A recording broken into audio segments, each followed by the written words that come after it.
Oh, good morning, everybody. Make sure everybody can hear me okay. Hope you all are doing all right this early morning. I know it's a little after 9:30 here Central Time, but I hope everybody's having a fantastic December so far. Hope everybody's holidays are, I know where I think people might be traveling this week, and but I hope you all, if you are traveling, have a safe holiday, and I hope everybody's doing well. Welcome everyone to the Stage of Reason, the once a month stage that I do, hosted over on the Politics Discord server, where I talk to believers and all kinds of people, what they believe, why they believe it, and go the whole range of theology, religion in general, philosophy, science, all kinds of stuff. So morning. Yes, it's morning here where I am. So, which is I'm keeping my voice down a little bit because my wife is still sleeping, but yeah. So I hope everyone's doing okay. Welcome if you're new here. I appreciate you joining me. If you're a regular, thank you so much for hanging out again. Hopefully we'll have a lively little stage this morning. I can already see over on the Discord that there are some people waiting for it to kick off, which is really, really cool. So hopefully we'll have a good one this morning. Hopefully, and I should have a special guest joining me. Fingers crossed. So we'll see if they do. But other than that, let's have a good one. But we got about 30 minutes to kill. This is the pre-show where I kind of get my energy up.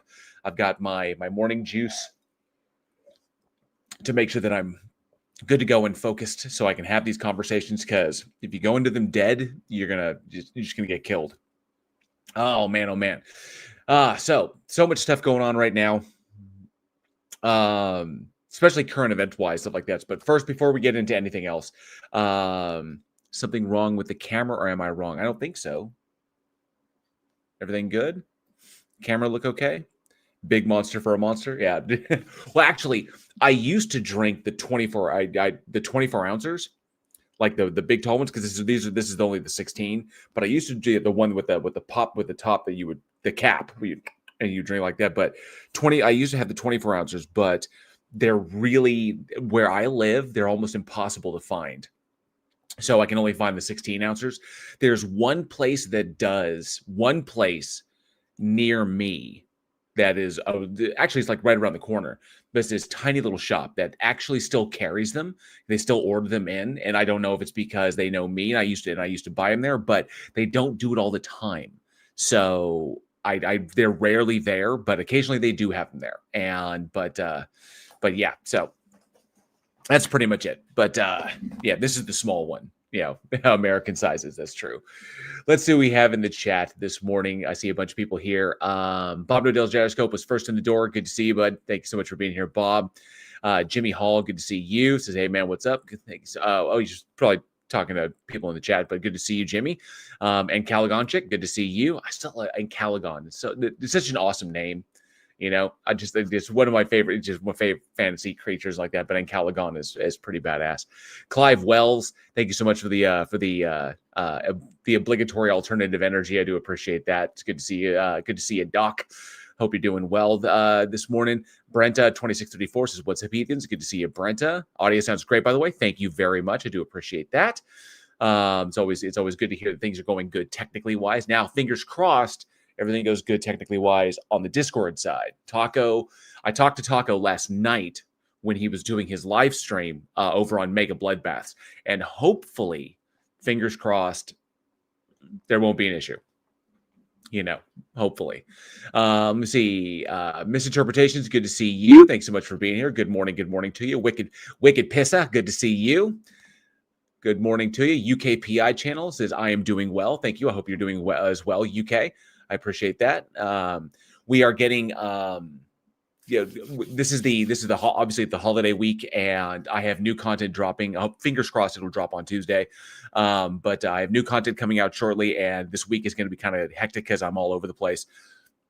I got people that would like me to be certain places, but I'm traveling, so it's you know how it is. But it's coming towards the end of the year. That's what we do. Let's see. I listen to Taco. Yep, I'm over there occasionally. If you see me, Dib, good to see you. Thanks so much for hanging out. Appreciate you being here. So the first thing that I'm kind of curious about, first thing I want to ask, and this is what I want to ask all of you. So the people that are here, I know there's not a bunch of people here. Hopefully they'll see this on the replay. But And if you have thoughts on it, definitely leave a comment down in the description. I'm curious that because I'm a big fan of Planet Peterson and Justin over at Deconstruction Zone and a number of other just of large content creators who I'm just big popular. I'm a really big fan of their work that they do. So these popular guys. And one thing I noticed one thing I don't do is when I do these stages, when I do stuff like this, I don't do anything connected to TikTok. Now I do have a TikTok account. It has like a little over 100 followers on it. So I can't do lives on TikTok as we speak. I think you have to have like 1,000. I'm not that versed on the platform, but my question is this, and I put a poll out on my channel as well. I put a poll in the community section is, do y'all think that I should do live sessions on TikTok just like they do, like Planet Peterson does, because I can co-stream, I can stream them both here on YouTube and over on and from TikTok, where I have the same kind of conversations that I'm about to have this morning. And I'm wondering if that's one thing, because there's I think it's a double-edged sword. It's a double-edged sword in that. On one hand, it's I think it's good for channel growth because so many people use TikTok and it's likely not going to get banned. So there's more people, it draws more attention there. On the other hand, it's literal fucking brain rot. So I'm not sure. The vast majority of it is brain rot. Some of the people that are over there. So, what can you gain versus what it costs me on kind of like a mental level or like a mental health level. So yeah, it sounds like there's lots of viewers over there. TikTok EB for the kids, true. UK, Justin can help you set it up if you want. I have no doubt. I would be tapping Eric and Justin for any potential tips. But number one thing is I don't have enough followers to do lives on TikTok. Like I said, I only have a little over 100. I've only uploaded to TikTok I think 15 times, and it's been over several years. So I've had it. Tells me only communists use TikTok. Oh, that sounds like something Tony would say. So you can just do lives even if they might give you it. They gave it to me when I had 50 subs. Huh. Interesting. I may have to look into that. So yeah, but I know that there's a co-streaming that I could do. I could stream via TikTok, or stream on TikTok and stream on this. Have the little background, where I say the stuff that whatever, God doesn't exist, evolution is real, shit like that. But I've been thinking about it, and I think there could be some decent exposure there. I could help to grow the channel because I'd really like to hit 15K before the end of the year. The channel's close, as it currently stands. My channel is, let me see, where am I at? I think Ian does it over there as well. And I there's a couple of things I really like Ian. 14,434. So I'm at 14,434. So a little over 500, little over 560 to get to 15K. So I think that would be cool. I think that would be kind of neat. What have I got to lose? Exactly. That's a good rule of thumb, UG. What do I have to lose by going live on TikTok and doing the same things that I'm doing here that I do once a month? I could do them more often, and I could do it via that. That would kind of be a decent excuse. So I think I may be doing it, especially if I could start doing lives with fewer. Blitz does it, Bible Guy, Joel reads Bible. Yep, all the cool kids. So if I could do it with fewer people, I guess that would work. I guess that would be okay. And I guess I'll figure it out as it goes along, because I have no idea what to look for on the wall, how to use the streaming over there. So I'm really good at StreamYard. I'm really good at YouTube. So I've got this, pretty much figured out, but I don't know over there. So I guess I will. Maybe I will. I'll have to look into it and start figuring it out, so I don't go in there looking like a complete total noob. But yeah, good. Awesome. So I guess the general consensus is yes, we should be doing that.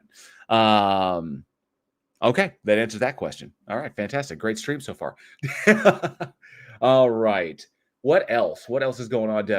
Before I got 15 minutes till we go live over on Discord. What else do we have going on? Obviously, it's big water cooler talk.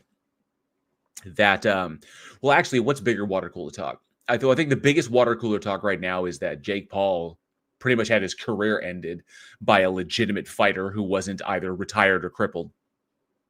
And Andrew Tate showed what the alpha male position really was on its knees. How that guy hit his chin, I have no idea. Twice, like how he's able to actually take that chin was pretty impressive. But two absolutely terrible people, lost badly. Not to mention, so I just think that's hilarious because I've actually talked to some people.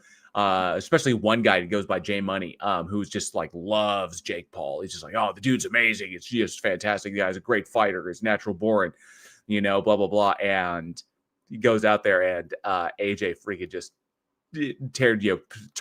I know it was performative and it was like the whole thing was just performative for the first 5 rounds, until Jake ran out of gas. What kind of a pro boxer runs out of gas by the fifth round? I have no idea. That's just pathetic. So, but yeah, he goes out there and runs out of gas by the 5th round. In the 6th round, he just takes him apart, which was hilarious. I've got that. I actually saved that photo of Jake having his face rearranged by that one haymaker. Brilliant stuff. And then, of course, Andrew Tate goes out there and gets himself embarrassed as well by a legit fighter with pink gloves, no doubt, which is just brilliant. I think it's just hilarious. So that was good. Not to mention the big release of all the files, Oh, yes, I Killed Earl. Good to see you. Says, I just left a live stream with yet another MAGA being a grape apologist. I just can't with these people. Bring me back to sanity. Oh, yes. I will do my best, in my own special, sane way. So, oh, dang, I keep hitting my mic. Fuck. Robin Hood, good morning. Good morning to you. Thanks so much for being here. Thank you for being here. I Killed Earl as well. Clive Well says it's coming up at that time of year to put on the Star Wars holiday special. We're trying to lower the unalive rates. Lower them. Okay. Although I will admit the Star Wars holiday special does have a little bit, it has its own charm, I will, in some ways, but it is, see, the kicker is I'm not a fan of cringe. I'm really not. I think that cringe, having become its own form of comedy with people like Tim Robinson is and of course cringe has been comedy for a while. I mean, obviously Joss Whedon was the big proponent of that, or the big, I'd say, driving force of that back in the 90s when legitimate expressions of emotion were then twisted to be viewed as being cringe. And then so that became a source of comedy. And thank you, Joss Whedon, for ruining that. And then it just kind of carried on from there. And now we have it's given birth to people like Tim Robinson and cringe comedy like that, which I'll admit at times are quite funny, but times are also kind of like, it's cringe is what it is. Some people really dig it. I am not a particular fan. So that's just me. Holiday special is better than the sequels. Better than 8 and 9, yes. 8 and 9 were terrible. 7, at least, I think, had some redeeming qualities. There were some redeeming moments in 7, but they screwed the pooch by the end, and then 8 and 9 were just, downhill. There was nowhere they could go because they painted themselves in a corner. So... have you seen Tate's chin? I think it looks like it would shatter in a stiff breeze. Actually, I didn't see Jay's chin, but apparently the other boxer did. So because he popped him twice.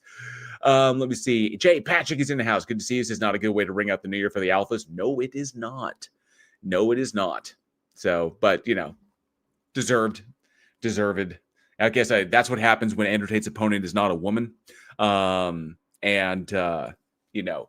Jake Paul knows what it's like to actually fight someone who's not either retired or crippled. So, it's a little bit different when, the other person knows what knows what they're doing. So, see, secondhand embarrassment is my version of hell. Agreed with that. Barcelona 55 says big release of the files. Yes, there's a big release. Well, so the parts that weren't redacted. So just like redactions, just pages of blacked out stuff. And apparently, the GOP trying to flame up. Now, I'm not saying Bill Clinton is innocent of anything, but we do know that there was stuff put into the files that were released that were fake. That were necessarily fake, but they were misconstrued. So they took stuff that was not evidence and put it in there as though it was evidence. So that kind of came out really, really quick. So it's just it should be quite transparent, the level of corruption that is going on here. And I think, and then of course, with Trump's comments about Rob Reiner, rest in peace, Rob Reiner, the dad that basically raised us in the 80s and the 90s, some of the greatest films ever made, some of the greatest films of my youth. Come on, Princess Bride, but the tragic death of Rob Reiner and his wife Michelle at the hands of their very troubled son, which is just an absolute tragedy. But Trump's comments about Rob Reiner, and then of course him trying to rename the Kennedy, or him renaming the Kennedy Center, just like sticking his name on the Kennedy Center, not to mention all the previous stuff that went on with the Kennedy Center. It was actually, when I was coming up in theater, that was always kind of like a dream. It's kind of like when you're in theater and when you're a theater kid and you're doing, the stage is kind of like your life. It's always kind of a dream to play the Kennedy Center one day, to like be one of those that gets to grace that. And now I wouldn't touch the place with a 10-foot pole. I wouldn't. So, which is a shame, because it's the Kennedy Center of my past no longer exists. Turtle Moves, good to see you. 3014, thank you so much for hanging out. Appreciate you being here. And didn't see the fight, but I heard he got dropped like a hot spud. Oh yeah, it was embarrassing, just embarrassing.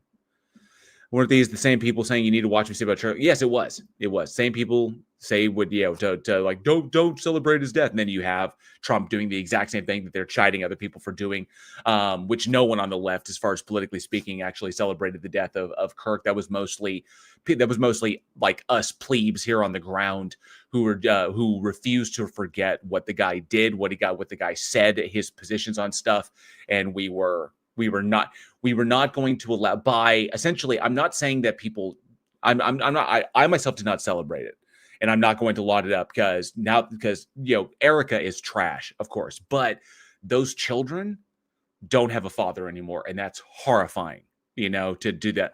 I know what that was like, and I was 22. I was like 22 when I lost my dad. So, because I hadn't yet, when I was 23 when I lost my father, and I know what that did to me as a young child. I can't even imagine that level of devastation. Erica is just terrible as a human being, but it's the children, it's those kids that I am concerned about, that have my sympathy and my empathy there. But we're not going to, but just because I don't do that, we are not going to allow the media to sanitize the man or prop him up as some sort of like messiah, because he was a horrible person. He was a terrible, terrible person. So, and yes, Earl, you need to watch that fight. He says my Schadenfreude is feeling a bit malnourished. Oh, you're gonna love it. Either the Andrew Tate one, because he's a misogynistic piece of shit, or the Logan Paul. Either one is hilarious. Let's see. At a recent Turning Point event, they had a station with a mock-up of the moment Charlie died for people. Yep, for people to get their picture taken in. Everything is monetized. Everything is always about bringing in the dollars in order to keep funding the grift. And that's exactly what, people grieve in different ways, but I think it's weird that Erica grieves the way most people celebrate. It didn't take long for the gold sequin suit to come out, with Erica. And it's gross. It's disturbingly unempathetic. But yeah, money, money makes the world go round. And, whatever, I don't, whatever their marriage was, I have no idea, probably performance, but, yeah. So it's a terrible performance at that. Even, I'm well-versed in acting enough to spot bad acting when I see it. And yeah, the fireworks say a lot, right? So yeah, it's like when someone's death, someone dies, especially in a horrible tragedy. It's a somber moment. At best, it's a somber moment. At worst, it is just an outpouring of unbridled grief and devastation. But it's not it's not the Disneyland nighttime parade. And if you've never seen that, because I saw the Disneyland nighttime parade multiple times when I was a kid, which was something just spectacular. It was a parade of lights. It's just amazing stuff. It's really, really cool. But the Disneyland parade of lights at at night when the sun goes down and it's past dusk and it's nighttime at the park, but they haven't closed it yet. It's their closing. It used to be. I don't know if it is nowadays, but it used to be their closing ceremony. It was just absolutely brilliant. Well, that shouldn't be the way a person's death is handled. Somber, stuff like that. But that's just me. Like I said, it's my humble opinion. As an empathetic human being. So is Vance going to leave his wife or Erica? Who freaking knows with that nonsense? Left-handed Jedi? I don't know. The Electric Light Parade. Yes, the Electric Light Parade, which is, thank you, Aunt Jer, which is, I remember the Parade of Lights, Electric Light Parade. It was I remember seeing it's a kind of a core memory, because I think I saw it like, we went to Disneyland multiple times, obviously when I was a child living in Southern California, and Anaheim wasn't that far away. So we got to go there multiple times, and it was just, I remember that was a big thing because my dad really dug it. I think my mom dug it as well. And so I got to see it, I think 3 or 4 times, got to experience it, which is really, really neat. So really cool stuff. Yes, so feed my tiny shovel black 2.5 wave feminist heart. Nice. Yeah, you're going to love it, especially the Andrew Tate one. Oh, he's such a chump. When he drops to his knees and takes the true alpha position, I think is the funniest. All right, let me see what we got here. All right, we got about 4 minutes before we kick it off. And make sure we're good to go.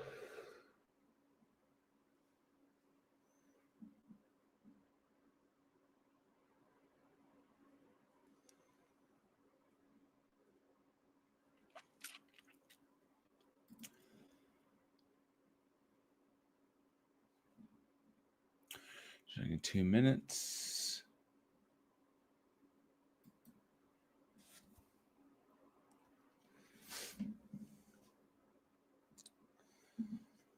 And hopefully those notifications went out. I hope you guys can hear me on the Discord. Shouldn't be a problem there. Make sure that the notification. I see 3 people in the audience, 8-Bit and Calagon Chicken New UG. Good to see you, New UG. Appreciate you being here. I am coming in loud and clear according to Encalagon. Excellent. That's good to know. Hopefully the notifications went out. Okay, 8-Bit can hear me. Great.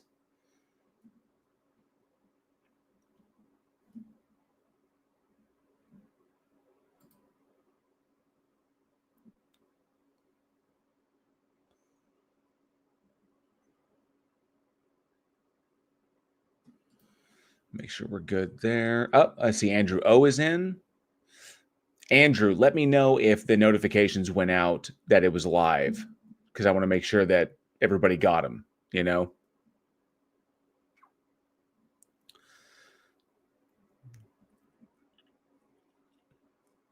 Disneyland was a lot of fun, Robin. It was good stuff. Let me share my screen over. Make sure that we're good. Turn on the audio. Make sure we're solid. I think we're good there. We'll go full screen. Make sure that, yep, all good and it's visible. Fantastic. Hopefully we'll get some people in here shortly. Normally they kind of flood in at the beginning, but Jump, good to see you. Thanks so much for being here. Well, I appreciate everybody hanging out. Welcome to the Stage of Reason. I went ahead and kicked off a little bit early because I wanted to avoid any potential technical difficulties, and we're going to bring up my special guest. There we go. There they are. Bring up my special guest, Mr. J. Mr. J. Oh, terrible Harley Quinn. As soon as he pops up, because he has the invitation. Welcome, everybody. I see people filing in. Thank you so much for joining me for the Stage of Reason. I am JL. This is currently live over on my YouTube channel, and I'm happy to see so many fresh faces in here.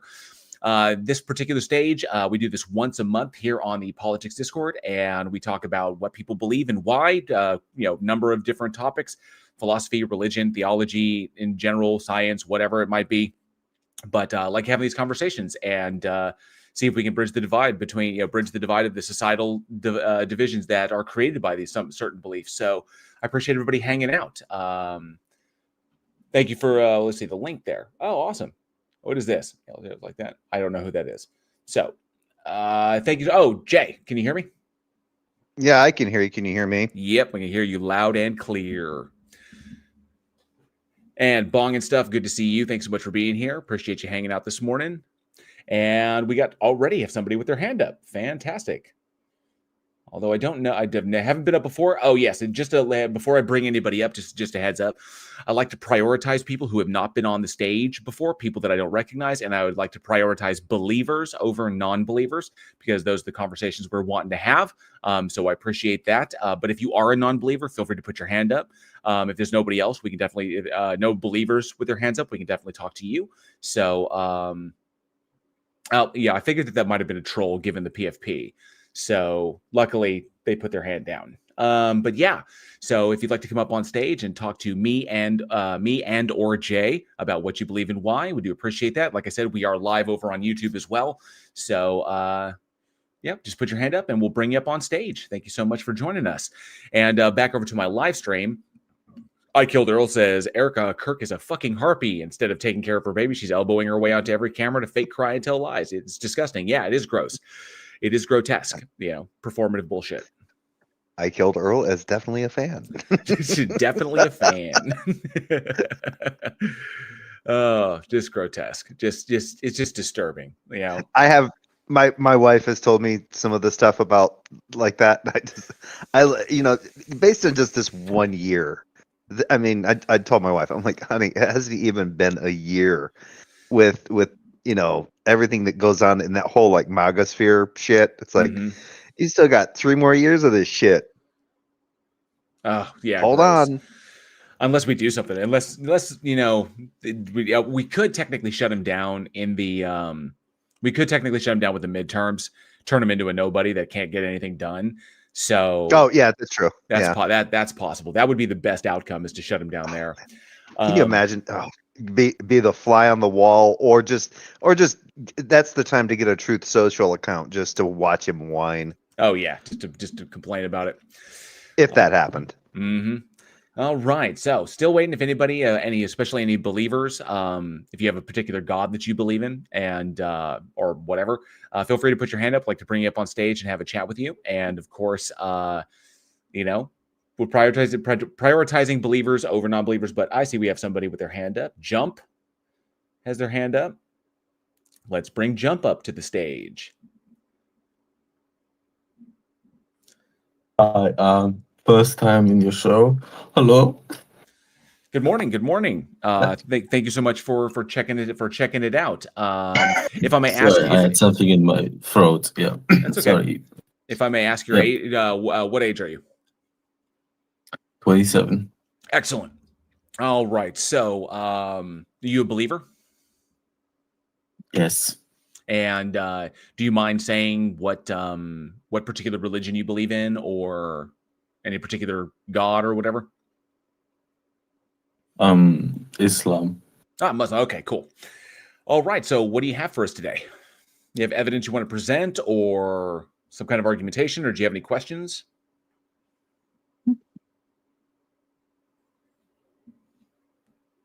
Not really.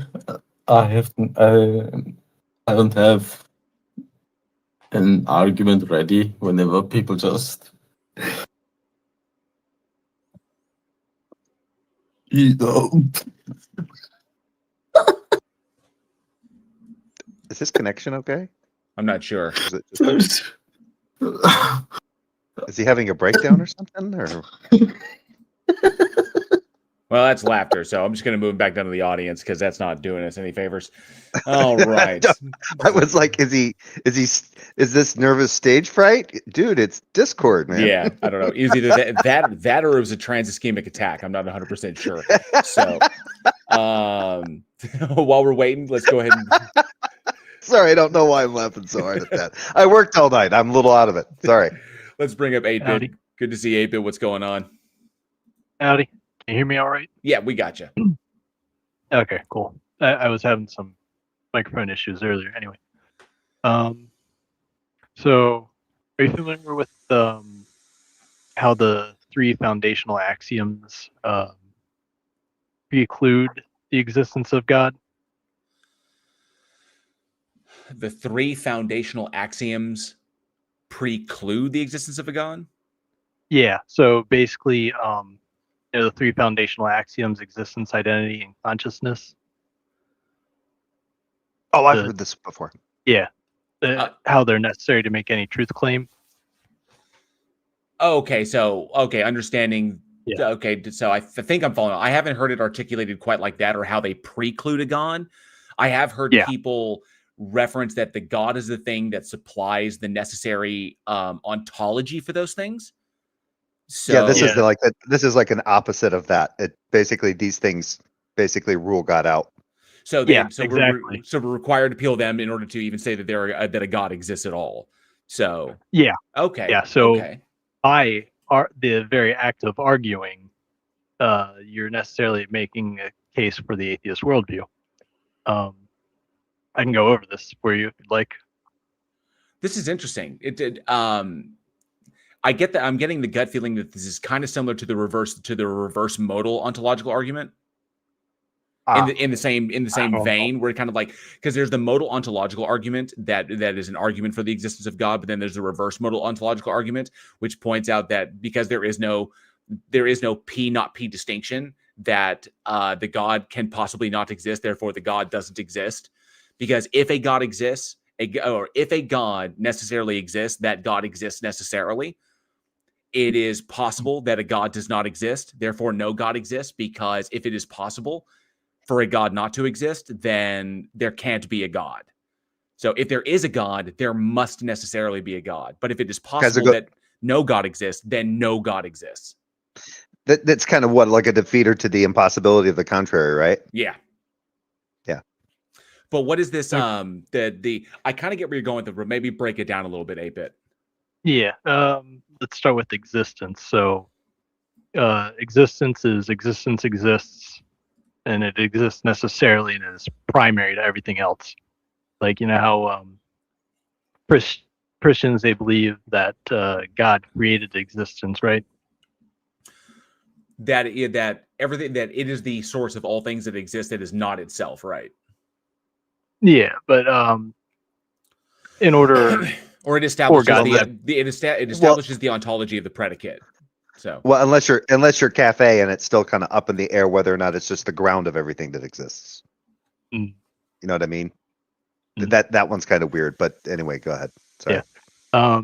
So anyway, if God created existence, well, then he must, in order for him to exist and have identity and whatnot, then he must necessarily first exist, thus smuggling in or stealing the concept of existence, basically demonstrating that existence is necessarily primary.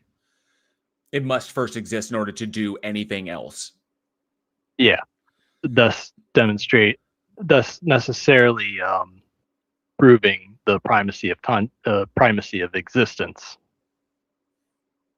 Yeah, this is similar to Cerberus Hexes. Interesting. I hadn't heard of that. Yeah, Cerberus Hex, he would challenge theists with that because he was using existence as a predicate. Okay. Which is what it should be, which is what it is. It should be utilized. It should be used as anything else, but I mean, theists. Yeah. And let's see. And there's identity. The Christians, thing is itself and is not identical to that which it is not, right? yeah, A is A. Right. Yeah. So Christians often they define God as an infinite being. The problem with that is that if he is infinite, then that's to say that he is without boundaries. And if he's without boundaries, then there's no boundary between what he is and is not, which is to say that he's a non-identity. That's an interesting way of putting that. Identity. That's an intriguing way of putting that. So, yeah. So the term God specifies absolutely nothing. Huh. That's kind of interesting. I don't necessarily agree with it based on that.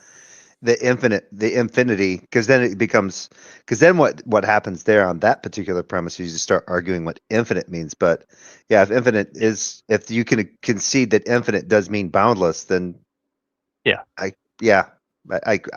can see how that makes a little bit of sense. I Yeah. do recognize how theists will often try to countermand that by expressing that God is in and of itself the thing that it like saying that because my argument will be that God cannot supersede logic in and of itself is typically how I approach it, and Mm. that logic must adhere, that the God must adhere to logic, because the God cannot That be one's funny. yeah, the Yeah. God must That's funny. the God cannot be itself and something that it is not simultaneously. It cannot both exist and not exist simultaneously. So logic must adhere to it must adhere to logic. Otherwise, we can't even point at it as a coherent thing in order to use as reference. So Right. there is the kind of like underlying substrate, but they'll just counter that by saying that God is logic. And so it must do things. Remember that conversation? yes, in that there are things that it must necessarily do, even though they will immediately agree that there is no imperative, or was it You were talking with theists and Toronto Bible Study on that one. That's right. They seem to have a hard time with it with the use of the word must and has, and didn't understand how an imperative works. So right. That's why I was glad I was there to kind of help get you to laugh, so that you didn't get really irritated with him. Because once they started saying that, I was just like, this is hilarious, because I pulled that on somebody. It wasn't meant to like get a laugh, and I can't remember the person's name. They argued that I can't remember that person's name. They argued with Dr. Josh and several other people, but he was using some kind of argument, and he said something like the must in one of his premise. It was something to do with Jesus must do something. Right. And so I just simply asked him, like, where's this imperative coming from? And he goes, what? And I said, yeah, you're saying Jesus must do something. Why is there an imperative here? He had no idea. For those in the live chat and my YouTube, and for those who may not understand where we're coming from, this an imperative, something that acts upon, that dictates, or basically constrains someone from having to do a particular thing a particular way.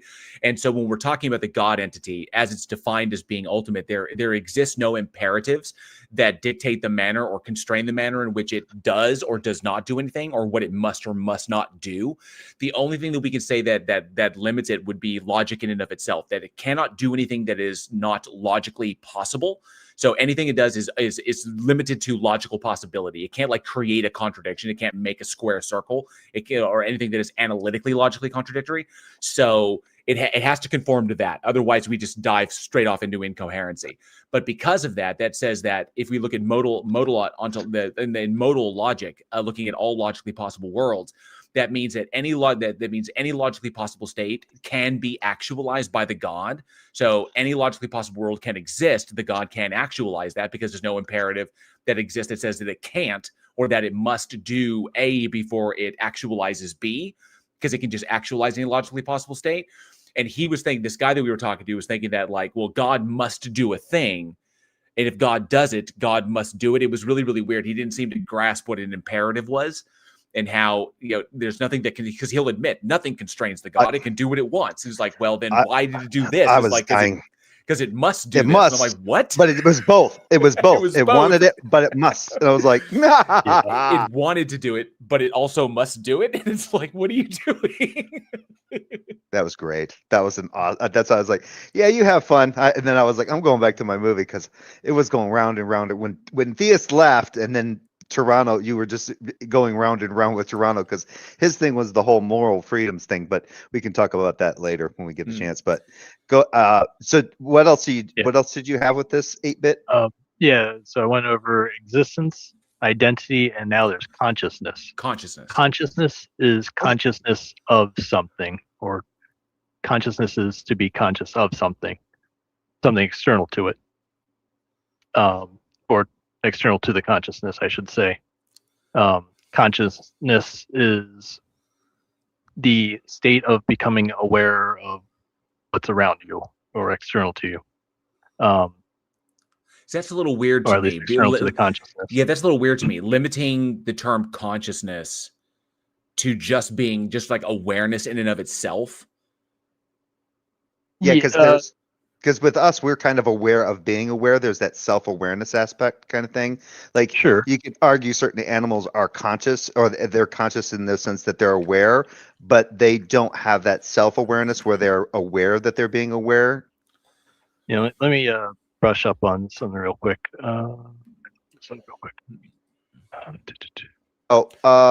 Curiosity. I love this. Let me address this real quick. Andrew says, JL, God must want it. He must necessarily want it. That's awesome. Iconoclast asked you, what's a possible world? Yes, that was the second thing I was looking at. So in modal logic, you look at what is logically possible. It's understanding that that which is logically possible, that which is logically consistent, doesn't entail a logical contradiction. So like coming to like things like analytic truths, things that are defined a certain way, is like a world cannot so it's kind of like if any state is logically possible, it is logically possible. Like right now, for example, in modal logic, you could say that right now, for people who can see me on screen, I'm holding a pen. I'm holding a blue pen. Okay, there's my blue pen. All right, but there is a logically possible world in terms of modal logic. There's a logically possible world where I'm not holding a blue pen. I'm holding a red pen. Okay, so like this. So it's logically possible. Okay, so it just means it is true that I'm holding a blue pen. That is a fact of reality, but it is contingent, meaning that it could have been otherwise. So it's a contingent fact, is what it is. So it could have been. He says, I understand a possible world as a true proposition that does not contain. I think he meant to say A there, but S there. Contain a contradiction. Right. Yes. So, for example, if it is so, we can say that modally, if God can actualize any logically possible state, okay, just has that ability to actualize any logically possible state, then any logically possible world can be actualized by the God. So this world that we currently exist in is a logically possible world, okay? But there is it is a logically possible world in which human beings evolve to fly, and that humans have wings, okay? Just like bats. All right, that humans have wings. That's the way our evolution took us. That is a logically possible world. It's both logically possible and it's nomologically possible. It's like it just requires a differentiation in our evolution. And then all of a sudden, humans are flapping their wings like bats. So that's like one thing there. But you have to look at it from the God perspective. Nothing dictates as an imperative to the God that it can only ever make this one world. Okay, so because nothing exists like that for the God, any world it creates, it doesn't create because it must create it. It created it because it wanted to create that particular world. So then you have to ask, why this world over any other logically possible world? Especially if you say like a logically possible world where Nigeri fowleri does not exist. Brain-eating amoebas don't exist in this logically possible world because they never evolved. That's totally logically possible, and yet they exist in this world. So in a world... So you have to say, what is a world that is potentially more moral, just in virtue of like unnecessary suffering, natural disasters, predation in the natural world? What is a more moral world? And I think there's an argument that you could say there, in a logically possible world where Nigeri fowleri do not exist, because the only function that organism serves is to infect living organisms and eat their brains. That's all it does. It serves no other function in nature other than that. So it breeds in brackish or stagnant water, and then when animals get it up their nose, it eats their brains, and then that's it. That's what the amoeba does. That's what that particular amoeba does. So, but a world where that doesn't exist would be better, because that would make more water sources available to other animals that were safer. So why don't we live in that world? And that's just a very, very minor thing, So yeah, he followed up with another question. Aren't all possible worlds already extant things absent actualization? Which I would say that they're extent in a logical sense in the way that we conceptualize them, but not in any real actual sense.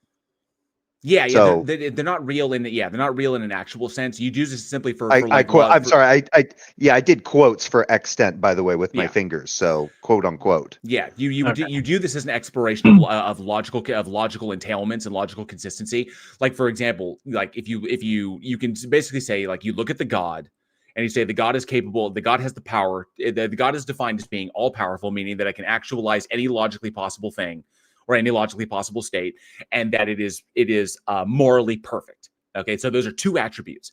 All right, so then we can use modal logic to be like, okay, is it logically possible for a world to exist in which hurricanes don't happen? Yes, that is logically possible. All it requires is the atmosphere to be in a certain state. Okay. Yes, that is entirely possible for that to happen. Human beings could still live on the planet and still have an atmosphere that is enough oxygen, but in which doesn't have the turbulence that allows for hurricanes to happen, or like the temperature variations that allow for hurricanes to occur. Sure, that can happen, but we don't live in that world. Why is it that we don't live in that world? Because these are things that would go to like the evidentiary problem of evil, where like natural predation, what like it's logically possible and nomologically possible that every organism on the planet could literally photosynthesize for their energy, and that predation, eating other things alive, is not necessary. Okay, well that's possible. All it requires is just God controlling evolution, the evolution of organisms. So why doesn't everything on the planet photosynthesize? Because that would literally just be us getting our energy from the sun, and we don't need to eat each other. Great. But we don't live in that world, even though it is logically possible. So which would be more moral, which would be in keeping, more logically consistent with a perfectly moral entity? It would be a world in which there is no natural predation, and that everything just gets its energy from the sun, which is effectively limitless. Okay. Now, didn't you debate Iconoclast? I did once, yes. Yeah, because I think he's going somewhere because he wrote another question. I think we agree that not all possible worlds are concrete, correct? Well, no, these are used solely for the purpose of exploring logical possibility in the context of like the subject. So the subject in this question is the God and how the God is defined, and then we explore what is logically possible as is entailed by how the God is defined. If you define the God as having nothing that constrains its behavior, then that opens up modal logic, so you can explore any logically possible world. Okay. Now, I did that with Earth. That was in my chat one time, and I said, "Yeah," but based on I ran down this argument that I had done, and it was based on the idea of like God being an ultimate video game creator, and I said, "Yeah, if there's a God that created this world, it's not an all good God," and he said, "No, it has to be an all." Earth goes, "It has to be an all good God." I'm like, based on my argument, it can't be an all good God. Right. There's no way. So if you're talking about under the concept of the entity, you're using some kind of you're coming up with an abstract concept, and then it's this God, and then it's defined with these particular attributes. And if one of those attributes is it's omnibenevolent, then given the fact that you're saying that its ontology is necessary for the ontology of all of its creation, now you run into some logical tensions. Right. And Iconoclast, you asked, so can a possible world be an empty set or a null condition? Neither of those ones apply to this, as expressed by Andrew. Possible worlds imagines that things are not deterministic as a logical exercise. Logical possibility is the lowest bar one could have to pass. Just what can it do? What can it not do?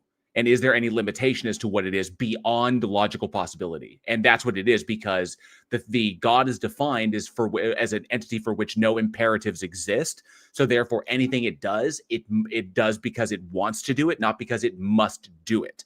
So it doesn't contain a contradiction. So it is possible for that world to be real, to be actual, even though it isn't actual.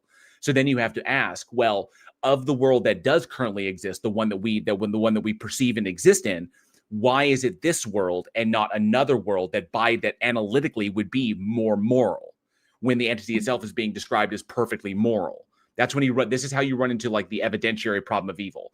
How it decreases the probability that an all good or all loving or omnibenevolent God exists, because of the gratuitous amount of unnecessary suffering that exists in the world. And I point at things like the existence of natural disasters and the existence of that, and the fact that not everything on the planet photosynthesizes, which are two things that are within the realm of logical possibility that don't have to exist, but for some reason they do. You know. Well, let's see. That's my argument. Goes to the really bad stuff, the real bad moral stuff. Like the R word and the M word and all that kind of stuff. Just kind of keeping those on a download since you're monetized. That since God is like an ultimate video game creator, he conceptualized them. Mm. He thought them up in order for them to be a part of the world that is right. his video game. The conditions, he had to think them up. The conditions that allow for their logical possibility must be instantiated. Otherwise, they're not logically possible. So these are conditions that allow for the possibility that the God obviously wants as a part of the system. And there you go. And no, it's not presupposing unnecessary suffering. It's looking at what is suffering that is necessary as per like survival or for learning or for what like this. Like you could say that growing up into an adult is necessary necessary suffering because growth pains, or like learning, like death is necessary suffering because organisms die and we must learn to cope with those tragedies. That's painful, that's suffering, but the suffering of loss. But these are things that are that you could say that you could argue are necessary. But unnecessary suffering would be like animal predation. Okay, the fact that virtually every single organism on this planet literally must consume other organisms in order to survive. The only thing that doesn't have to do that is, and it's not even universal, is most plants exist on photosynthesize. That's what they do. Most plants, but not all plants, because there are carnivorous plants out there that feed off of other organisms. So but it's not Venus flytraps, pitcher plants. Right. But it's not necessary for these things. It's not necessary it's completely within the realm of logical possibility, meaning that any form of suffering that results from the way that these things are is not necessary because they don't need to exist like that.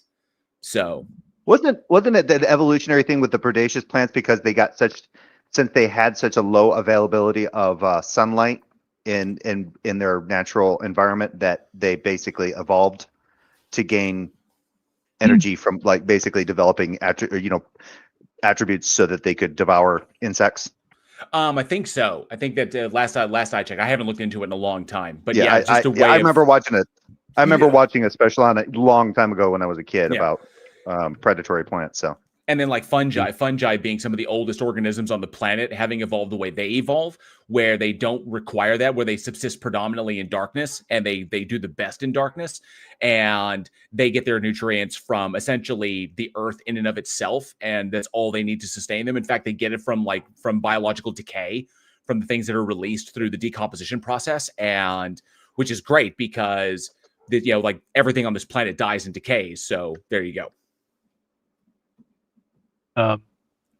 Okay. I have my consciousness. So I tell you one thing, JL is known for his tangents. He can go on. I can. Yeah. I can. Yeah. Definitely. So I went over existence exists, identity, A is A. Consciousness is consciousness of something. That is to say, consciousness is the faculty of perceiving and processing existence, the state of being aware of existence. So consciousness has to be conscious of something. There's no consciousness without some sort of existence to be conscious of. And the reason why this is important is in Christianity, they believe in the primacy of consciousness, that God's consciousness created reality. But that entails a contradiction because without existence, what is there for his consciousness to be conscious of? And then even if, it was conscious of itself, it would still have to exist in order to be conscious of it, thus necessarily presupposing existence. And also, consciousness is presupposed in the forms of, in an argument, you are conscious. You're, if you're making the argument, and you're also presupposing that your interlocutor also is conscious enough to perceive your argument. I've done this with I've done that with. Sorry to interrupt. I've done that with preceptors where they come in Oh, and yeah, they start speaking English with me, and then I'm like, "Why did you presuppose that I speak that I know English?" And they go, "What the fuck?" Yeah. I'm like, "Yeah, this is going to be a fun one." Yes, this is great against pre-suppers. Like they believe, the knowledge or whatever is only possible through God, but they're using reason to argue that. Which, if they cannot know things without God, Well, well, that's then how can they come to that conclusion?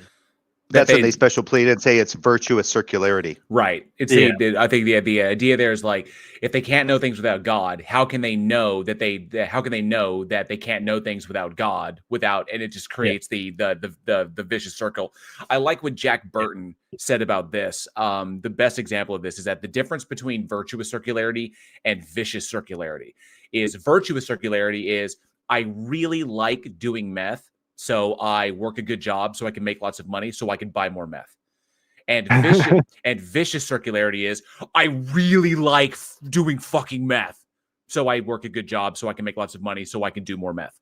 It's it's a distinction with no difference, which is it boggles my mind that they will fall down. Oh, it's virtuously circular. What? Because you subjectively decide the outcome is the best outcome. What?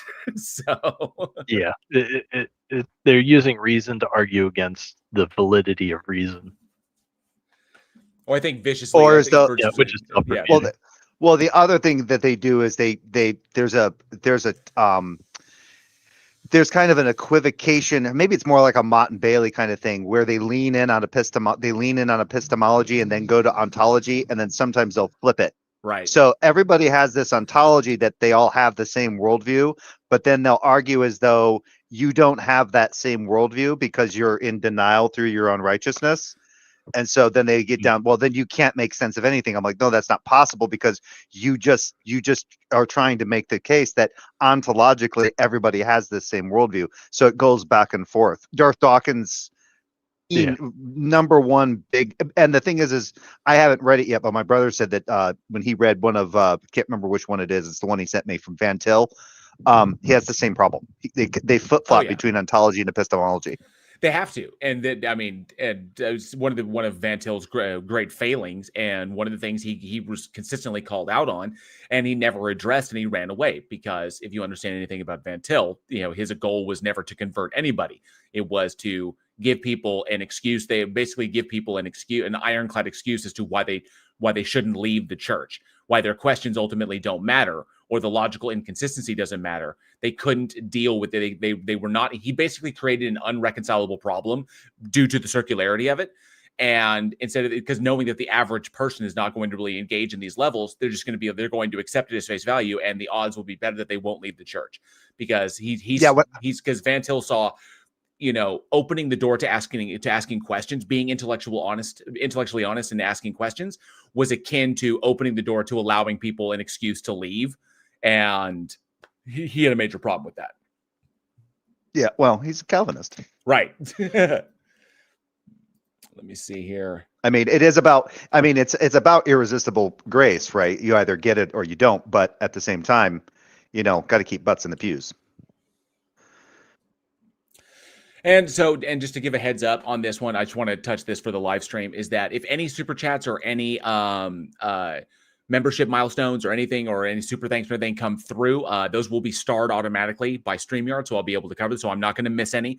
I will see them all. I have a couple up there already, so just letting you guys know that I won't forget you. So I will see those. And of course, anybody in the live chat who's interested, any believers that would like to put their hands up about what they believe, to talk about what they believe and why, feel free. I like seeing new people come up. So hopefully we'll still get some more people in here and we can actually have some conversations. I know it might be a little bit light today. It's looking like that way because I know it's the week of the holiday. People might be traveling, but I do hope we get some people in to talk about this. Today's the 21st, correct? Yes. Sorry, I worked. Yeah, so it is the winter solstice, correct? It is. First day of the winter solstice. Oh, wow. Nice. Shortest day of the year. Oh, yeah, I made a meme. I think you might like. Let's see. Yeah, I got to go back. I'm going to go back and actually listen to that conversation that you had with Theist again, Joe, because there was multiple times where I forgot to mute. I was laughing so hard. I was just like, oh, this guy is angry. And then you were getting frustrated. I'm like, this is awesome. I'm like, I can smell the smoke from here. There was a guy who came on Taco's stream the other day, goes by Deck. And the first interaction I had with Deck was actually okay. But the second interaction was just off, absolutely awful. For anybody who's familiar with my background, the work that I do, my educational background is predominantly in forensic psychology, and I minored in forensic pathology and law enforcement because I had the kind of like dreams of doing profiling work and stuff like that. Long before Criminal Minds was ever a thing, but I loved the idea of getting into that the whys and the hows of aberrant action and of like aberrant behavior. And I loved psychology. It was, until I pursued it until I couldn't afford to pursue it anymore because I was entirely self-funding, my stuff, my education. And at a certain point, I couldn't afford it anymore. So I had to go back to school and get another degree. And so, but he came in and started making like blanket statements about psychology that were just completely denigrating to people who have been through that process and have improved their lives and learned how to manage their emotions. And it's incredibly hard work. It's long, it's intensive. People have to want to change. They have to want to improve. And it's very, very difficult for some people, especially dealing with trauma. And he just completely denigrated it all by being like, well, you don't have to go through all that. You could just like, all of that can be taken away if you just believe in a God. And I'm like, what? And it was just so completely gross. And I kind of lost my shit, like legitimate, like, and I called him out. Well, there's a person in here that claimed that psychology is a pseudoscience. Well, then so while not a hard science, we definitely typically tend to refer to it as a soft science because of the nature of what psychology is and how brains are not identical. And so, experiences are not processed identically. So it is a bit of a soft science, but there is some basis in actual scientific fields, like kind of like neurophysiology and understanding how the brain works and understanding, various things like that. So, but psychology is unlike psychiatry, which combines the two, which also looks into pharmacology and looking at the way that certain chemicals act on the brain, which also is kind of a dicey field because people don't metabolize and utilize medicine similarly. For one person, and a specific medicine will have extreme side effects, whereas another person, that same medicine won't have any. So I get it. I understand why some people don't like it, but unless you're trained in it, unless you've gone to school to understand it and how it is employed, that's it. I think that's what's kind of required to understand what's going on in the field of psychology. But also that it's not a field that makes predictions. It doesn't make novel testable predictions about like human thinking or human or like brain or like mind states, mental states, but it does provide a solid blueprint as to try and understand why people do the things they do and to give you a kind of idea as to, there's a reason therapy works. Okay. But it takes time is the issue. So you and my wife need to have a conversation because all that psychology and she still couldn't figure me out. So I think like a lot of it is held back by Freud. Like a lot of it's grounded in Freud. And I don't think he's. Everybody wants to fuck their own mother. Well, yeah, he's just.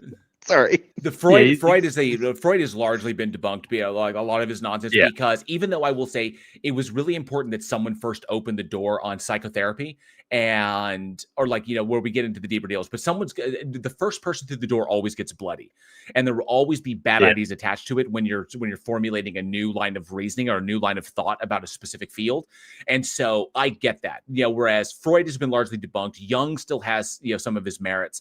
There's some things they identified there, but I think he did it in kind of a flowery, poetic way that doesn't really apply culturally speaking anymore. But there were good ideas there. Okay, just the problem with Freud is that I think a lot of Freud's work was the vast majority of his shit was projection. Is that he was a decent psychologist. He was a terrible therapist because he bought his own bullshit so much that he had a tendency to project it onto everybody else. and start reducing everybody's problems to the problems that he himself was experiencing. He was the Jordan Peterson of his time. Agreed. I will agree with that statement. Right. That in his like epistemology is grounded in the primacy of consciousness kind of thinking. Him and Young. Right. So I would say that there's some things that have merits. It's kind of like Darwin. If Darwin was in possession of all the facts, what Darwin would have presented would have looked significantly different. If Darwin was aware of what Mendel was doing at the time, we would have been light years ahead in our understanding of evolution. Okay, but those two individuals were working separately, and one was not aware of the other at the time that they were doing their work. But imagine if the Darwinian understanding and the understanding of Mendelian heretics would have been combined at the same time. Holy crap! Things would have been incredibly different. But I mean, like at least Darwin was much closer on the mark than, like, say, Freud was in his field. Methinks you want to have sex with your mother. Wait, isn't that you? Well, yes, but I think you two do. Hey, it's just a cigar. You want to get flaky with your mother too, eh? No. You see, we are much alike. Yeah.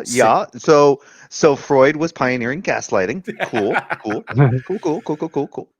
Oh, poor Alan Highland. Good to see you in my live chat. Says, poor Siggy. What would he think about being compared to Jordan Peterson? Oh, the shit that Freud would say about Jordan Peterson.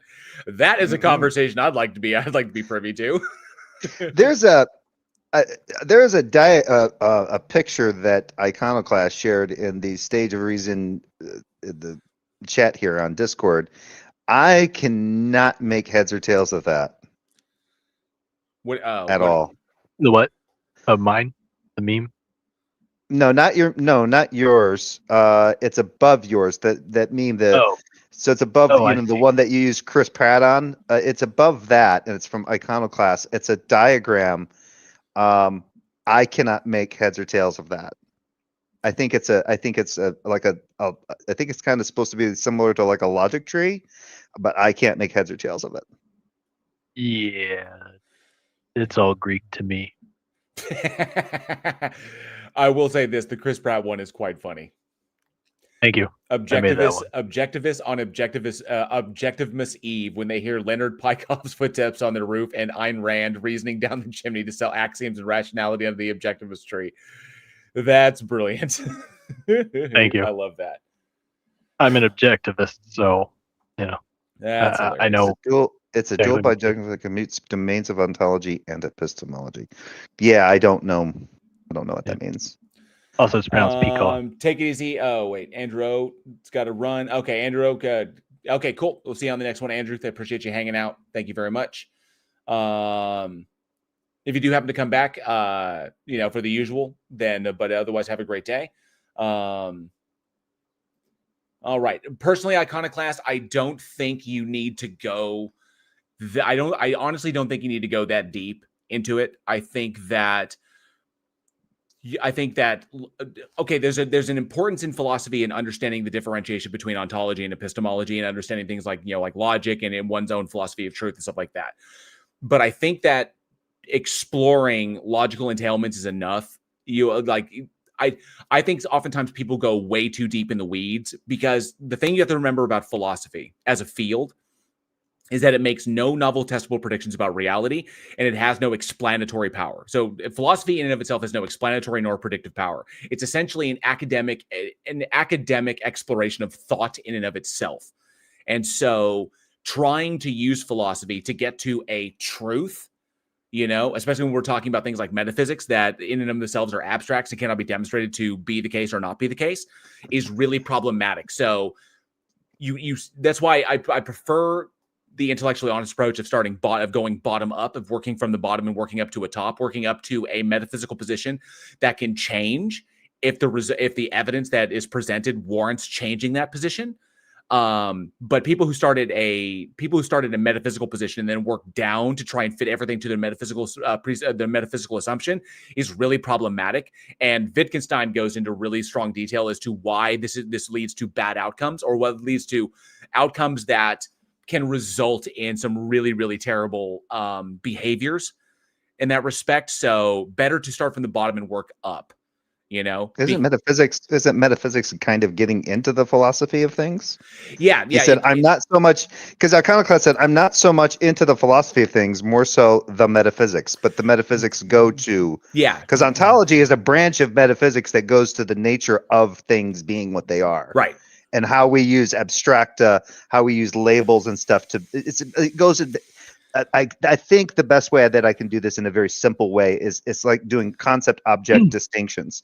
We have objects that we recognize through our sense perception. We create concepts that identify them and go from there. But then we have the abstract concepts that we can deal with as well. And sometimes our abstract concepts are related to objects that we can derive from experience in the real world. I think I said that correctly, but that's if you hold to realism. Yeah, that's one of the big kickers is, people who like the argument between like materialism and idealism, or like metaphysical realism, metaphysical idealism. So we can't demonstrate the truth of any one of these particular things, which is why, like Wittgenstein himself was talking about how metaphysical speculation is ostensibly bullshit. And I'm pretty sure that's a direct quote. It's not, but I paraphrase. But and thank you, Skeptic Philosophy. It says, preach at jail. I made a video about this. Yeah. I prefer parsimonious thinking. I prefer working from the bottom up, working from the evidence and what we have access to, and trying to limit the number of assumptions that we make in order to justify a particular outcome. I think that there is a limitation. There is currently a limitation to our ability to access what is true. And if we understand that truth in and of itself is a property of propositions that are made by observers, then we don't get lost in the miasma of trying to justify truth as a prescriptive thing, that things are the way they are because they were prescribed to be that way, because truth is something more than just a property of propositions and, stuff like that. But these all depend upon where the evidence I have leads up to these metaphysical positions. Whereas I'm not going to start with it. I'm not presupposing realism and then working down to fit everything into that model. I'm working up and saying, what do we have access to? And what can I conclude without making additional assumptions about what is most likely to be the case? But I'm definitely willing to change my position if evidence is presented. We do have someone new with their hand up. 8-Bit, I'm gonna you might put your deck down in the audience. I appreciate you coming up and talking about that. Yeah, sure. And I'm gonna bring up Tiger. Thank you so much, 8-Bit. Always good to see you. Yeah, no problem. Have a good one. You too, bud. If we don't bring you up later, have a great holiday. Yeah, you too. And I see Tiger with their hand up. So let's bring up Tiger, because Tiger's not been on before.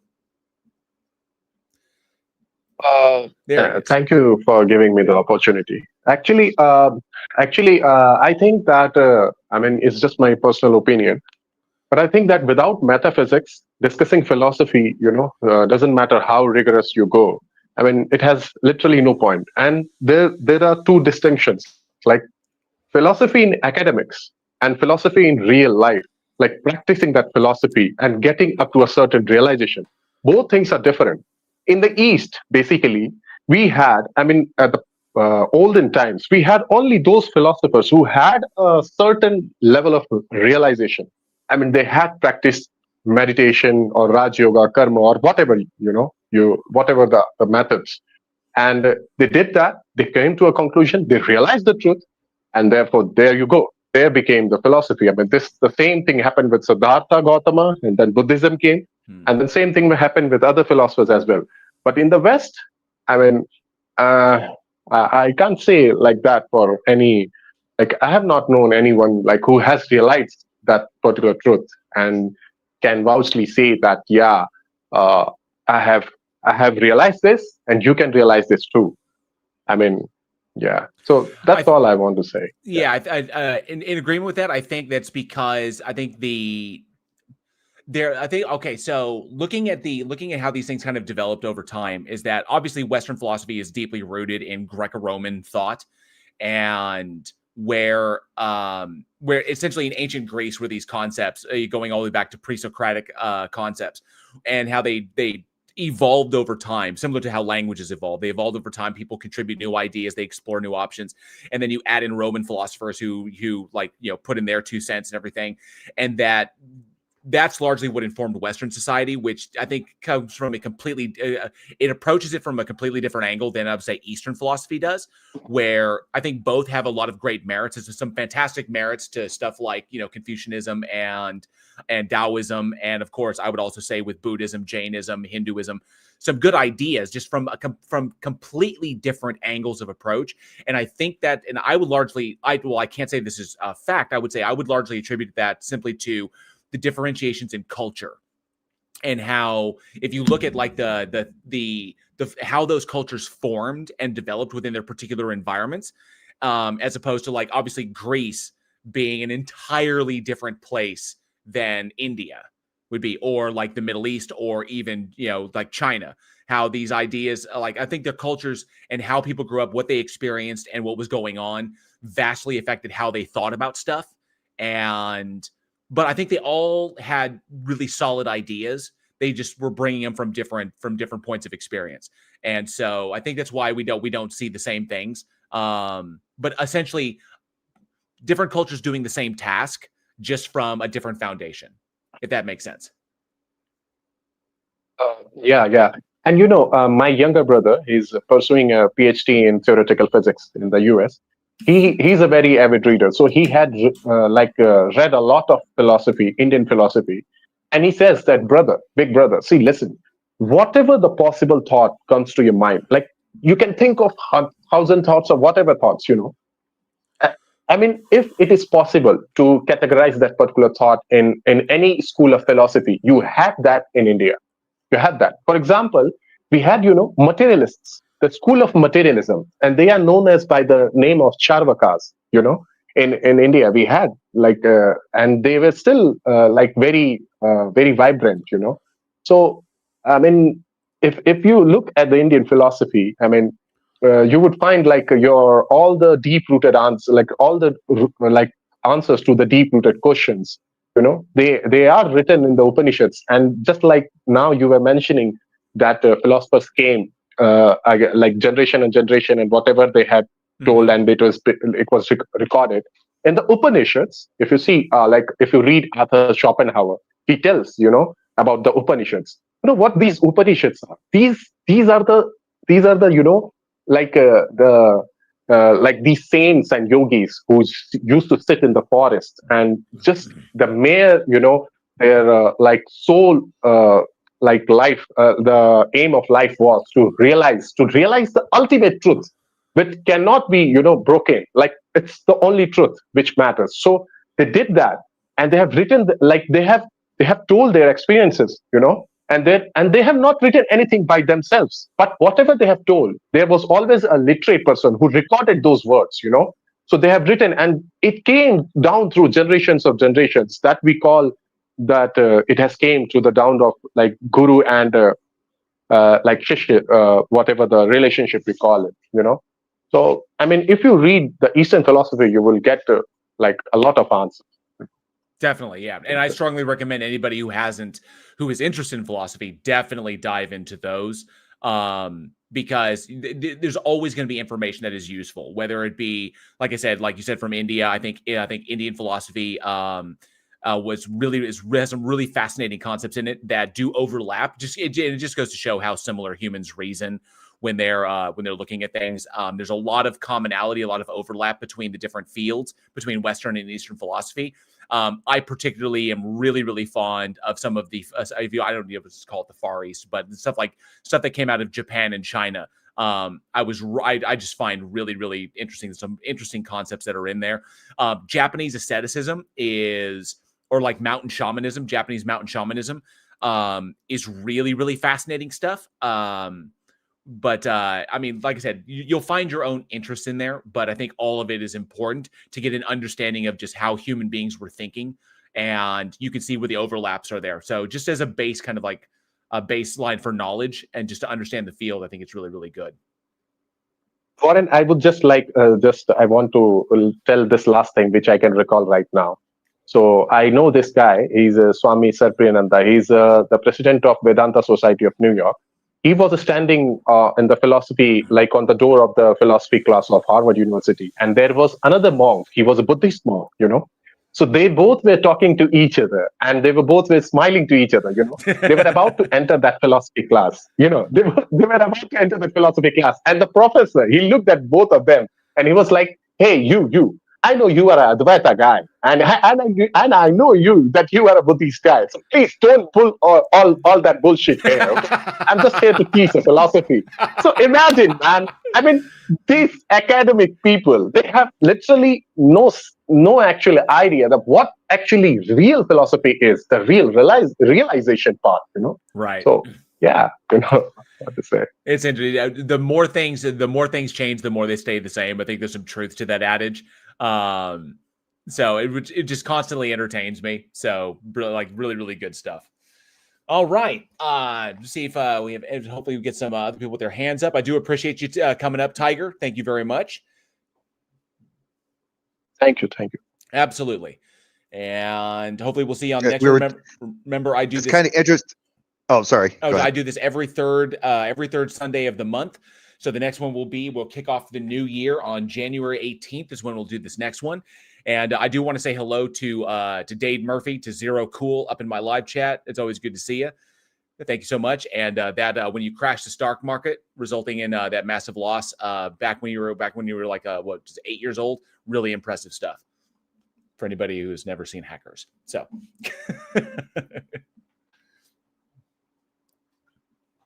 Yeah, it's interesting. 8-Bits in the chat. He's here basically trying to make an argument for objective morality. He did say objective. I asked him if he was using objective to mean something that's goal-oriented, working towards a goal, or if it's independent of minds. And he said it's stance independent, not mind independent. Well, that's... but I think stance independent and mind independent, I don't know. That seems like, unless there's some kind of like nuance difference between stance independent and mind independent that I don't know about. But I also know that there's many different usages for the word objective. So normally the way that it's argued from a theist position is that the objective morality is innate to the God's character. So that's where the morality is coming from. But that goes more to classical theism. So the morality isn't being reasoned by God. It's just a part of him or something like that. It still can be. It still can be shut down. My understanding is that stances are normative. So there's no like independence there. Is that the moral? See, this is also like predicated on a major issue that morality in and of itself is just the capacity to differentiate between what is understood or what is agreed upon to be good and bad, or like right and wrong. Okay, so like moral distinctions is just like when a person makes a moral distinction, that's just them making an evaluation as to whether a thing aligns with what they consider to be moral or immoral, or even potentially amoral, where there is no moral thing. Well, because they can decide. You look at an action in a vacuum. You just look at an action, and that action in and of itself is amoral. Okay, because one person can look at an action from one angle and determine it to be moral, and another person can look at the same action from another angle, depending upon the information they have, and conclude it to be immoral. All right, so this is where we get into the differentiation between of like what constitutes justification for an act. And so then you have the action in a vacuum. Then all you're doing is basing it upon the action in and of itself with no other prior information. And so then you assign based upon your stance what the evaluation is. And the evaluation is that it is moral, that is predicated upon your stance, and that is what is informing. That is the normative position. That's a normative thing that informs how you value the action that you saw. And so these are entirely subjective. They're completely mind dependent. And how we develop our stances, there's a lot of factors that go into that. Some of which is biology's our capacity for empathy, because a person can look at an action where someone is getting harmed and they can immediately conclude that it is immoral because they have a high degree of empathy, a high capacity for empathy, and they internalize that pain, and then they wouldn't like that themselves. So then they say, I wouldn't like that. I can understand that they wouldn't like that. And so because I wouldn't like that, I can see the pain on their face. I can internalize that. I declare that to be immoral because I wouldn't want it to happen to me.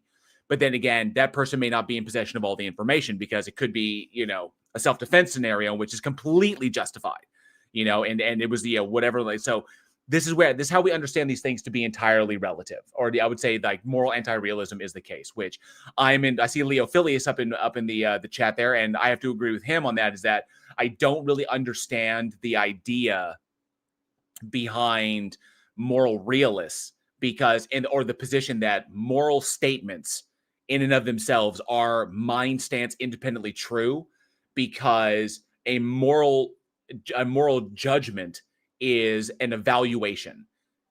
And so, because you're judging that act to be a particular, to be something. And so, because it is a judgment that requires a mind, and what can inform that is based upon information and prior states. So it is subjective, which is, why we have agreed upon systems that we employ that are entirely stance dependent. Like, it is the stance of the country that we live in that certain things be considered, like if certain things are moral or certain things are immoral, and we predicate our laws upon those, even though they're not, those two circles do not completely overlap. Some things that you can consider immoral are not illegal, because we value a balance between controlling people and between people's freedom and the security of the populace. And so I think it's important to kind of like parse that out, because I don't think moral realists really have a leg to stand on, to put it quite simply. That's me. I don't think they have to appeal to things that they can't demonstrate to be the case in order to provide their justification, which is, I think, deeply problematic. But yeah, and now that we're on this topic, it's kind of funny because it reminded me of that moral freedoms assertion that you were having that conversation with Toronto Bible Study or whatever. Yeah, Toronto Bible Study. Yeah. Toledo. I kept thinking Toledo. I was like, this boner's got to be from Ohio. Sorry, but I was thinking of that. I was thinking of it after the conversation, because I was thinking, like, I think I asked him in the conversation, because he was talking about, like, you got to have moral freedom in order to have, like, morality to really, like, mean anything. So you got to have the bad stuff to do, like, in order for there to be really good stuff. And I think I asked him, like, when it comes to, like, getting any kind of, like, do I get some kind of moral kudo by not doing something bad? And I have to go back and find that, because I think he said yes, that it's basically it's a moral good to not do something. And it brought me to this idea of this scenario where something bad is happening to a woman, and it's being done by a man, or about to be done by a man to her, and I'm standing there as an observer, and I do nothing. Is that morally good? And I've had this conversation. I've thrown this around to theists before, and they seem to always have a hard time with it, because they'll go, well, yeah, you should do something about it because you have a duty. And I'm like, well, then, and then I'll throw it back in their face. Well, why doesn't your God do it? Because if it's morally perfect to act on these particular things, then your God should be doing it, and so on. Right. But I thought it was interesting, because you can do three. Most people will think, well, you can do two things. You can either do the good thing and stop it, or you can do the bad thing and walk away, or just sit there and watch. There's actually a third thing. You could participate. So you could say, I'm being morally good because I'm not participating. I'm not helping this guy do this bad thing. See what I'm saying? Mm-hmm. So am I now doing a good thing by not doing this bad thing, by participating? Even though I'm just watching, I'm still not stopping it, but I'm not participating. So I must be doing something good, right? Because some of these guys would talk about this. They'd be like, yeah, as long as you're not doing the bad, then you're doing a good. In fact, who was it? A Maverick Being Frank was trying to say that God is all good because God can do evil, but he doesn't do the evil. I think he tried to run that. I think he tried to run that on Leo. That's so, and that's I went, so messed up. It's kind of like, but I was like, evil by whose lights? You know, it's just... it was really bad. And that conversation with Toronto Bible Study kind of got me thinking more about that. I'm like, I should use that on a Maverick Being Frank, because it's not just two things, it's three. I could participate. I could hold her down for him, or we could take turns. You know what I mean? But I'm not. Well, no, you don't do that. I'm like, to be morally superior, you would take steps to stop it. Your God doesn't. Right. He doesn't stop it. So if to be morally perfect like God is to just watch and not participate, then everybody can be morally superior in that, right? Just don't do the bad thing. All you got to do is follow the rules. If you follow the rules and don't do the bad stuff, you're good. I do want to say hello to Moondog Reverb Twang. Good to see you. Thanks so much for being here. And DWJT Music has asked, I think, is asking a question: do moral absolutes exist? And it's an interesting way to ask that question. I think you're asking is do morals? Are there any moral statements that are mind stance independently true that are the case? And I would say no. As a moral anti-realist, I hope that they don't exist. Of course, I'm not like a Platonist. There's no like Platonic realm where a particular action.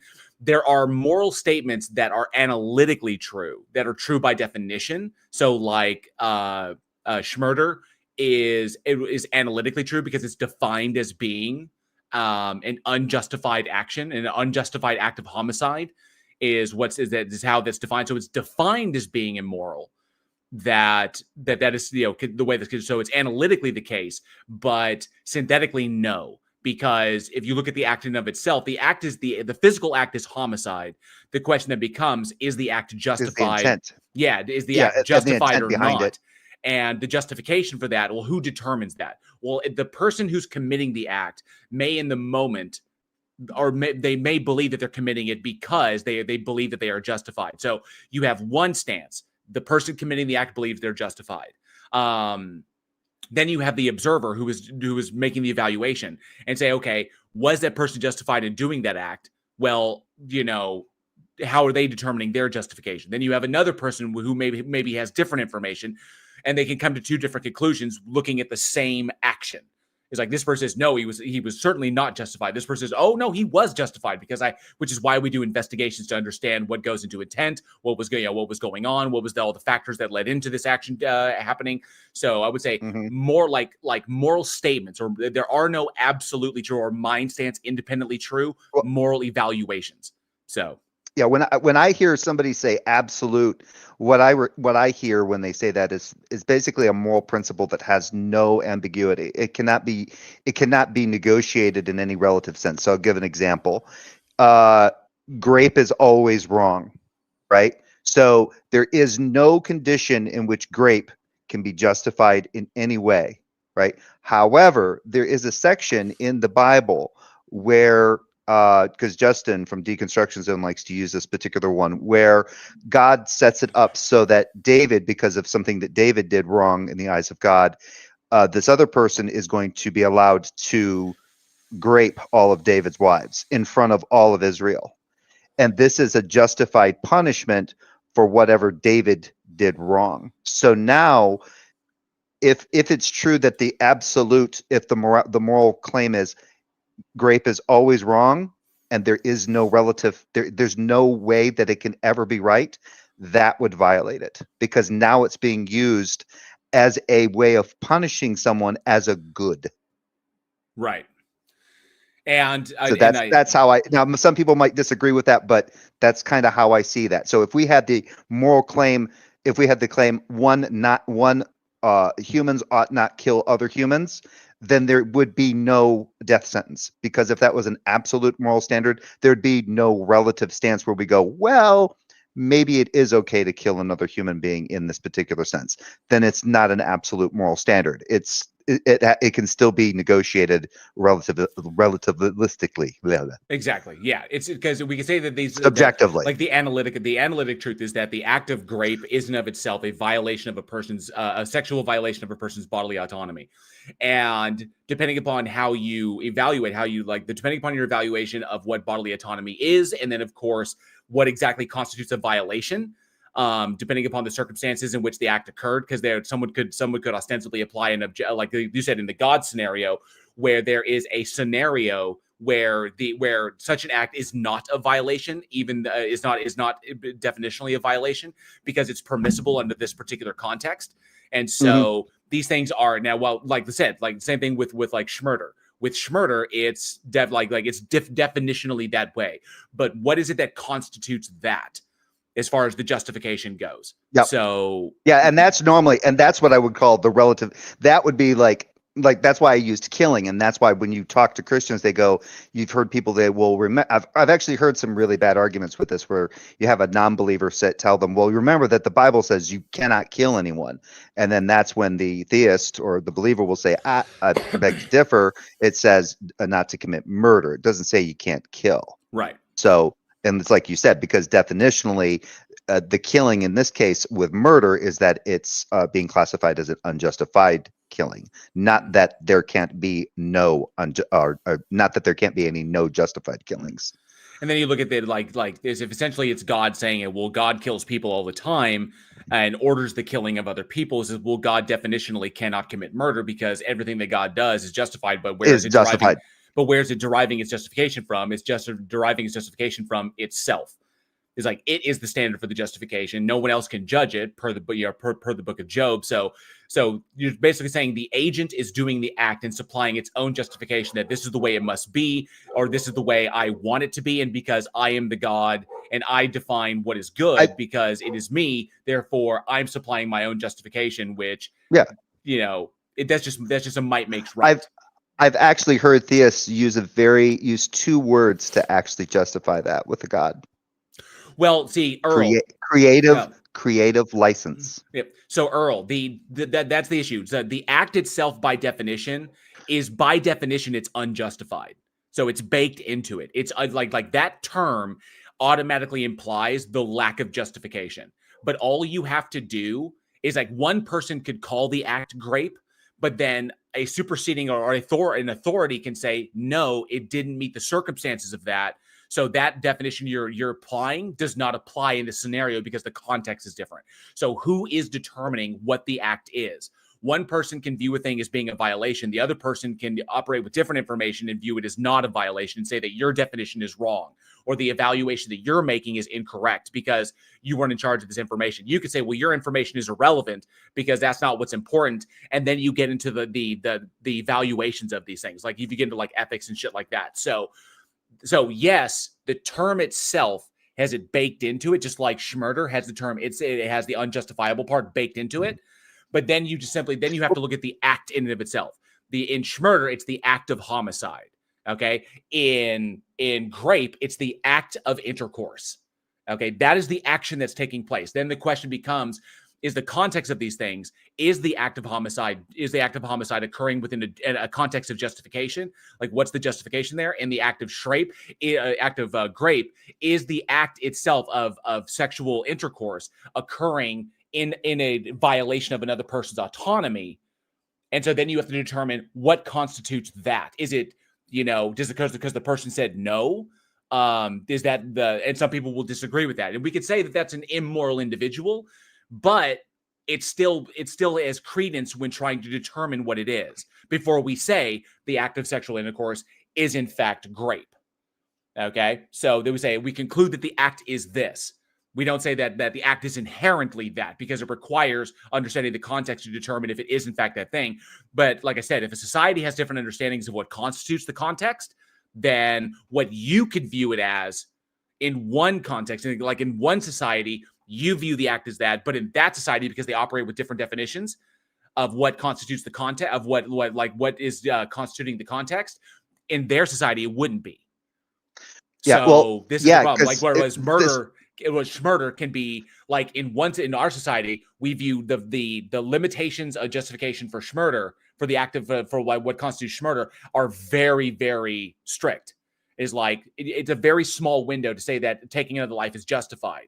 It's very limited what you can do, but in another society, it's much, much wider. What would be considered murder in our society is not considered that in their society. So now what's interesting, this reminded me because like in Sweden, it reminded me of I don't know how true this is, but I know that he was brought up on these charges. Julian Assange, he was brought up on charges for grape, right? And the reason he was brought up on charges for grape is because he had consensual sex with a woman the night of, but then like the morning after, he decided he would just take liberty. And when the woman asked, "What are you wearing?" he said, "You." He didn't put a condom on. That qualifies as grape in Sweden. Oh. Because he didn't put on a condom. So there you go. So Even though they had, they were there in bed, they had consensual sex the night before. Because of that, Sweden has a very strict law when it comes to that. right. No. It's not that authority doesn't negate morality. Is that yes, these moral distinctions are made by the individual, and so that's the thing there. So the moral evaluations are made by the individual. Societies come together and they agree upon what they're going to uphold as far as what is legal and what is illegal. But that doesn't always overlap consistently with what people consider to be moral or immoral. There could be disagreements there. So it's still relative. It's still subjective to the individuals and what's going on there. So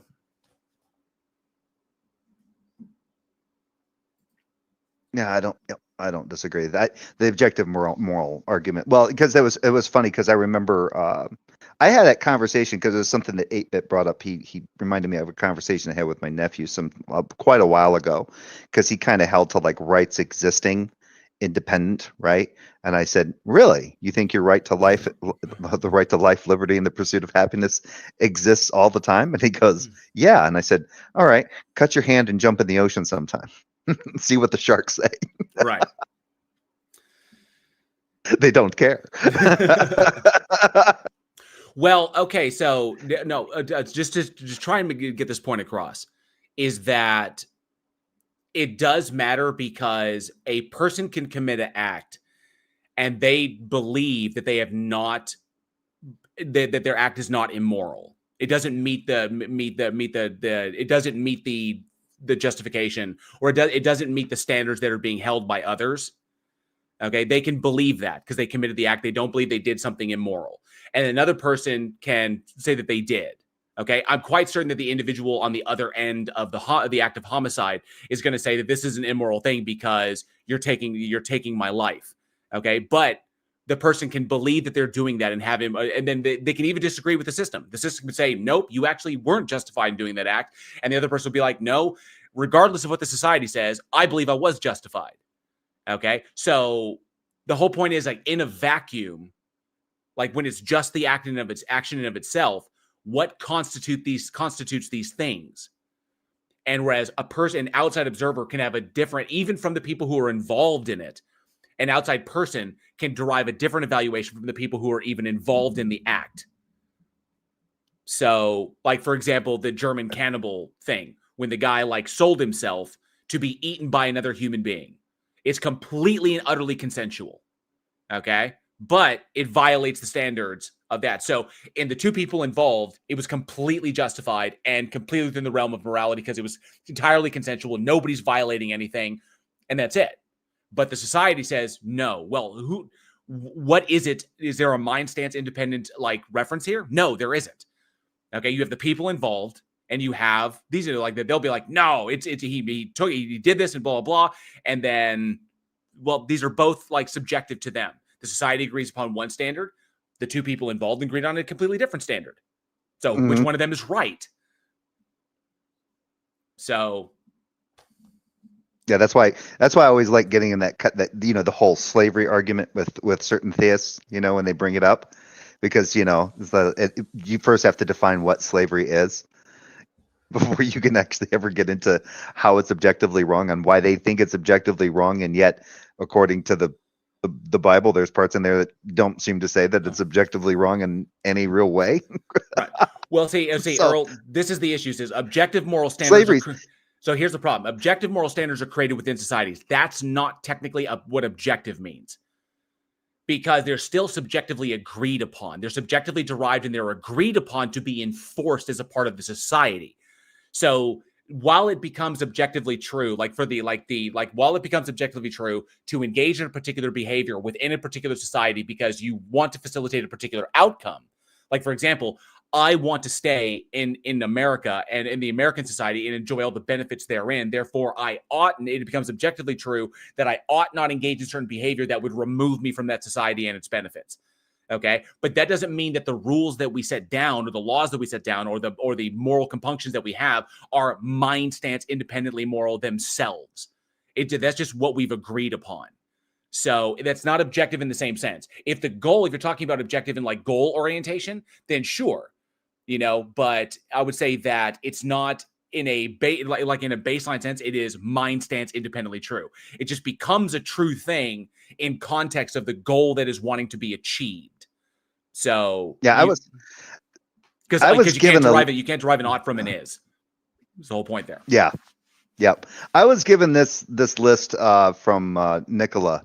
He gave a list of the ways that objective is used. To call a requirement objective is to say it can be an object of knowledge, it can be established true or false, that it can be perceived by our sense, that it is prior to or independent of our preferences or choices, that it is part of the fabric of our world, that it serves to justify our preferences as being reasonable, that it is capable of being quote unquote simply true, that it is valid as a matter of logic, that it is not constituted by our choosing to adopt a particular mode of thinking, and that it is something that can figure as a premise in an explanatory hypothesis or inference. Those are the many different ways that objective has been used. Right. At least according to him. And Earl, that's why it is important to ask. That's why I ask, because usually it's used in the context of these conversations. It's normally whether or not it's something that we are doing of our own judgment, or if it's something that just exists independently within reality. So we're talking about moral realism. And see, Earl, that's where kind of like where it breaks down. So again, she says, I don't hold to your definition of subjective objective. I'm operating with what these terms mean in the philosophical sense. And then there are other contextual data. Words are polysemous. Okay. But I'm operating with them in the philosophical sense of what objective and subjective means, meaning mind stance dependence, mind stance independence.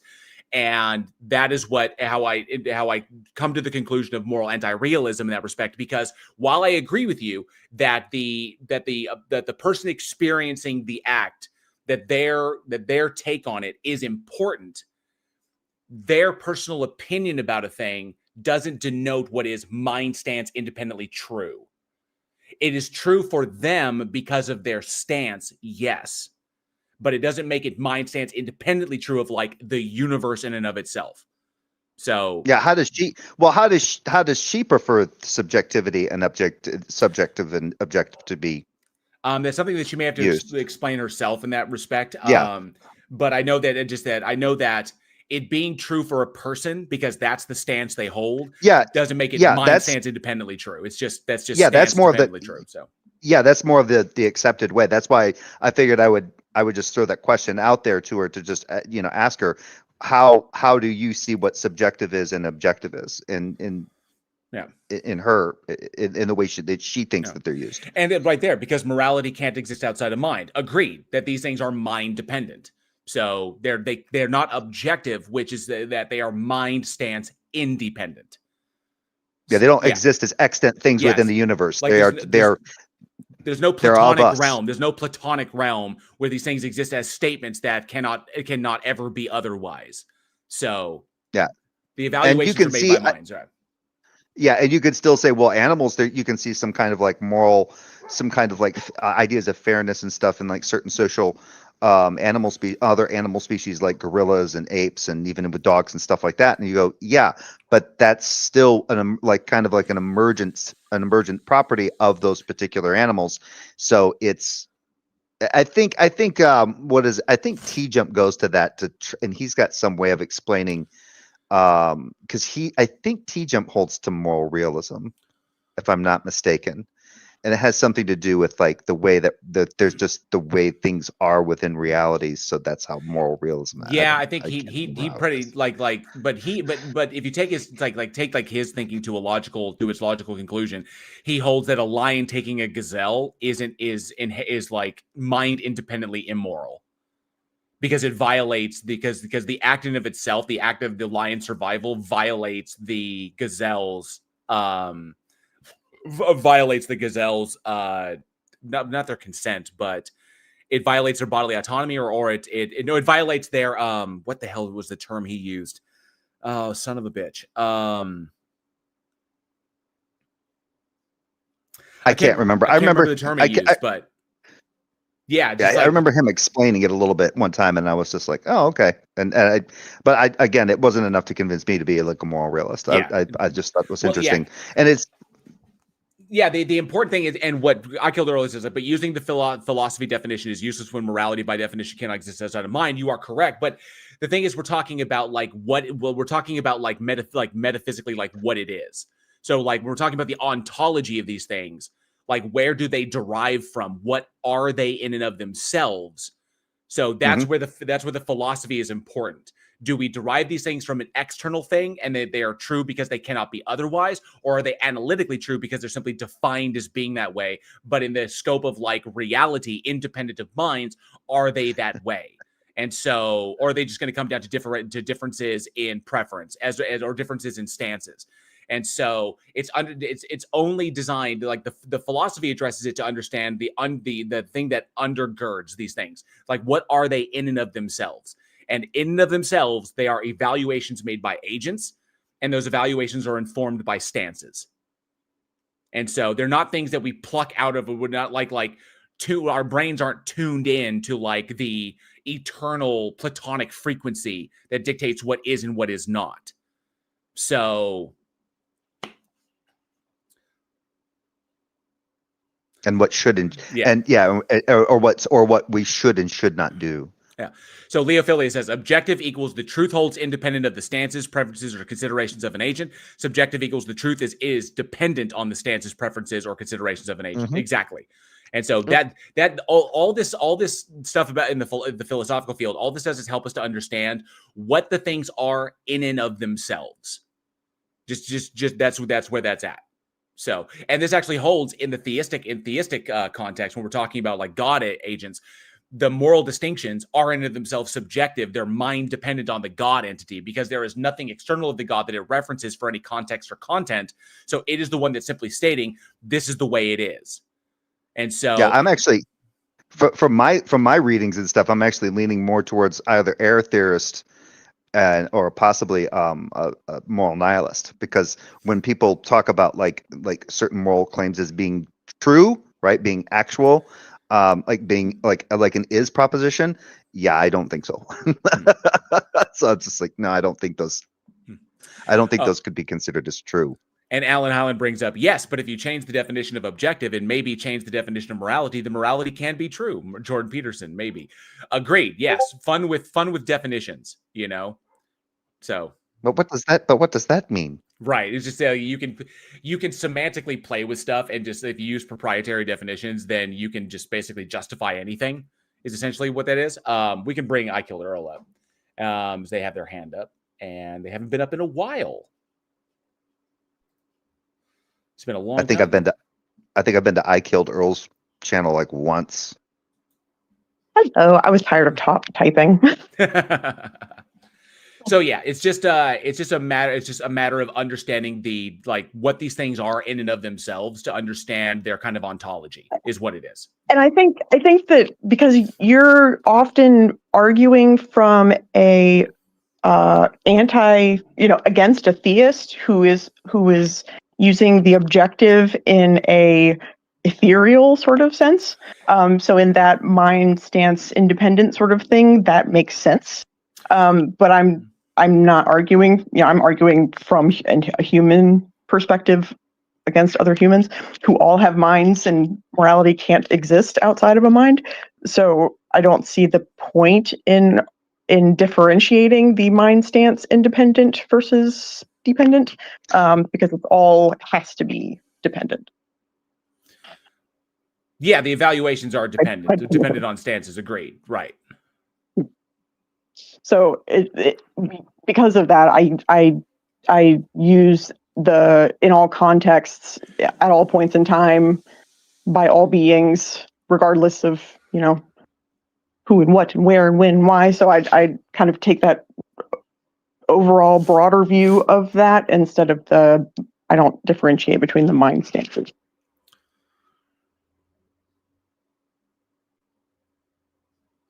I could see some issue. I was trying to think of a way to. There's multiple ways I could approach this as a theist, from a theist position, but I don't think I think they turn out to be ugly. Yeah. Okay. Well, so my argument isn't arguing against theists. It's actually arguing against atheists. Yeah, yeah, but an atheist can be a moral realist. Yeah, there are moral realist atheists out there. So I think that your argument would be against moral anti-realists, is what it would be. I mean, okay. Now, and I understand that Get bogged down the labels. a big argument that a lot of theists will have against moral anti-realists, or a big argument against moral anti-realism, is that it does ultimately reduce these It does ultimately, when it comes down to it, that things are a matter of preference, they're a matter of stance, and so that basically what they'll drive that to is that. So you're basically saying that if a group of individuals or if a society collectively agreed that the act was not analytically, that they altered the definition of it, and so that any act can become permissible based upon the agreement. Well, yeah, upon I mean, that, and that's but true. they're also not arguing in good faith when they do that. But it's And they know also that. true. But it's also the case that it could be like a society can come together and completely say we're going to hold completely different definitions of what constitutes these things than anybody else Mhm. around us. And so if every country on the planet, save for one, holds to one system of morale, holds to one moral standard, and that one country holds to a completely different one, then who's to say who is right in Right, a but then we're getting mindset? into some postmodernist like redefining of terminology, and I am a militant definitionist, as I like to call myself. So I don't. I mean, yeah, you can alter what words mean, but I don't think that's very helpful. I would just ask you, how do you think that an ought claim is an actual true claim? I don't speak philosophy, bro. I don't know what that means. I think the idea is that this goes back to Hume, and it's like you can't derive an ought from an is, and that's why the thing that bridges the gap between what you ought do and what is, like what is about reality and what you ought to do in that, is what we call is basically the field of ethics. And so, but ethics are entirely normative, so that's what results in this. Yeah, and if you hold the command, and if, in my opinion, if you're someone who is a theist that holds to like divine command theory, I'm an atheist. I'm just bringing this up just in giggles. You're those people might as well just say ethics isn't even useful, because ethics literally basically is just a label that means moral reasoning. And if you hold the divine command theory, you don't care about reasoning at all. You're just there to obey orders. Fuck reasoning. So, but those people are assholes. if you want, if you want to say that, I mean, what difference does it make? Like, that's a dishonest argument that they would be making, and I'd tell them to fuck off. I didn't say that. I didn't say it. You did. It's all good. Which would I mean, always say the quiet part out loud. That's what I do. But I think it's important because this stuff goes to how these things are stance dependent. Is like your stance is that the people who do this that they're just a-holes. Okay, and in most circumstances I would agree with you on that, but it's a bullet that has to be bitten in that respect. So it doesn't, though. It doesn't, because these are the same people that, it's the same bullshit. They get, well, that's just your preference. That's just, so what, if you just want to wake up tomorrow and like murder a bunch of people and you say it's okay, then everything's okay. Like that's not honest. They're not arguing honestly. Well, I don't need to engage. No. Hold up a second. No, we don't. Cue the gif of Jason skipping down the street with the sword. It's not that a person can wake up one day and then all of a sudden it becomes objectively true that they do these things. We said that the actions in and of themselves, with no prior information, just the action. Okay, I'm just saying that's what they are. That's what they come back with. The people that you're talking about, they come back with a stupid argument like that. It's intellectually dishonest, but absolutely, right. And so, I can dismiss them and tell them they're an asshole. Leo, you put your hand up. That would be my subjective opinion. Yes. Wait, what the fuck? Why is the mute button on my microphone not working? Hello to you, Leo. My goodness. This is not okay. What is going on here? And hello, Azo. Good to see you. Thanks so much for being here. Jessica, Transmetal Alchemist. Good to see you as well. Mystique, Tina Jones, who's lurking in the chat. I haven't seen Tina in forever. Good to see you, Tina. I hope you're doing fantastic, lovely lady. Ken Speak, good to see you. I want to say hi to some people that I missed. But I appreciate y'all hanging out in the live chat. Quick Mark, good to see you. And remember, anybody in the live chat, in my live chat here on YouTube. If you are a believer or have want to have a conversation about this, feel free to come over to the Politics Discord. The link is in the description. Feel free to come on over and you can join me. You can come up on stage and talk about what you believe and why. So Yeah, and I'm just don't be. I will bugger Don't, off and go. If there's a theist that wants to pop up, I just wanted to come and argue my point. Which actually, Mr. J, you argued for me, so I appreciate that. The last time that I was on the stage of reason, there was some seriously arrogant asshole that had a lovely voice but was a tool bag. I remember that. Yeah, he was horrible. I'm sorry. God, I'm he's so trying to rude. be better. he was a tool bag. That makes him sound useful. What the That's true. fuck? That's true. I would say he was a douchebag, but he probably doesn't get even like within 20 feet of a vagina, so that probably wouldn't be an Oh, Oh, That was good. Well done, Leo. you don't get but laid, he so your came on opinion has no and he was- validity. he was trying to poke holes in my argument, and I get it. Like, all right, pushback's cool, that's fine. But he was trying to give me this situation in which there was like two sides in a war, and one side of the war thought that it was like morally permissible for the women on the other side to be raped, right?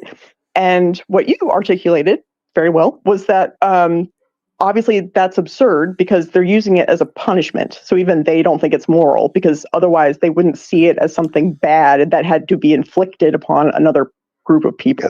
that's cutting them and then rubbing salt and vinegar in the wound. That's also really Exactly, weird right. because they're using the term which has the connotation baked into it, the term, the violation of the other individual's consent. Consent, that was the word that T-Jump uses. That the lion taking a gazelle is a violation of that. Oh, violation of consent. Violation of You're right. consent. Yep. Like the gazelle cannot consent to being eaten by the It was lion. there the entire time. It was just hanging there. But It doesn't it's weird really they have would the use. capacity. They'd say it's morally permissible for grape to occur, but grape already has it baked into it that is already an immoral act because it is Right. analytically immoral. And so they would say that grape is not. Exactly. What they should say is that grape is not possible. Is that there is no such thing as that in our society. So Right. right, It's impossible. It's impossible for that to be a thing when it comes to doing it to the enemy's women. agreed. Yeah, Because it's I not. think a lot of people that defend like raping women and children would just say that they either define them as property, so they don't have any rights, and so like whether they consent is just irrelevant. Yeah, it becomes Or- Or they're her Trump couch. supporters. Yeah, that too. I literally Oh, just got oh. away from a live where I saw yet another mag hat just working himself into mind pretzels, trying to justify the horrific actions of a horrific sex pest. I see this every single fucking day. I am so over it. I'm so over it. But yes, anyway, Mr. J, you made my point for me. I don't know what got me down that road, but I wrote that down and then was going because I've got like a bajillion little notebooks all sitting around here and was flipping through it and I was like, oh shit, I forgot I wrote about this. And yes, I can just absolutely. picture you like vigorously flipping through a multitude of notebooks, going, "I know I wrote this down somewhere. Now where is it?" a little point of I write down. I write down all kinds of weird shit. I write down new words that I've learned. I killed Earl. If you watch the movie Seven, when they go into the killer's I've seen it. apartment and you start to relate, just maybe take a minute the fifth. for yourself. Allegedly. you got what you deserved. Good old sloth. So I originally wanted to join the stage just to I guess provide some clarity on how it is that moral philosophers use a lot of this language. I don't think anybody was using it inaccurately, but I think it's good to really clarify what these terms mean, because a lot of people, I think, sometimes can get the wrong impression. So before I define objective and subjective, I need to define what a stance is. To a philosopher, particularly a moral philosopher, a stance, number one, a stance is something that an Good to see you, me. has. Thanks so much for so being like here. rocks don't have stances. Electrons don't have stances, stars don't have stances. You get the idea. A stance is just going to be a belief, a desire, an aim, or a goal that you have. These are your stances. So when moral philosophers talk about morality being objective, what they're saying is that what we're referring to isn't so much the ontology of morality as much as the truth value of morality. Yeah, that's correct. That's more accurate. So let's take the moral statement: murder is wrong. If you were if you held to moral realism, you believed that moral statements are objectively true, then number one, you take that the statement murder is wrong is propositional. That is, that it can either be true or false. It is truth apt. And number two, that the truth of that statement holds independently of the stances of an agent. So if somebody else said, well, I think that murder isn't wrong, it wouldn't matter. The truth of the statement murder is wrong holds independently of the stances of an agent, which is where the phrase stance independent comes from. That's referring I'm to using a stance truth, independent. that the truth is independent of stances. Right. And That then makes sense. for moral anti-realism, or somebody who holds to some form of subjectivity, they would generally agree that moral statements are truth apt. Say murder is wrong is still a truth apt statement, but whether or not that statement is true does in fact depend on the stances of the agent making the consideration. The thing that you get with a lot of theists is they tend to say, oh, well, then that if morality is subjective, then anything goes. But that's not true. Right. Most moral philosophers are moral realists, and even they will say, well, if moral anti-realism were true, it doesn't follow that this sort of anything goes. That wouldn't follow. There is another branch of moral anti-realism that is known as oh god, it's not eliminativism. What's the word I'm looking for? It's the idea that non-cognitivism, moral non-cognitivism. This is the idea that moral statements like murder is wrong or you ought not torture babies for fun. This is the view that such statements are not even truth apt, that they are sort of, when we make moral statements, we're sort of emoting at each other. That's generally a particular view known as emotivism. But you're like, murder is wrong isn't a true or false statement. It's more something like if I said, what time is it? The question, what time is it, isn't something that can be true or false. It's a question. Questions aren't propositional. So in much the same way, moral statements to the non-cognitivist are not propositional. So it doesn't make sense to speak of them as being true or false. So that's just sort of a overview of what stances are and then how moral philosophers think about things in terms of objective and subjective. Just because these terms can be used a variety of different ways in philosophy, and sometimes a lot of the times philosophers aren't very clear about the terms that they're using. That's why you always hear me ask, well, what does that mean? What do you mean by that? I'm not sure what you mean, because even non-philosophers are just not clear about the words that they use. Right. But I just wanted to provide I will fully admit that there are it's the list of topics for which I do not give a shit are much smaller than the ones that I do. And I have so tried to dig into like the nitty-gritties of philosophy and find it mind-numbingly boring and pedantic, and I accept that the philosophical teachings are important and how we learn things and all that kind of stuff. I trust that my education and my educators, our knowledge is built on the backs of giants and all of that good stuff. And so I leave that to them. So I do not bog myself down with. I do not bog myself down with the a lot of the terminology and the stuff like that, because I can argue a point without having to, because it feels like obfuscation with a bunch of fancy terms that don't really seem necessary when you're really digging down into the actual issue. I'm more of a fact-based kind of human being, and so I want to argue the data, and not necessarily the meta. Yeah, Where does data come from? Well, when we're discussing those, just understanding the underlying principles of these things, and I know that. Well, what do you mean by data? And moral anti-realism, once you start digging into it, and he brought up non-cognitivism, in that moral statements express emotions, commands, but not facts in and of themselves. And then that can be broken down to emotivism and I think prescriptivism. Then you've got error theory, and then ethical subjectivism, cultural relativism. Yeah. There's a number of ways to look at them and how they understand, but whatever informs those positions. But like I said, it gets a lot deeper than just moral anti-realism, but for the sake of it, as opposed to moral realism, that's where I kind of argue from. Right. Yeah, and I know that this part of it is your bread and butter, JL, and I commend you for it. It's just not how my brain works. I get it. I get it.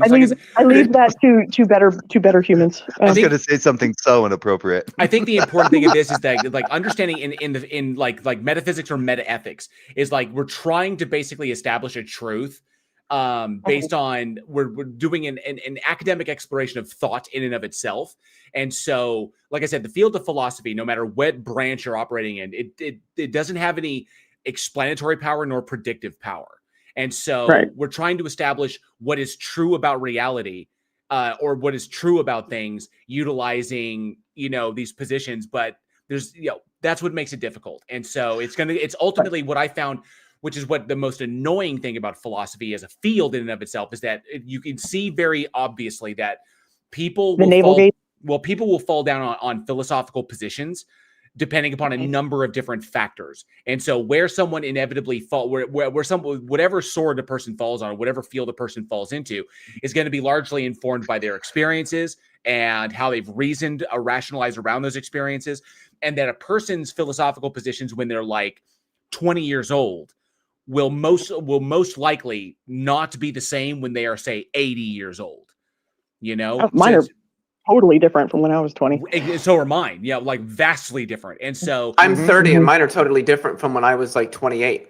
There you go. Yeah. So I think that, and of the vast majority of the time, and I would even bite the bullet to say every time, that it is damn near, I'm hesitant to say universal in that respect, but because it's not a scientific field that has explanatory or predictive power, that philosophy really comes down to positions that people fall on, because those positions, how they are articulated, validate their personal intuitions about things. Yes. And so absolutely. And that's why it's kind of we can have these arguments all day long, and we can describe things in order to, so we can coherently discern them from other concepts, like the difference between analytical truths and synthetic truths and stuff like that. But ultimately, in these kind of metaphysical or these metaethical positions, it's going to come down to what you interpret as validating your intuitions about stuff. And so, but does that tell us what is true in inherently about reality, independent of minds? And I would say the answer is no in that respect. Which is why. Samuel, what are you going off about? I support assholes like me. Wait, so because I'm brown, I can't be a citizen of the United States? Well, that's just racism. I was born in Waterloo, Iowa. I have lived my entire life in extremely rural Midwestern United States. I've driven tractors, I've driven semis, and I've worked on diesel engines. I am more American in the tip of my pinky nail than you would ever hope to be in 1,000 lifetimes. When Leo talks philosophy, listen to that diction. When Leo talks philosophy, you can smell the corn. Okay, right? The dude is pure. I'm just brewing ethanol over. I'm just making ethanol over here. That's his brain work. We're eating good today, gentlemen. I killed Earl. You've got to be probably you've or what? What's that? I'm sorry. You can just call me Earl. Oh, just Earl. Okay, you probably are. Have you ever had somebody like go on your channel and like try to just talk a god into existence with you? Yes. Oh, yeah. I mean, I've Oh, been, okay. I've That I've must be been, hell for them. yeah. Well, Okay. Jay, don't you know Well- God exists because I defined God as having to exist. So he Right, does. and Ha ha! All you haters. Exactly. I have made that Checkmate, argument so many atheist. times. Like you're literally just That's how I you do know, it. using words to talk them into existence. I do It's- want to That's address not- something. I do want to address something really Mhm. interesting here. This is something that Samuel Haram, stupid name, something that Samuel Haram is bringing up in the side chat. There says leftist idiots always go with the race. You are a traitor. What is it? You are a traitor, commie, leftist scum. This is silly, be like this. But he says, and you should get deported. God. I hope Trump deports you, Leo. You're not an American. It all goes okay. So here's the crazy thing: is that he's saying that I love it with. Okay, so he says, "You commie bastard," which I'm pretty sure that Leo is not a This guy's communist, but hilarious. love when ICE deport assholes like you. So here's the thing that you just kind of gave it away. So You've got a fan, Leo. number one, so you don't care about the Constitution as it is written. Like, Yep. so that is distinctly anti-American, because the way the Constitution is understood in a legal sense is that because Leo was born here to American citizens, born in America to American citizens, Leo is by definition an American. So that's like in the legal sense of that. You're operating with your emotional standpoints that because he holds a different position than you do, then that disqualifies him from being an American. But there's nothing legally binding in that. There's nothing legally referenceable in that. He can believe different. As a matter of fact, the Constitution itself states that he is allowed to believe differently than you, so long as he operates within the legal framework of the nation, doesn't violate those laws. So, but he's protected to believe what he believes, just like you are protected to believe what you believe, which is why you stating that American citizens should be deported in direct violation of the Constitution is not a He's calling you a- punishable. Is not He's a calling you a. He's is- calling you a terrorist is not a sympathizer now. punishable action. They like the government can't put you in jail for making that statement. Okay, because Samuel, your freedom to you are a express. Isn't it raging just piece of amazing shit. how mad people get because you say brown people shouldn't be genocided He's off the so face of butthurt. Right. You know, And then it's all funny, these people are like, this isn't even the first racist I've seen today. When they start balding, just all because you said genocide is bad and we shouldn't do it. Right. So This is literally not even the first racist that I've seen just Yeah. today. So, Bro, ju- you just are to- not just to- even special. just to You put are the just pin- another piece of shit on the internet saying horrible, hateful stuff. I am so sick. I've heard the F slur and the N slur more times in the last month than I have heard in my entire life, and I live in the South. All in all, you're just another know what racist brick in happened. Trump's Well, wall. if I- So, I so seem hold to on, hold remember on, there hold on. was So a just scene- to put the final pin in it, just so I don't lose my train of thought, Samuel, Yeah. what you're expressing is obviously anti-American. It's anti-American sentiment because it's in direct violation of our foundational principles of what we founded the nation upon. You disagree with what America stands for as per the founding fathers, and you think it should be different. But the reason you think it should be different is because of your judgment of Leo's skin color and his either political views or whatever personal views he has.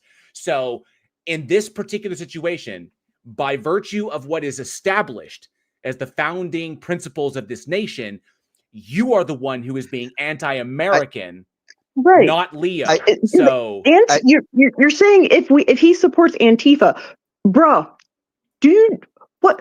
I don't know what it means to Jesus. support Antifa. I am Antifa. I am also anti. Right. I am in Antifa. fact. You- I am if in you fact the are CEO of Antifa part, Antifa. You are the anti-American piece of shit. Because I last time I gotta- checked, America is not a fascist nation. Idiot. I'm gonna ask my wife to get a doll, and I'm gonna come on camera, and I want to point to different areas, and I want Sam there to affirm, where did Leo touch you? Sam, honey, you are the tyranny. we are all right now. We are all Antifa here, and Luigi was at our place Right. eating pizza that night.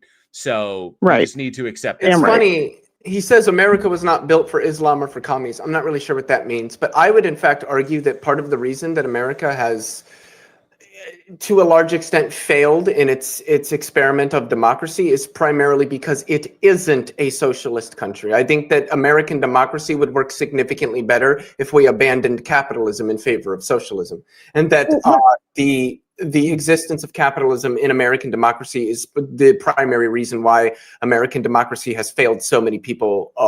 Bro, Sam, holy shit, dude. Antifa isn't an actual group. You got to remember, you're talking to somebody whose IQ is like lower than the temperature of the vacuum of space. Temperature IQ bullshit, man. Holy shit. There is no it's not heat an transference. organization. There is moron. no heat transference in the particles of his brain. It is absolutely Right. zero. Yeah, yes, I want a civil war. That's why I go out and shoot bro. white people and say I'm doing this to start a This civil is war. the only. like all This those is white the guy. people do. This is the guy that actually likes to listen to the song "I'm Too Sexy for My Shirt," and he thinks it relates exactly to him. To him. This dude is the puddle analogy personified. Like, And the funny thing about the shirt is that the shirt's really boxy and it doesn't fit him very well, and he still thinks he's too sexy. You sir are who Carly Simon was singing about. So He makes, absolutely. why is it he makes me laugh so much? That level of shit. That's like that scene in fucking South Park where Cartman's in the fucking tunnel of intolerance. It's fucking hilarious. Okay, we can swing it back to... when it's shouting out all the slurs and Cartman's like having the time of his life. He's just sitting there. I feel like Cartman right now. I'm just like, this guy is amazing. All right, we can swing it back to the topic at hand. Because some people was going like, because the politics thing, but let's just say, we agree. We're pretty much in agreement. Pretty much the live chat's in agreement that Samuel Haram is just an idiot and a troll. So we don't have to like feed that anymore. Let me see here real quick. Oh, but I hope you have the day you deserve. Can we feed that troll And some more? I want to see if he pops. There's Antifa whistleblowers who left the organization. Really? Okay, where's the headquarters? What state? What city? Who leads it? How many members does it have? Give me a link to their website. Sam, have the day you deserve and bless your heart. All right. If you know anything about the South, we do have about the worst burn you could possibly get. We do have a theist who's in the chat with their hand up. I'm going to go ahead and bring him up. And if you might, I'm going to prune the stage a little bit, if that's okay. Leo, Earl, you mind if I put you back down into the audience, so I can bring up this person? I appreciate y'all coming up. Thank you. Yeah. Can I drop myself or leave the? There you go. Appreciate that, y'all. And we're gonna bring up Luke. Although I have a feeling I think I've had Luke up before in the past. Luke. Yep, you did. How you doing? I'm doing good. So I know that you're a believer. What do you have for us today? You have evidence? It's about the standard of evaluation. In the chat, I have posted the question: by what standard one is calling my view the Catholic Church is the real God, and wrong. They call my view wrong. Cool. Which standard? Cool. How do you know that the God exists? And what would a non-corrupted or correct version have to satisfy? Cool. Yeah. Before we dive into that, how do you know that the God exists? There are many reasons for how. Like it was taught to me. One of the reasons is information from a reliable source. Okay. Does the fact that it was taught to you logically entail that it exists as a thing in reality? I'm not sure it answers my question. Maybe not. Why? Well, the whole idea is that, like, if you're predicating it upon the existence of a God, okay, whatever your positions or whatever your questions might be, then I have to know, how do we know that the God exists to do the thing that you think it's doing? So how do we know, or how do I know? How do you know? Because I know that your God doesn't exist because it's analytically, logically contradictory. So therefore it can't exist. Now, I'm not saying that like there aren't some God concepts that are logically possible. Sure, there are, because they don't entail a contradiction, but those concepts are inherently unfalsifiable. So we can't determine the truth or falsity of them. But I would also argue, I would then go and argue that there's no rational justification to believe that they do exist. Any one of them do exist, because the God concepts fall into one of two categories. Either so far they have fallen into one of two categories. They're either logically contradictory and thus cannot exist, or they are unfalsifiable and no rational justification exists for believing that they do. So you specifically have espoused the Catholic version of the Christian God. So what do you, so like, how do you know that it exists? Beyond, how is it a knowledge claim and not a belief claim? Because I understand that you're convinced that it does exist, but that's irrelevant. You can be convinced of all kinds of like nonsense stuff. There are people out there convinced that Nessie exists, okay, or that Bigfoot exists, but it doesn't mean that it does. So we can't just go to the fact that you believe it, okay, and that you were taught it exists by other people who believe it doesn't entail that it exists. So the question is, how do you know that it exists? Or do you concede that it's just a belief you hold, but you don't actually know it? All knowledge claims are based on beliefs. Do we agree or do we disagree? You could say to a degree that they're justified and true. So, but if there's no rational justification and you can't demonstrate it to be the case, so like, how do you know it's true? I will say it's true that you are convinced that it's true. That you hold the belief is true. I'll accept that. I'll concede that, even though I can't demonstrate it. I'll say, sure, it's true that you hold the belief, but what is the statement? Does it qualify as a knowledge claim? So, because knowledge and belief are two, while related, are not the same thing. Okay, so either it's a belief. I'm not sure I heard your answer. So that knowledge and belief are not the same thing. That knowledge. Could you repeat back the question I asked you, please? So is it just a belief claim that you have that you don't know to actually be the case, but you do believe it, but you don't know it? Or are you claiming it's a knowledge claim that you can demonstrate the truth of? Could you repeat back the question I asked you, please, Warren? The initial question I'm not interested in because it's predicated on the existence of a God. I want to hash out, how do you know the God exists? Okay, Warren, how old are you? Irrelevant. My age is irrelevant. Let's build a common basis. My name is Luke. I'm 45. I want to know how you know the God exists. I already answered that question. You didn't answer it because you said that you believe it does, but you haven't parsed out how that's that qualifies as a knowledge claim about external reality. Because all knowledge claims are rooted in beliefs. Okay, but that doesn't mean they're true. There's a distinction. Actually, I would say that beliefs. I would say beliefs are actually rooted in knowledge, not the other way around. Not the way you're saying. If you go by knowledge as a subset of belief, there are things that you could be convinced of based upon the argumentation or based upon what's presented to you and what you accept, in virtue of your priors. But that doesn't mean that it's an actual knowledge or a true thing about reality. If he's saying that he believes that God exists, but it's not a thing that he knows about external reality, he just believes it because he's convinced of it, that's one thing. That would be intellectually honest. But if he's saying that he knows that God exists as a concrete thing, meaning standing in causal relation to other things that exist independently of human minds, I want to know how you derived that. But if you're not deriving that, that's an important distinction to make. So because in that case, because I mean, I was honest in my belief that God existed when I was a Christian, but then, things changed, and I realized my justification for believing that thing. Actually, I would have said even when I was a believer that I knew God to exist, but my justifications were all wrong. So so I know that you claim to believe it. That's fine. I honestly don't care. What I care about is if you're saying that this is a knowledge claim, that you know it to be true about external reality. As much as the earth is spherical. Okay, so you can demonstrate that a God exists. Only if we have a common basis. That doesn't follow. That doesn't follow at all, because I can demonstrate that the Earth is round, or the Earth is an oblate spheroid, and we don't need a basis. We just need like mathematics. Sure, that's like saying I need a common basis, Warren. Okay, so but not a personal one. That's within a logical system. It's a common basis between Warren and me. But that's if you want to make a demonstration, we need a common basis between him and me. Okay, logic. If you want to jump in the conversation, then the common basis would be between me, Warren, and Jay. Okay, but we have to find a common basis. Okay, the logic is the basis. Logic is the basis of evidence. Luke, logic is the basis. What did I just say, Warren? Okay, I'm giving it to you. Logic is the basis. Now demonstrate that your God exists.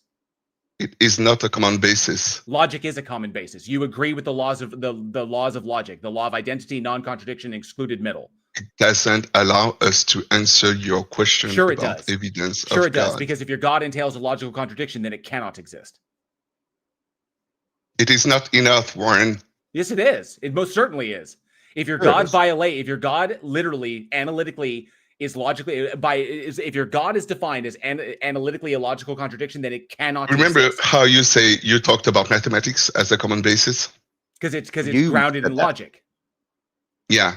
Do you remember how you needed to add mathematics as a common basis to demonstrate that the Earth is spherical? Yes, because it's grounded in logic. That's the unifying basis.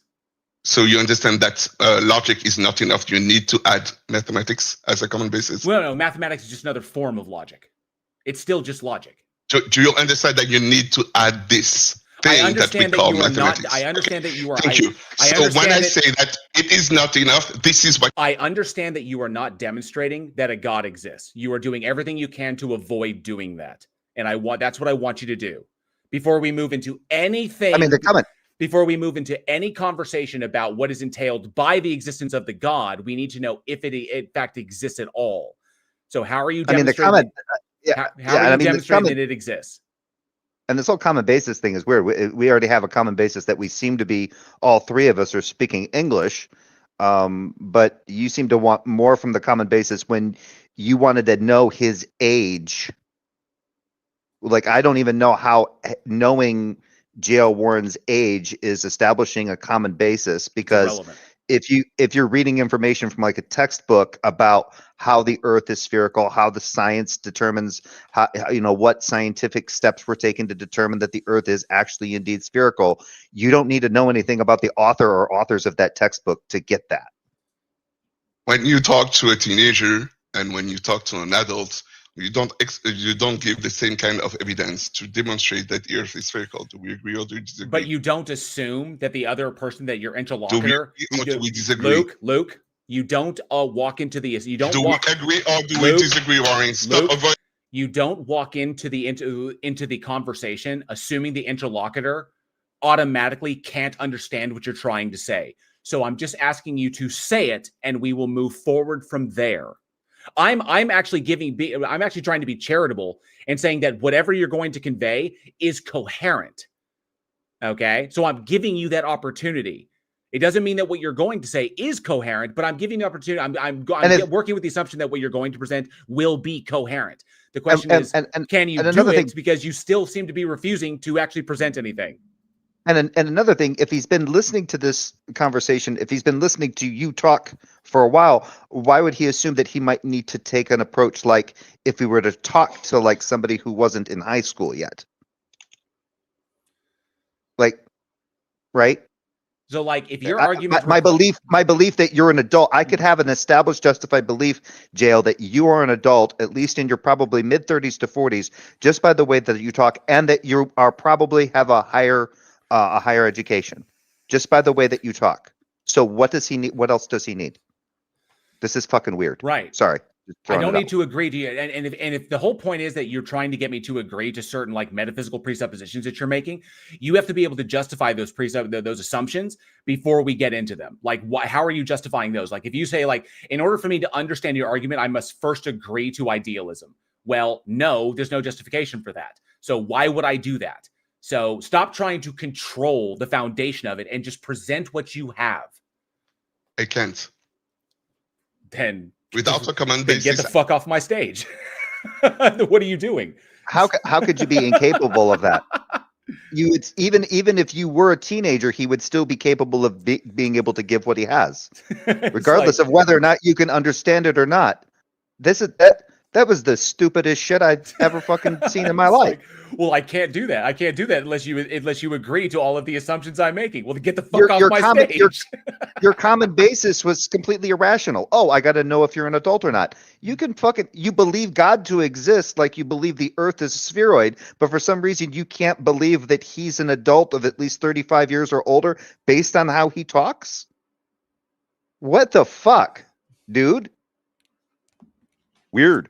Yeah, that was kind of pointless. So it was kind of like, I think I remember I do remember the last time he was on here and you were talking to him, and it was equally. I think it was equally aggravating. yeah, But it didn't really aggravate me. It was just that wasn't aggravating to me, but it was just kind of like, that's weird. Like, I don't. It's not like, because maybe he's watched those ones like where Justin goes, are you at least 18 years old, and are you a believer, right? And he thinks that's setting up the common basis. But I think the real reason is for that one, Justin's basically covering his ass to make sure that the person is legally an adult, and number two, his show is predominantly based on talking with theists who hold to a belief in some kind of god or gods. So that's what he's setting up. So now here you are doing your stage of reason thing. He's coming in saying he knows that God exists, like he knows that the planet is a spheroid, and you're saying, okay, show it. And then he goes, I got to know your age. What the fuck?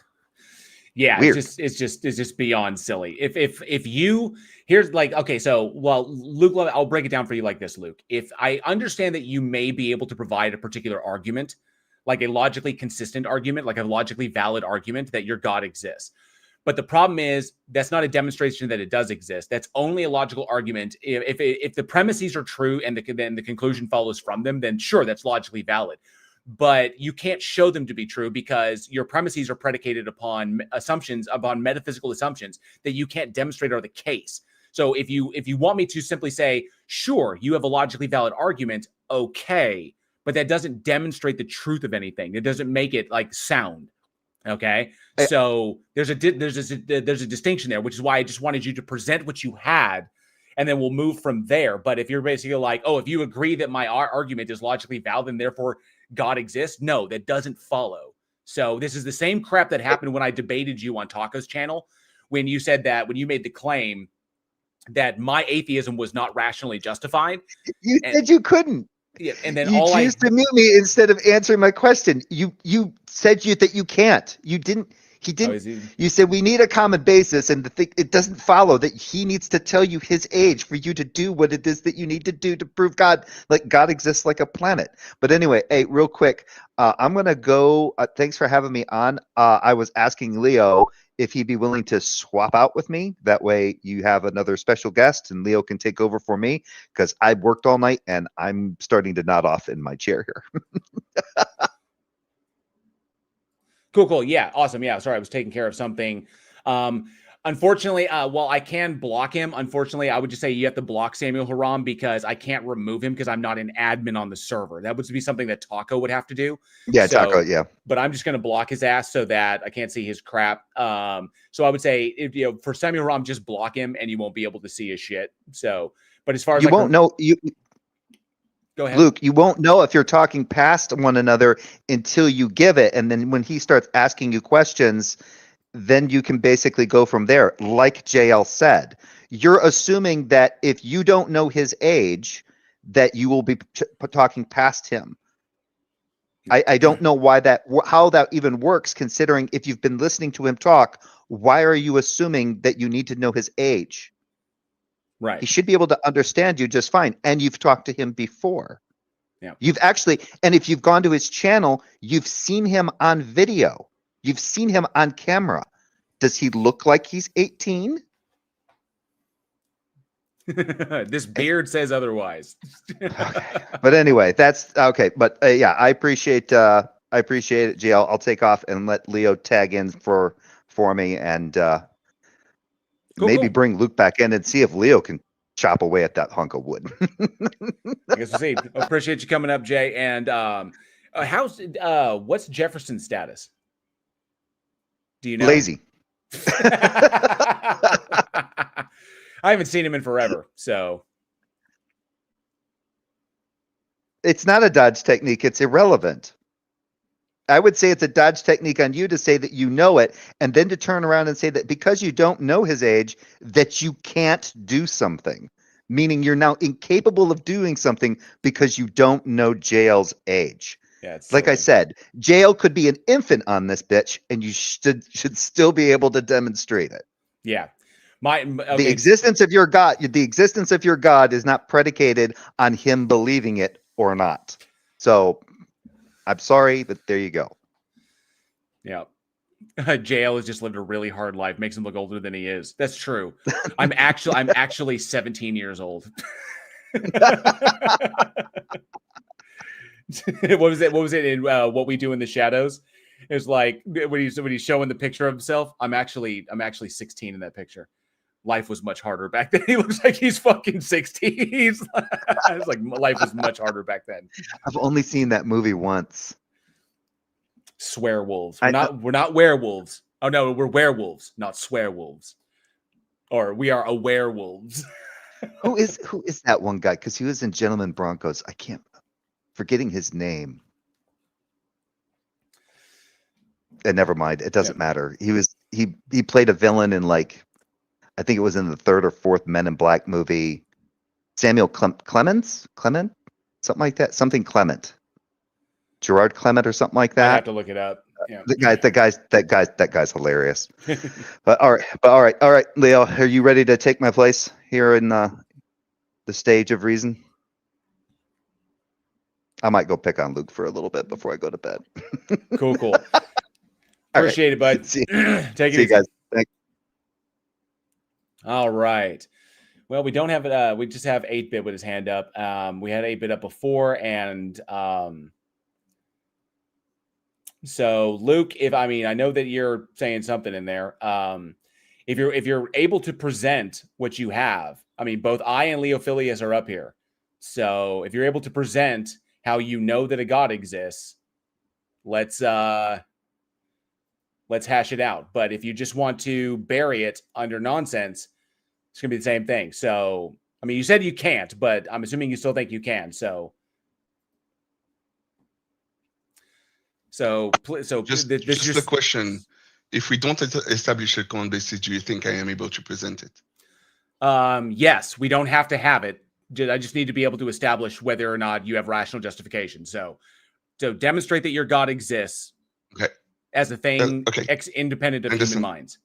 Yeah. You don't need a common basis. I don't want to have this conversation. Thank you, Warren. Bye.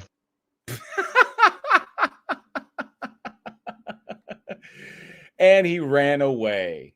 That is hilarious.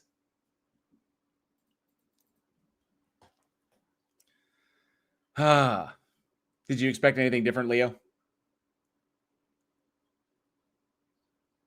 He may be AFK. Maybe getting a drink.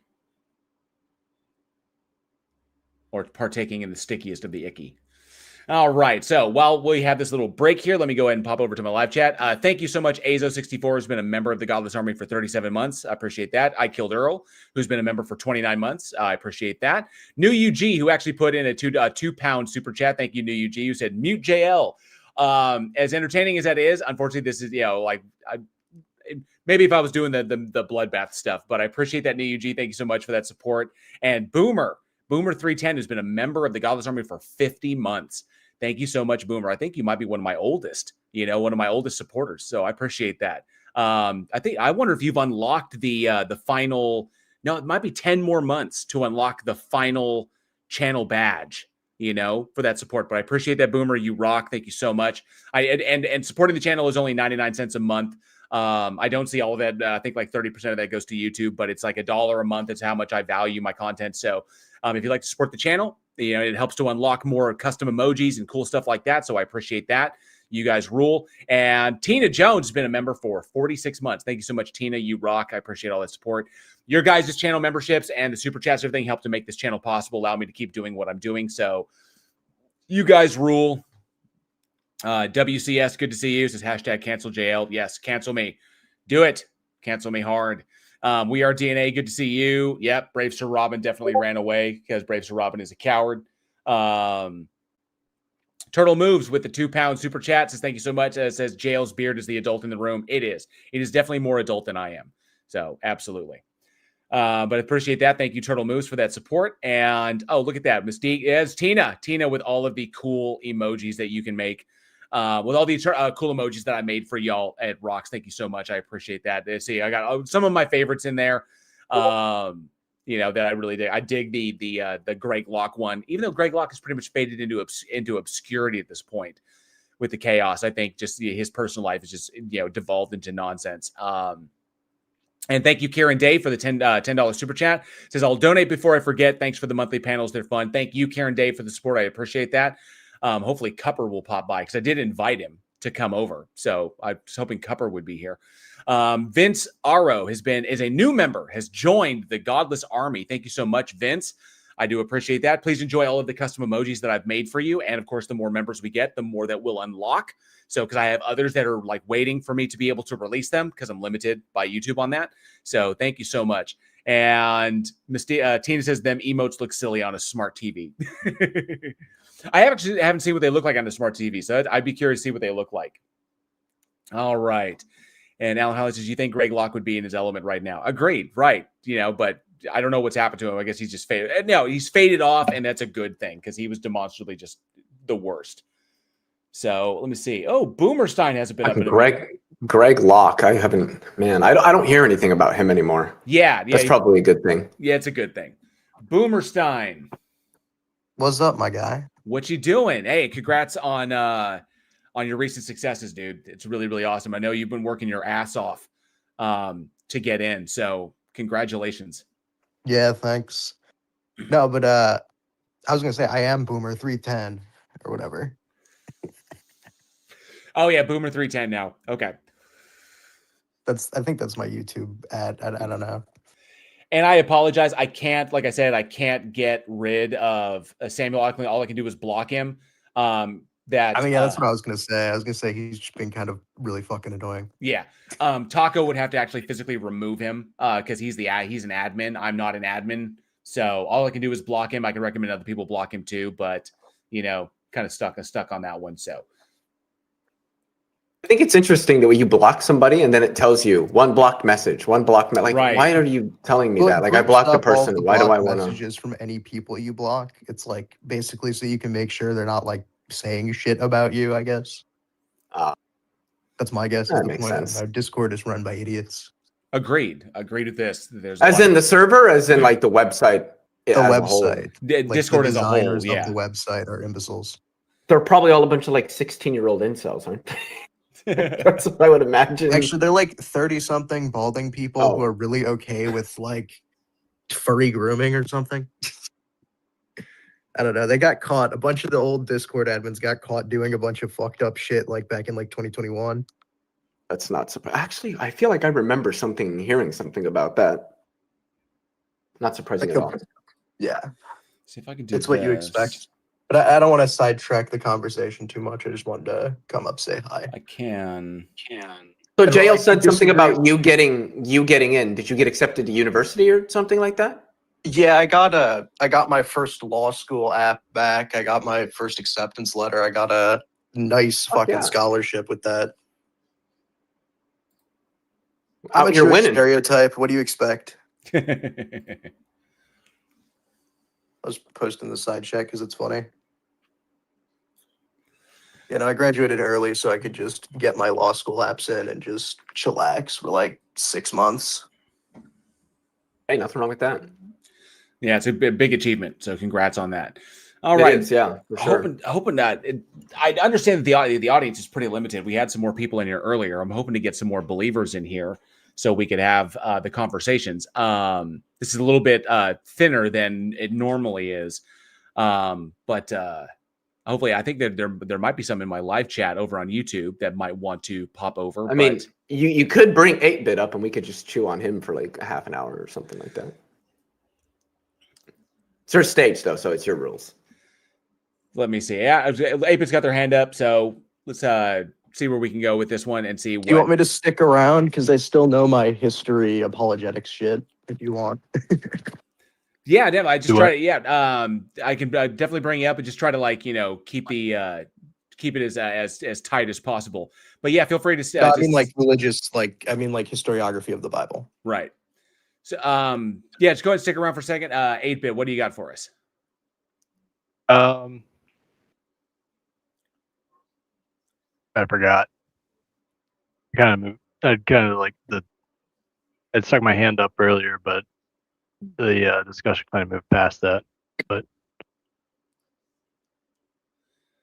I mean, you said you were going to chew me up or something, or the other guy? Well, it was Leo? just to bring something up so we could so we could keep the conversation going. So we didn't know where we don't know where it's going to go, but like if you had something but if you don't remember, that's fine. You may remember later. I mean, like I'm working on a script for a video in support of objective morality. So, if you want to talk about objective morality, I would say, how are you deriving an ought from an is? I'm destroying the bridge entirely because I mean it's kind of self-refuting because the Wait, what's self-refuting? the is Sorry, I was ought responding to gap something on thing. Twitter. The way the you can't derive an ought from an is? Yeah. Hume Yeah. says that there is a logical gap between what is and how we ought act.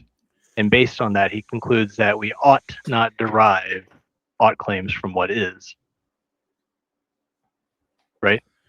That we can't. That you can't derive it. Not that we ought not, but that you can't. Let's see. Here we go. Yeah. Can't. Where's the can't part? That an is cannot be derived, or that an ought cannot be derived from an is. Yeah. Let's see. And that if you were to attempt to do that, that it would not be that there. The understanding is that it's not, that there is no justification there, because ultimately the thing that bridges the gap is ethics. Is ethical valuations. Leo, if I'm correct on that, right?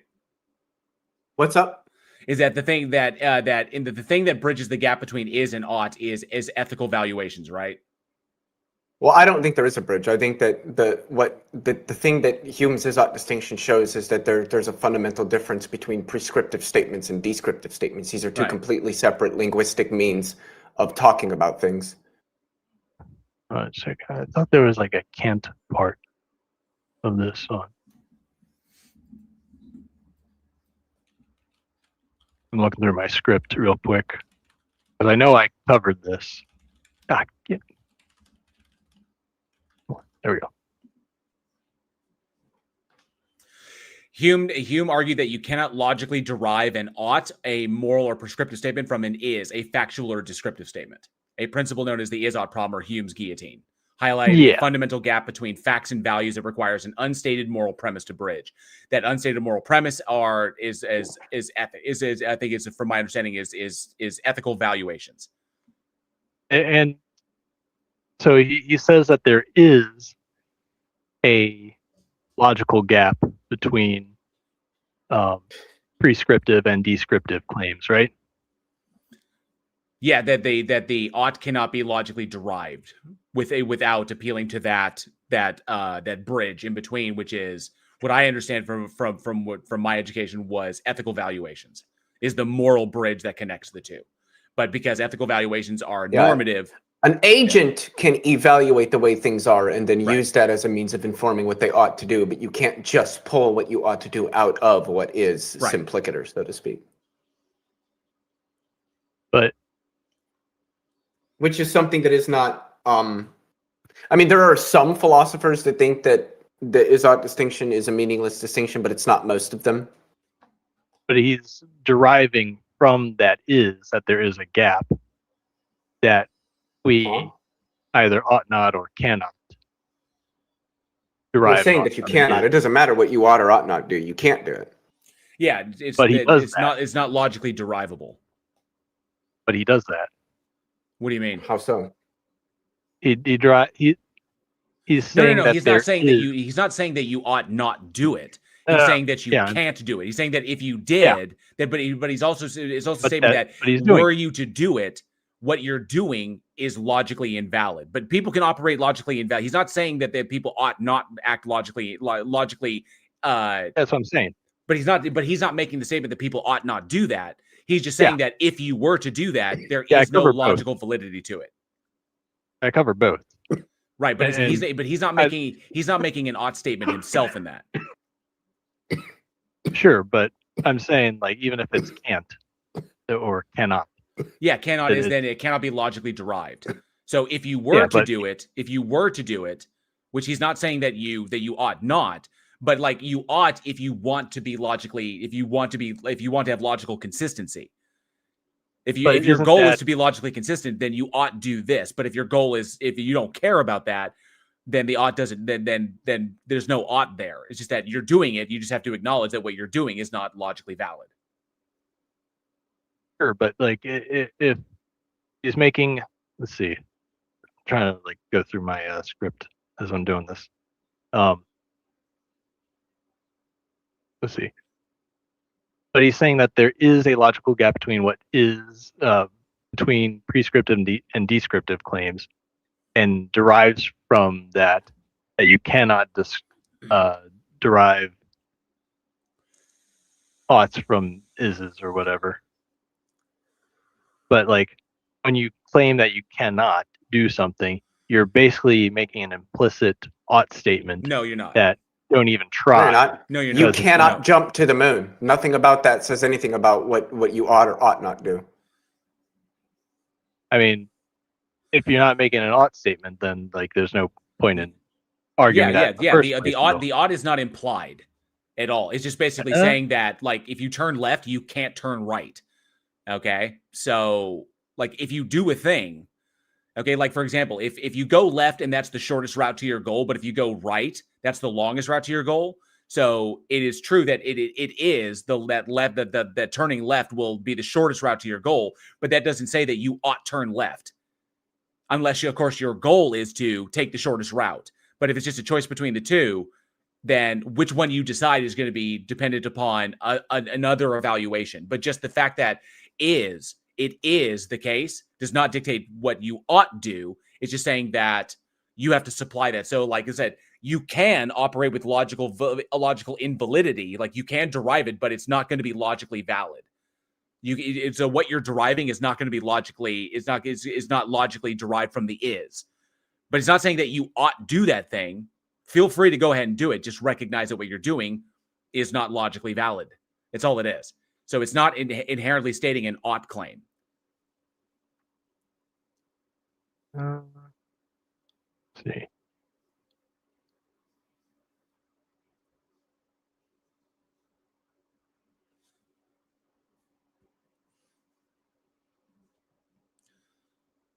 The ought is in virtue of the stance, not in virtue of what is.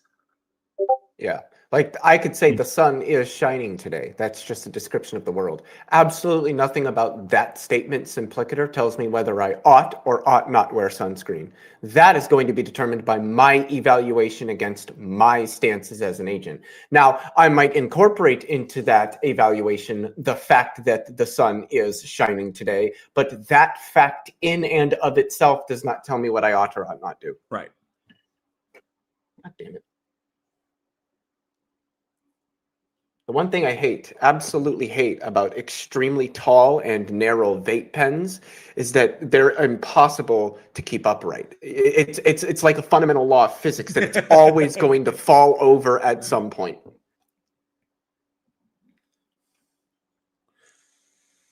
Must be all them damn quantum fluctuations out there.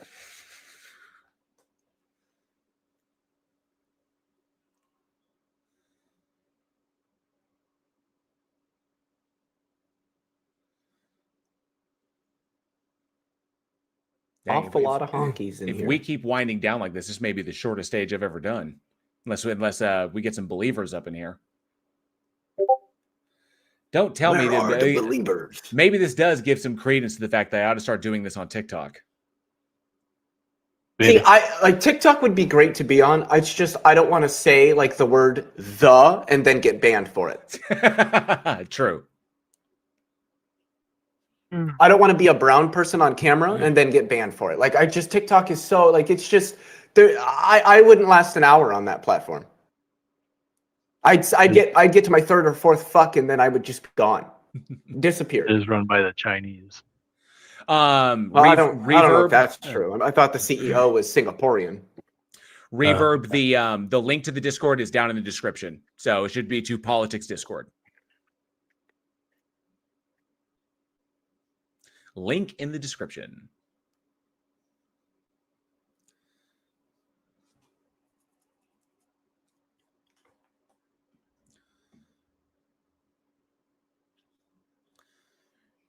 Where are the believers? Boomer, what'd you do to him? Where They've been have silenced. all the cowboys gone? We need That some. one's We digging need, pretty deep. I don't we know need some. if you guys know anything about Paula Cole. I remember Paula. We need some believers up in here. People who think that they know a God exists, and they're not just going to run away like Luke did. I can't believe he just bounced. You don't want to conform. Well, that was really weird. Like, well, we have to have a common basis. Like, what the fuck do you mean by a common basis? Like, what do you mean? I think he's just saying, well, you have to make the same assumptions I do. No, the fuck I don't.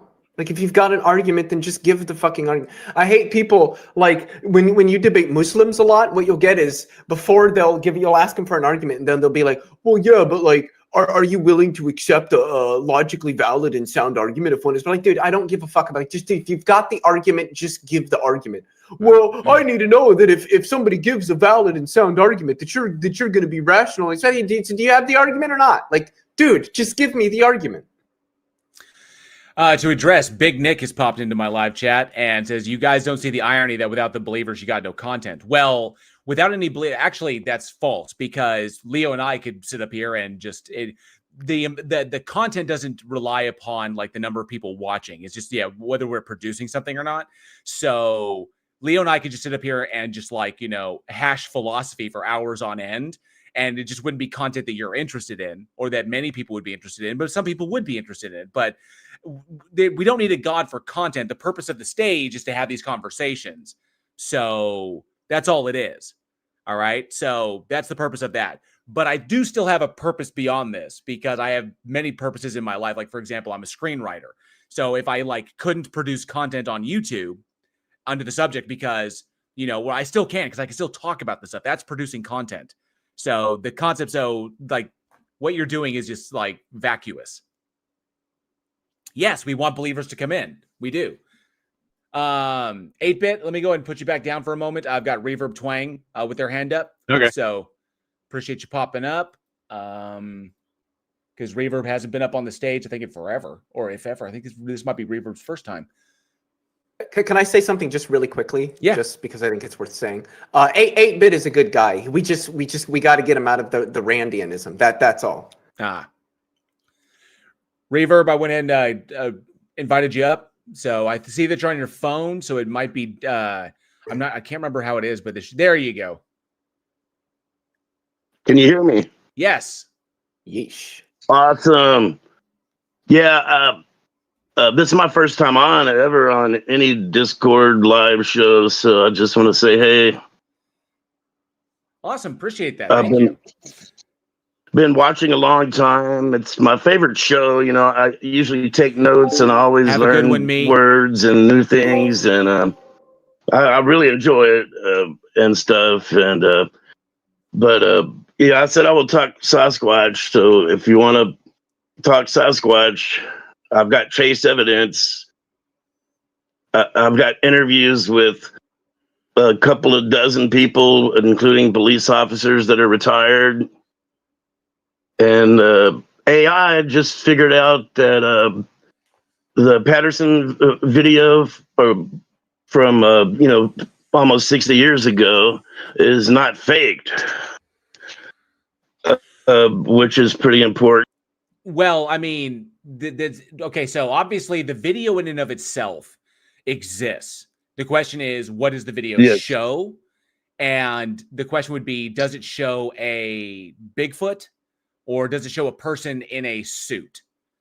And so asking AI is like, what does this show? Well, it obviously shows what appears to be. So saying it's like, it depends upon that would depend upon the intent as to did they intend to do a hoax or did they intend to shoot a person in a suit and then present it as being a Sasquatch?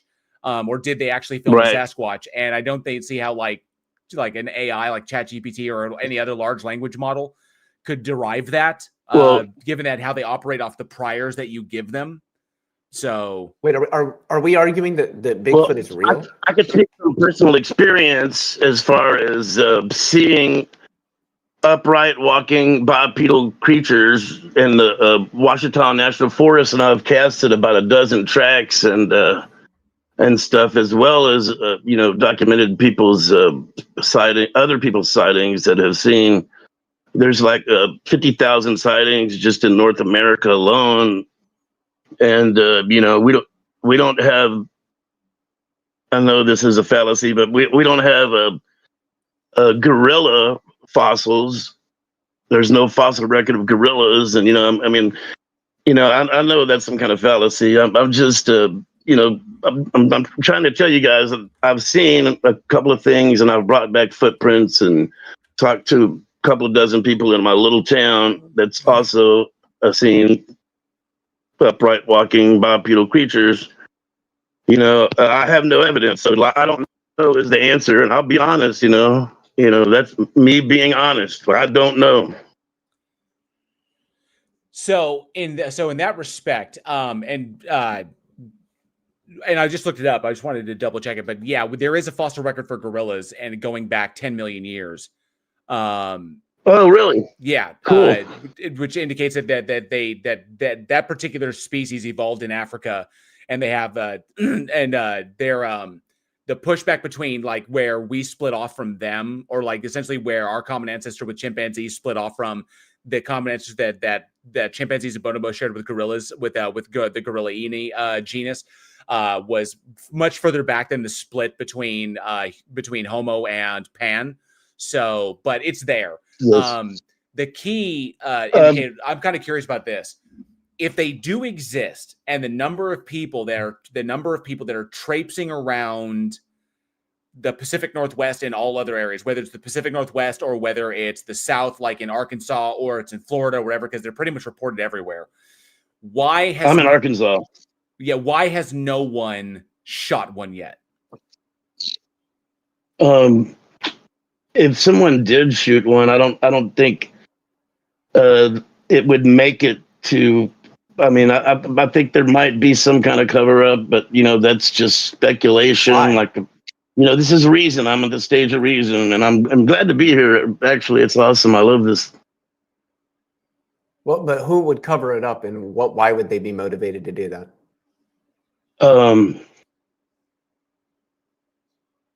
Maybe the protection, to protect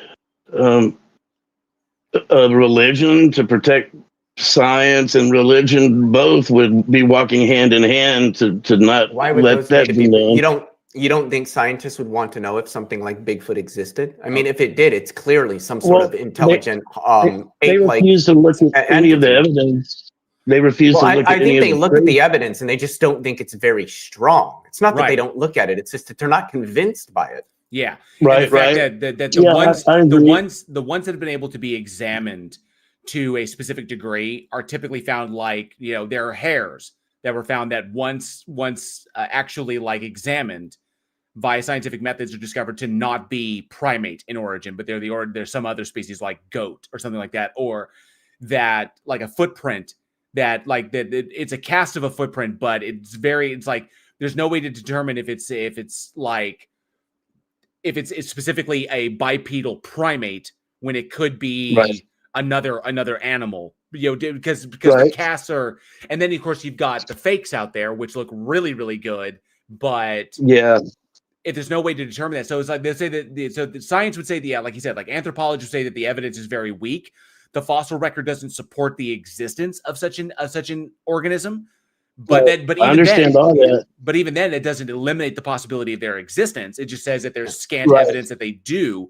But I would say anthropologists aren't like, and a lot of the relevant biologists are not opposed. And I myself am not opposed to thinking that there's some sort of ape-like creature that probably has some sort of intelligence out there that purposefully hides itself from humans. That's not unreasonable. I genuinely don't believe that's like an unreasonable thing to believe. I just don't think that the evidence is very strong for it. I would say, I'd say the biggest thing is I don't either. But in my personal experience, I believe my own eyes. I've heard the tree knocking, the whooping, the group howls they do that sounds like red lemurs. I've been followed and rocks thrown behind me and stuff while I'm walking in the woods, and I've had all these experiences and did research for a few years, and I'm very skeptical. I don't believe in anything supernatural, but I think there is something to that, and I don't know what I saw. I don't know. I would say But that it has anybody truly interested in the science, the big kicker is going to be obviously supplying a body, like the existence Right. of an organism. So, Yeah. and with so many people out there, and I've watched many a agree. Bigfoot. I've watched many a Bigfoot documentary.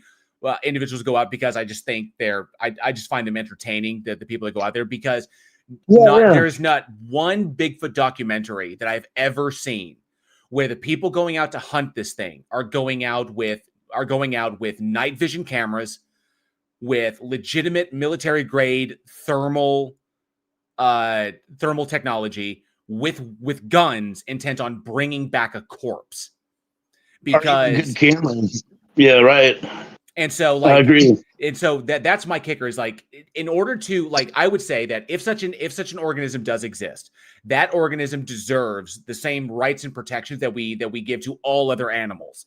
Now, that's not even saying that I think it deserves more, because it seems to me it would be reasonably intelligent that's creature. where I'm like, going. Absolutely, it should be protected. Yeah, that's where I'm going with that. Is that if it is as intelligent of humans, it definitely deserves some recognition and the protection that we afford other organisms that we afford humans, because it's on that level. But even if it's just another animal, the amount of information that the existence of that organism would supply to, like, so many different scientific fields is insane as far as what we could drive. So, but it's going to start off with knowing with having an example that the organism exists, which would require a living or a dead specimen so that we could examine it. And so I find it very, very weird that there's so many people that want to prove its existence, but every time that there's an opportunity to do that, like, it's like, oh, there's hooping going right over there. Great. Get in a fire line, throw on your night vision goggles, bust out your guns, and fire line that thing in the direction of the sound and record everything so that you can bring back a corpse. And yet they never do that. Yeah, I couldn't. I mean, I told my dog Quiet Piggy the other day, and she got upset, and it made me mad. So, I mean, I've been a vegetarian for 30 years. There's no way I could harm any animals and stuff. But, I'm sure there's people that want to do that, I mean, if they existed, I wouldn't want them to be killed. But, I mean, if the only way to prove their existence and thus be able to actually provide them the protections that they deserve, we need to produce some sort of specimen. Right. I don't think we can protect anything, but I hope they're never discovered myself, and I hope there's never a discovery, and because of, I mean, what do we protect? We can't protect anything. We destroy things, I mean, I think we protect things all the time. I think for the most part, most of our societies protect children. I mean, are we perfect at the stuff that we do? Of course not. But that doesn't mean that I don't think there are concerted efforts that are better than not making those efforts. There are also species. There are also other species on the planet that we have saved from extinction because I know we did damage in the past, but those species still exist because we vigorously employed legislation to protect them. It's like the same with the California condor. Stuff like that. That would be a motive for a cover-up.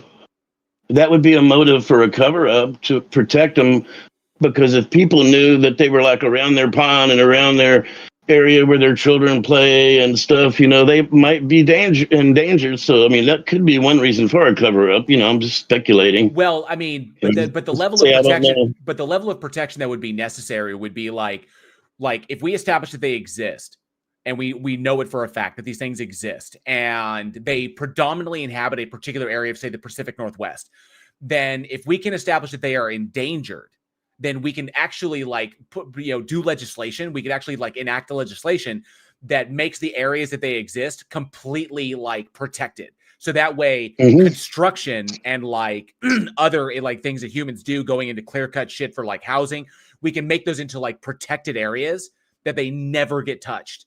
So and then we can say we can eliminate hunting in this. You are not allowed to hunt in this particular land because you're disrupting a necessary ecosystem for another organism that already lives there that is endangered and needs our protection. So we would need that in order to better protect them through legislation, just like ignoring it, because right now, because there is no protection for them, there's nothing to stop me from going out and killing, and if I find them, killing every single one that I find. Right. So we would need at least a living specimen, which would be preferable in my eyes. Right. Or we would need at least we would at least need a corpse in order to say, I'm not holy crap, against these things exist. So I'm not against it. I'm just not going to pull the trigger, And my final answer is I don't know. I don't believe in the supernatural or any of the woo stuff, but I've seen a couple of things, and I've experienced some things, and I've even brought back footprints and trace evidence. And if somebody's out there fooling me, they're doing a good job, Right. And I've even brought a imagine that we discover like a live specimen, and then we find a way to communicate with it, and we find out that they have like a semi-recorded history, and they tell us that they've occupied the vast expanses of North America for like 100,000 years. Like that would just be so fucking cool. That would turn so many fields on their head, which is what science wants to do. Awesome. Which is what science wants to do, Yeah, that it would be cool, but I hope it doesn't happen, because I just, I hope there isn't a discovery, really, That's what I want. I want to see that documentary where the team goes out there, where the groups go out there, and they are well armed, well equipped. They have the technology, and they are going to fire line this thing and either flush it out into the open to where they can get video evidence of its existence, or they bring back a corpse and be like, "Guess what, science?" So right. Well, I'm sure there's more people that would want to see that than not see that happen. I mean, people want it to be real.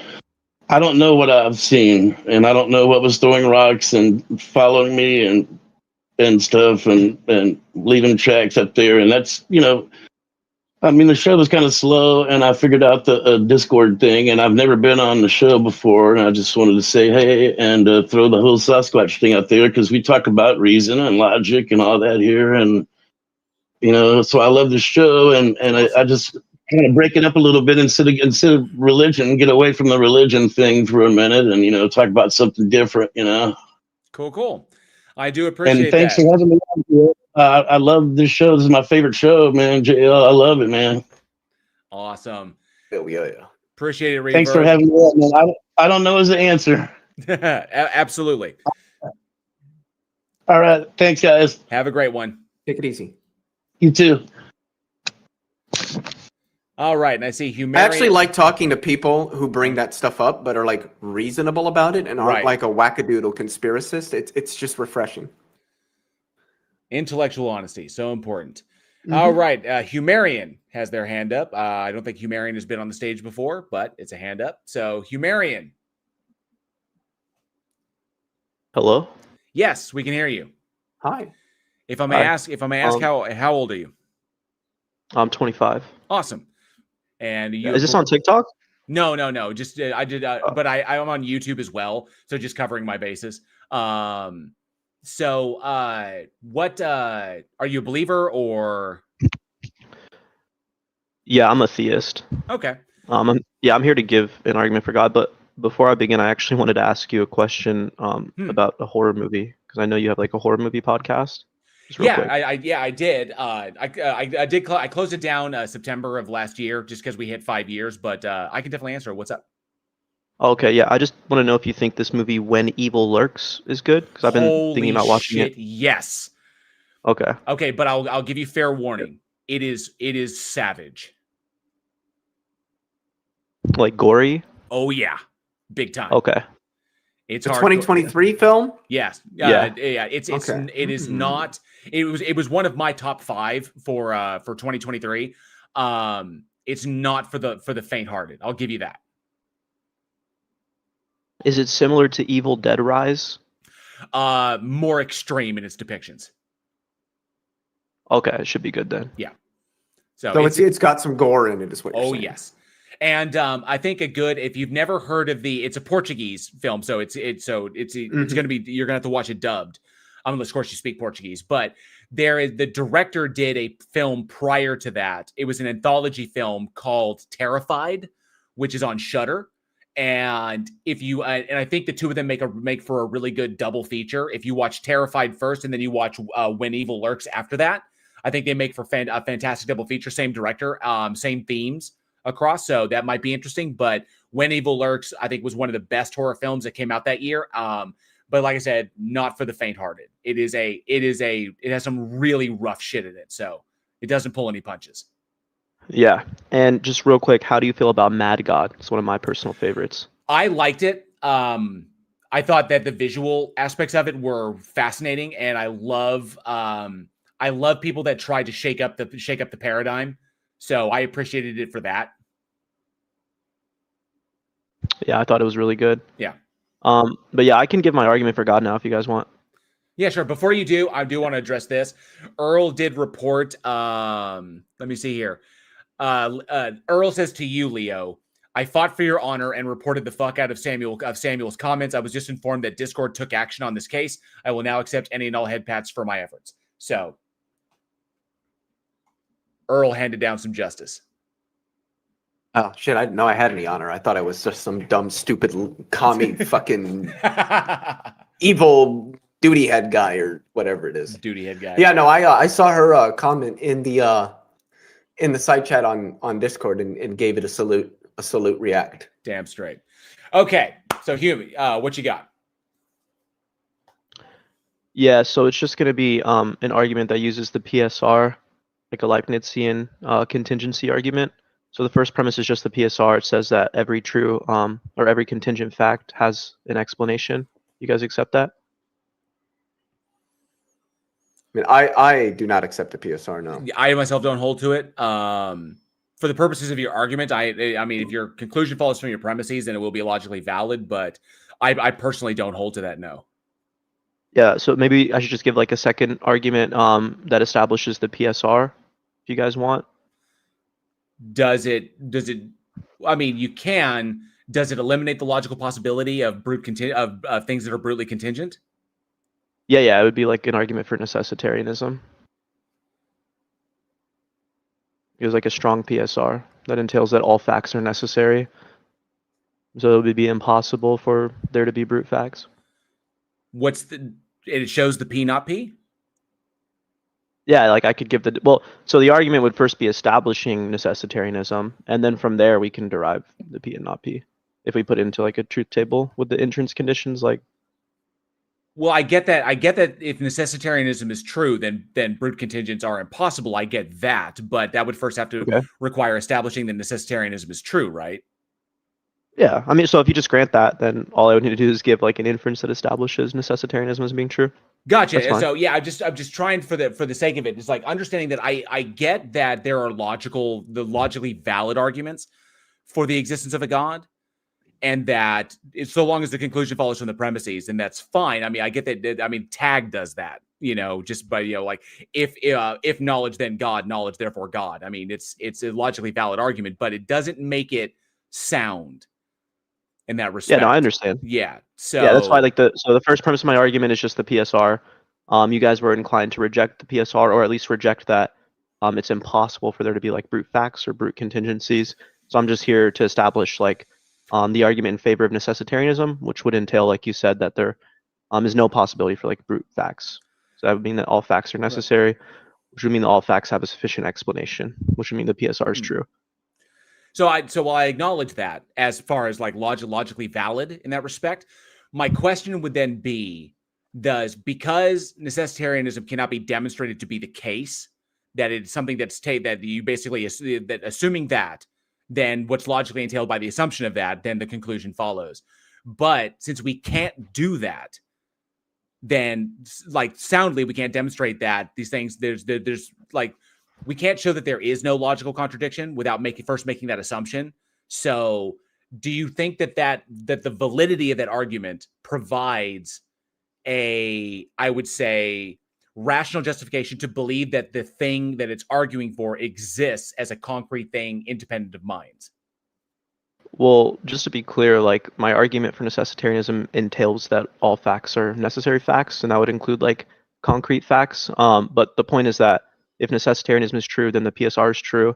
So I mean, unless you're claiming that it's impossible for necessitarianism to be true via like deductive inference, then I don't really know what you're saying.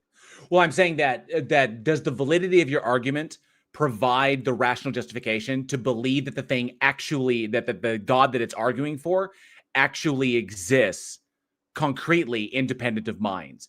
Because you can make a like I can form any logically, I can form any argument so long as it's logically valid. Doesn't mean that it's sound. So I'm not going to pull that Jay Dyer shit where he confuses validity with soundness. So I get that you can make that. Okay. And sure, you could say it's logically possible for a necessitarianism to be the case, but we don't have a means of determining that is actually the case. So because it's something that we have to assume first and then argue from the assumption, let's just go to brass tacks. Does the existence of does the existence of a valid argument indicate a truth about external reality? Not just logical validity alone, but soundness for sure does. And on my view, I don't take it that God, or any fact for that matter, is going to be a mind-independent, concrete fact. I think that like all of reality is going to be mental, and I make a distinction between like existence and reality. So I'm a panentheist, which means I think God is all of reality, and all of reality is fundamentally mental, and then all that exists are all the true facts within the universe. So what exists is within what is real, but is formally distinct from what is real, on my view. I get that. Can you demonstrate that idealism is in fact the case as opposed to realism? Yeah. So the first premise for the argument would just be that every true proposition has a truth maker. Well, no. Not the argument for it. Not the argument for it. Can you demonstrate that idealism is in fact the case? Because because realism is impossible. Yeah, so it would just be an argument for necessitarianism that would establish that all true facts are necessary in conjunction with an argument for idealism. In this case, it would be a panentheist view where analytic idealism is established. I'm sorry to interrupt, but that doesn't demonstrate that idealism is the case. That assumes that idealism is the case. No. I'm saying that there's an argument, a deductive argument that establishes the truth of idealism in conjunction with a deductive argument that establishes the truth of necessitarianism. And then given the conjunction of those two arguments, there's going to be an abductive inference that I'm making in favor of my view as opposed to your view.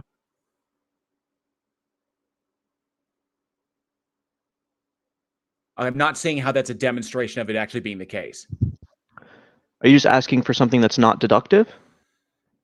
No, I'm saying like, how do you, apart from the argument that you're making, and maybe Leo can articulate this better than I am, because I'm trying to keep it as simple as possible for my live chat as well, because metaphysical positions are abstract in and of themselves. They are assumed, or you can assume them. I don't operate with metaphysical assumptions or metaphysical presumption. I don't do that. I work from the bottom up, and I can change my metaphysical position based upon the evidence that's available to me. So without, like looking towards validating like personal intuitions and shit like that. So I'm saying that, how are we able to determine from the evidence that we have access to that idealism is in fact the case, because realism is impossible? Because we're talking about metaphysical positions here. So yeah. So how are you just to be clear, like how are you demonstrating that a metaphysical position is in fact the case? Well, given necessitarianism, right, which would be in conjunction with the fact that idealism is necessary logically, which would entail that the negation of idealism is impossible. But that assumes that necessitarianism is the case. You can't demonstrate that necessitarianism is the case. Well, I can. I was proceeding to give my argument for it, but you told me not to. Okay, but that you can. No. So what's the argument? Well, so what is the sound argument for necessitarianism? Yeah, so every true proposition has a truth maker. Truth maker is just going to be a state of affairs that determines the truth value of any given proposition, given that propositions are primary truth bearers, so they do have truth values. So if every proposition has a truth maker, then truth makers necessitate the truth of the given proposition. Therefore, truth makers exist necessarily. And it would fall from that they exist necessarily using a 2D modal semantic sense, where the necessity operator is going to be referring to the same predicate concept in all possible worlds that stipulate an accessibility relation. So can you repeat what I just said and demonstrate you understand it, just to be sure it's predicated upon a metaphysical assumption about the ontological nature of what truth is. which I don't make. I'm not agreeing to that metaphysical assumption about the ontological nature of what truth is, because I hold truth to be descriptive, as it is a property of propositions that is derived from observations by agents. It's not something that governs or is prescriptively instantiated.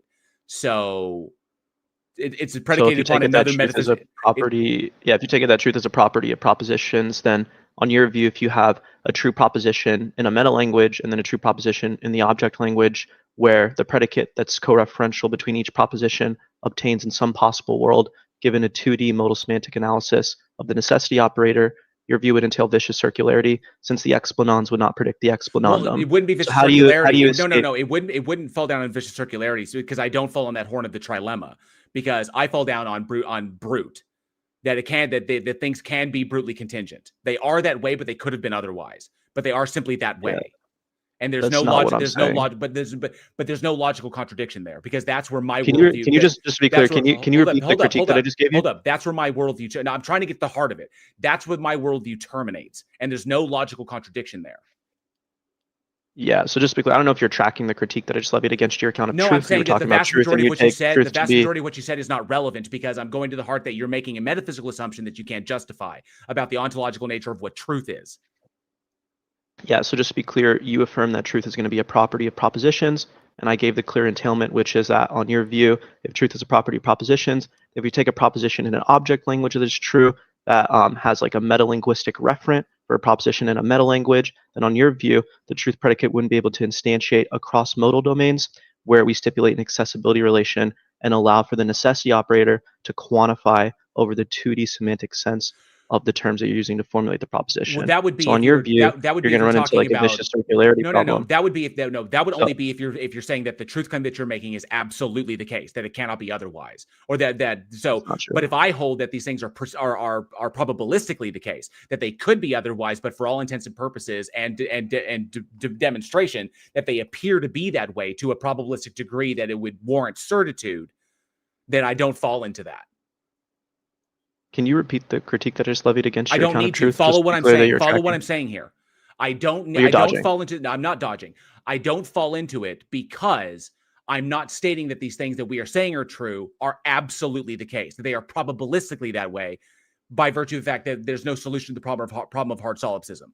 So yeah, it's not addressing the critique that I just levied. Just I don't to be need clear, to go my into the full critique has detail to of deal. that. Excuse me. My critique has to deal with the metalinguistic affect by which the predicate. Okay, I'm going to mute you right there, because I don't care about the Philbro bullshit. I care about the metaphysical assumptions you're making that you can't justify. Okay, that's what I care about. So you are making a metaphysical assumption about the nature of truth. And then you drove into the distinction that the type of truth statement that I am making. And so what your critique holds, that if I were making absolute truth claims, but I'm not doing that, I'm making probabilistic truth claims, indicating that it appears to be the case. And I don't have evidence that would indicate otherwise, but that doesn't eliminate the logical possibility that it could be. So I'm making that. So my critique was actually targeting. So yeah, my critique was actually levied against your claim that truth is just a property of propositions. You weren't tracking the critique, which is pretty clear, but that's fine. We can move on. Again, I'm not making a metaphysical assumption. I'm invoking an irreflexive. You are, and if you can sit here and fucking gaslight me, I've got no time for you. Your Philbro bullshit is pointless. Stop trying to bury the lead in semantic nonsense and get to the heart of it. Okay? You're making metaphysical assumptions that you can't demonstrate are the case based upon the presumption of necessitarianism, which you can't demonstrate to be the case. You can't eliminate the logical possibility of brute contingencies or things that are brutally contingent without making these assumptions. Okay, so until you can demonstrate that it is in fact the case, you're simply operating off philosophical assumptions here. Yeah, so what's required for there to be a metaphysical assumption is that the thing doing the explaining is explained by itself, so it's circular. I think explanations can't presuppose the thing being explained. Nothing for itself can explain why itself is in reality, on my view. So in order for any given thing to have explanatory power, it would have to already exist. It would make no sense if I say, if I ask why is P true, and we just say because P is true. Even self-evident truths don't get around this. So what you're talking about with metaphysical assumptions are going to be like self-evident truths. That doesn't get around that, because just saying that we grasp it epistemically doesn't mean that we know that it's true. There's no entailment there. But that's separate from what explains or accounts for the proposition's truth. So the explanation is different. So you're not really tracking what I'm saying. No, again. I am kind tracking. Getting I knowledge just that don't hold. I just don't hold to the PSR. we're not talking about the PSR. You're No, clearly no, not no. tracking the conversation. That these statements don't have to be explained. There doesn't necessarily have to be an explanation for them. So again, you charged me with invoking a metaphysical assumption. I'm demonstrating how it's not a metaphysical assumption, given that the explanans does not predict the explanandum. It's another like tracking error on your part. Your concept. Okay. No, you're not. This is philosophical sophistry, and you are not actually demonstrating anything. You're trying to bury the lead in semantic bullshit. Okay? I have zero time for Philbro nonsense. This is not a demonstration of the case. This is just literally metaphysical speculation. I mean, I don't disagree with you. What he's saying is in some sense like meaningful, but it's just like you said, burying it in language that is so overly technical that like you didn't come here expecting people to follow what you were saying. It would be like if somebody who is in the 12th grade asked me to explain electromagnetism, and I said, yeah, so if we assume a non-abelian Yang-Mills theory, such as the U1 gauge transformation symmetry group, like, yeah, I'm saying something meaningful. But if you're not already a professional theoretical physicist, you're not going to understand what I'm saying. So assume we're idiots, bring it down like 25 notches, and then restate the argument. Yeah, so just to be clear, these are entry-level concepts in epistemology. You're a slow boy. You can't track these entry-level arguments. So you're not actually interested in the discussion. That's fine. JL can remove you from the stage, or he can continue to engage with you. It's his stage. I'll let him make that decision. It was bullshit sophistry. I understand that it's sophistry, and it's pointless. It's not getting to an actual thing that can be demonstrated to be the case. The problem is you want to bury it in that because you want to appear to sound smarter. I can track what you're saying. Leo can track what you're saying, but the vast majority of the people in my live chat cannot, and you ran away. Of course you did. So I'm trying to get it down to where people can understand the concepts. All right. But burying it down in this bullshit, and even UG's got it. It's not even sophistry. It's just fucking trolling is all it is. Yeah, no, that's what it is. Yeah. I mean, like 2D semantics, not every philosopher accepts that 2D semantics is a meaningful approach to understanding this stuff. I don't really have an opinion because I haven't looked into two-dimensional semantics that much. I know it has to do with there being two different ways that we can talk about things, provided that the context of something changes or something along those lines. No, that isn't actually entry-level stuff. You're not going to get into that until you're in like an advanced undergraduate or a graduate level metaphysics of language or philosophy of language course. So to come in here and speak that way is just trying to browbeat people with your supposed philosophical superiority than it is interested in actually engaging and having a discussion on the topics at hand. Fucking pointless.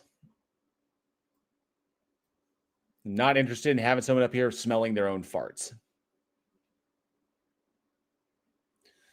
All right. Yeah, the minute you have to say like, well, you're just a slow boy. Yeah, you're just that's just fucking pointless. So, unfortunately, no hands up at the moment. But of course, if any believers are in the chat, I do see some people that I haven't seen before. I'd be happy to have you up, talk about what you believe and why. And let's see. Let me make sure I've got my starred comments here. Yep. Okay. So make sure I covered everybody. And I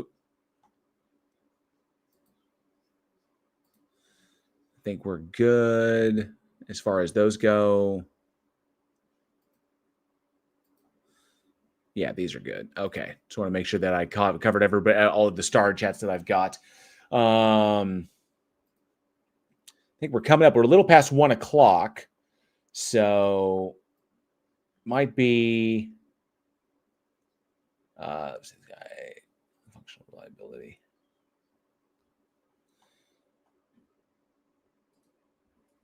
And not seeing, I see Big Nick ran away. So yes, Reverb, Philbro. There are people who will like literally just like bury the conversation in philosophical terminology, hoping that the person that they're talking to doesn't have that. So they can act like they're like, they're running so that they can basically, they can run a very biased kind of like lecture camp on what philosophical position is the case. It's just flexing. It's trying to be like, hey, look how smart I am because of all the terms I know, assuming that like everybody understands what accessibility relations are in modal logic. Most people don't know what modality is, have never taken a course in modal logic. They don't understand it. And that's not to say that the average person is stupid, but it's no different than saying the average person doesn't understand quantum field theory. Like, these are not things the average person understands. And if you want to have a discussion with somebody and you're going to use highly technical jargon, it just shows that you're not actually interested in a discussion. You want to flex to everybody how much you think you know. And of course, if we point that out, if we point out the distinction and be like, let's get to the heart of the matter and dig down to it, it's going to be like, well, you're just deflecting. You're not like this, blah, blah, blah. It's like, no, I'm at a base level. I'm not accepting the various certain assumptions that you're making. And even then, it's only going to result in a logically valid argument, not something that is sound, because it's predicated upon assumptions that you're making that you may intuit to be the case, but you can't demonstrate to actually be the case about reality, because as everyone knows, philosophy is not a system that provides explanatory nor predictive power about the universe in and of itself. So it's just, ultimately it's just a waste of time unless they're willing to engage. So, which is just sad. And that's the concern about TikTok, Leo, is that being on TikTok, you're going to run into cats like that, which is really obnoxious. Oh yeah, all the time. Right. So...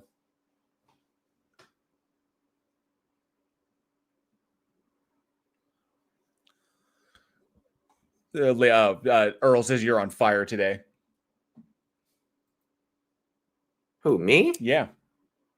Oh, shit. No wonder it's so warm. I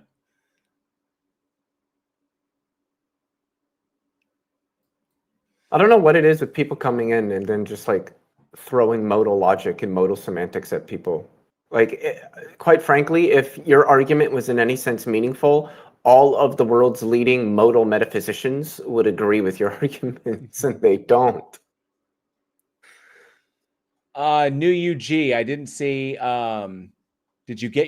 I get my mute? Oh, did I mute myself for 2 minutes? I didn't, but I did see that. I do appreciate the super chat. I didn't mute myself for 2 minutes because it would have been dead air for 2 minutes, and I probably would have lost the stage. If I had more people going on, if I had more stuff going on, more conversation going on, I probably could have done it. Buffalo, I'm not sure how modal logic is unsubstantive when the PSR is rejected. I'm not sure what that's supposed to mean.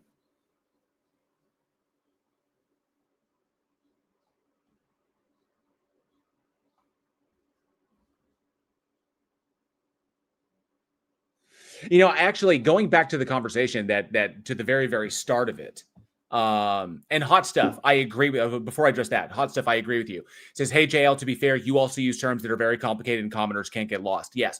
But in my content on my channel, I break these things down. So I don't just say like a term. I also sometimes in text, or sometimes if I'm able to do it, and actually explain it really, really quick, I explain what those are there. So I do break these things down so people understand what I'm saying. Okay, so I make an effort to do that, because I'm not just going to assume that if I say something like moral non-cognitivism, I'm not just going to say that and just leave it on the table. Be like, then it's sure, people can hear these terms and go and look them up, but I don't have an anticipation that people ought to do that unless they're interested in doing it. So, but if they want to know for the sake of the content that I'm producing, I will explain what that is. So I do go into breaking this stuff down, and I make a conscientious effort to do that so that I don't lose people in the conversation. So that's what's important. So I do that in my stuff, which is why I was trying to break down what he was doing into its base parts to understand where it's not going to be a demonstration of the case. It's just going to be him, basically be him through a philosophical terminology, deriving a logically valid argument, which is not inherently sound. So,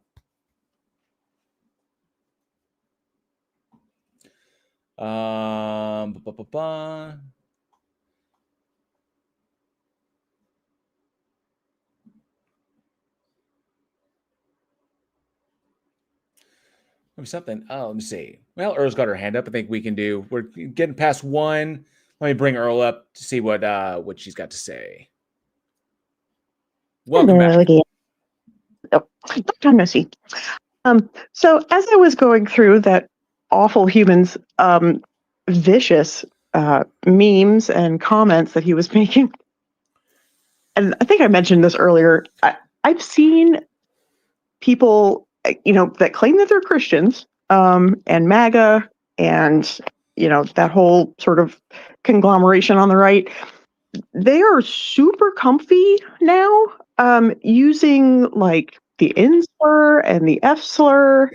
I mean, I watch a lot of political content on YouTube, and frequently watch call-in type shows where there'll be some kind of left-leaning sort of somebody that I may or may not agree with, but then they'll invite MAGA to call in, and they routinely get trolls that come on there, and the first thing that they're doing is screaming like the F slur, like over and over and over and over and over again, trying to get their streams shut down. And like I said earlier, I have not heard that word in particular, which I find to be one of the most offensive of any in the English language. And, do not think that it has any place in a civilized society. And they are so comfy with using it now. And I'm wondering, can we put the toothpaste back in the tube? Like, are we fucked, basically? Like, are we cooked? And what is this? I don't think so. People that claim these people are claiming to be Christians that come on, and then they're using this hateful language. They're talking about deporting people and hating thy neighbor and all that kind of stuff that is so anti-Christian. And I don't know if we can come back from this. I mean, I think it's such a small group of people anyway that, it's only being amplified by the fact that we have the current administration that we do. Right. I mean, they've allowed this to. I mean, you're absolutely right. They've allowed this to fester, and now it's just sort of like. I mean, at least there was some way to shame these people where we could put them back down into the basement where they belong. But the basement just got a renovation, and now it's just like wide open, and I don't know how you guys how you guys foresee the future looking in a world where that kind of vitriol is commonplace. A lot of people getting punched in the face for saying the wrong things to the wrong people. Yeah, I mean, I've been canceled. It sucks. By people on my own side, and that's the other thing is the purity testing that the left does is it's what cost us an election. But so if you're not saying, if you're not a perfect ally, then you're fucked. And then if you're or you're a hateful bigot that really truly is on the other side, and I don't know, because there were literally like millions of particularly young men who voted for Trump this past time, and they are this same demographic who are calling into these call-in shows screaming the F slur. And just as a moral exercise, like is there some way to reverse this? Because they don't seem to understand that the things that they're advocating for are the same things that are policies in third world countries with failing governments. They don't care. Like they do not fund. They are so blind that they do not see that the things that they want women, to be pumping out babies in the, barefoot in the kitchen, that they want, less education. They want, just an authoritarian dictator to be running their government. They're Trump emperor god, and with unmitigated power and corrupt corruption's so thick that you cut it with a knife, and that these are the exact same things that happen in countries that they would see as bad, like failing countries, and they think that those policies are going to somehow make America great, but but it wasn't the same in those other countries, except that it is. Well, that's because the people in the other countries that are doing it are brown and not white. So. Yes, exactly. Yes, precisely. Yes. Yeah. It's the ignorance of the American electorate about the rest of the world never ceases to shock me. Yeah, I think a lot of it just comes down to this whole, well, I don't care if my house burns down as long as my dirty brown neighbor's house burns down with it. Right. It's a zero-sum game for them. When they talk about immigration, and they're always, it's always people that they're voting against. I mean, the right's been voting against their own self-interest for 60 years. But they're talking about how, oh, well, my family came over here and they did it the right way and it's not fair to them.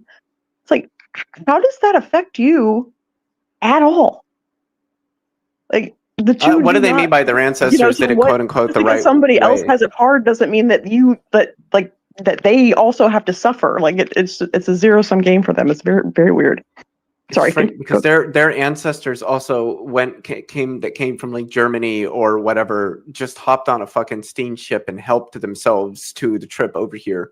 Like, what do you mean? This is what I always say. Well, my ancestors did it the right way. I'm like, well, do you mean the right way or the white way? Like, what do you really mean here? Yes, exactly, exactly.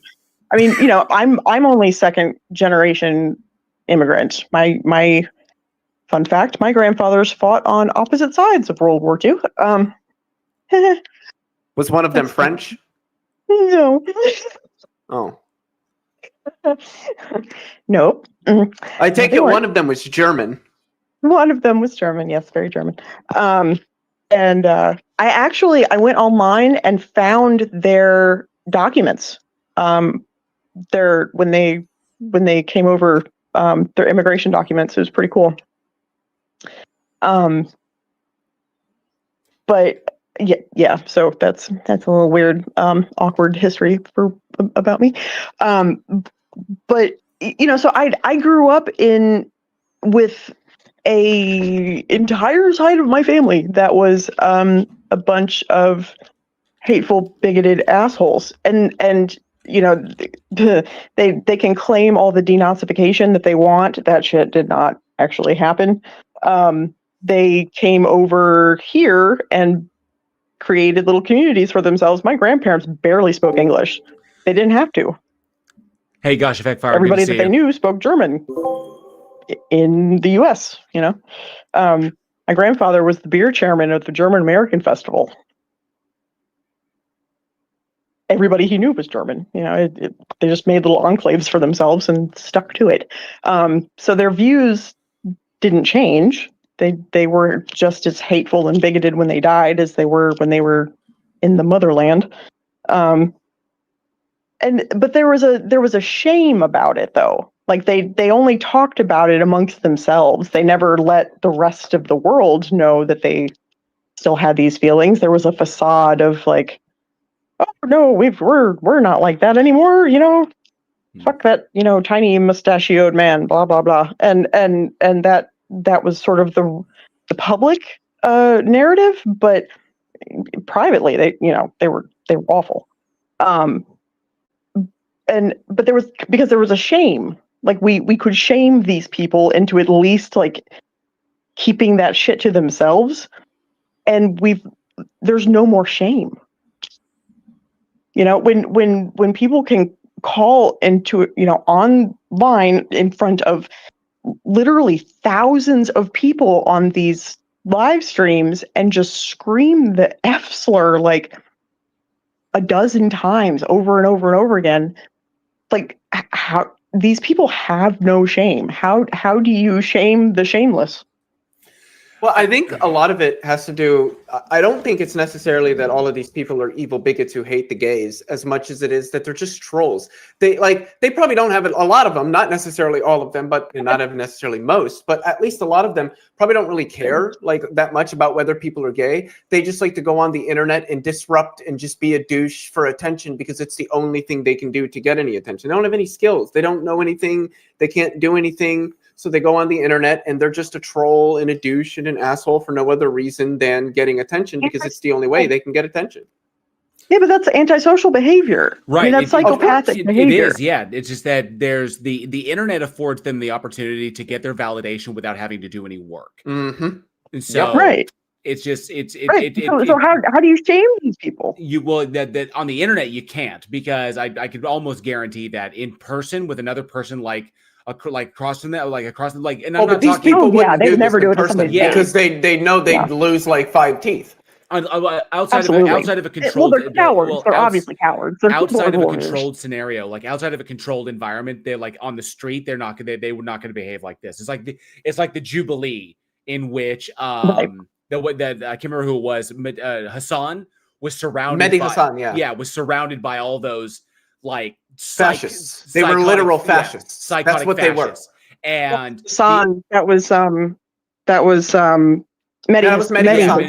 Hassan, yeah. And so the only reason that rhetoric flew in that scenario is because there's the other Hassan. That's the real problem. Hassan Piker. The tanky. Yeah, there's the tanky Hassan, and there's. But the only reason that rhetoric flew in that scenario is because of how controlled it was. You know, there's people there. There was from what I understand in that Jubilee scenario that there is security there. That they keep it pretty much on lock. But in the street, that this wouldn't take place.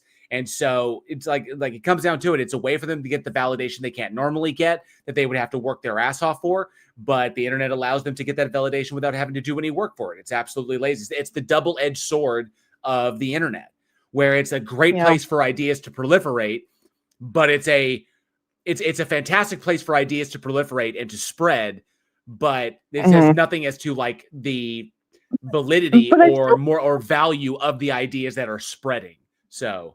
Right. But I still feel like the things that were said, I mean, the problem is that they're saying the quiet part out loud and they're super comfy doing it. Yeah.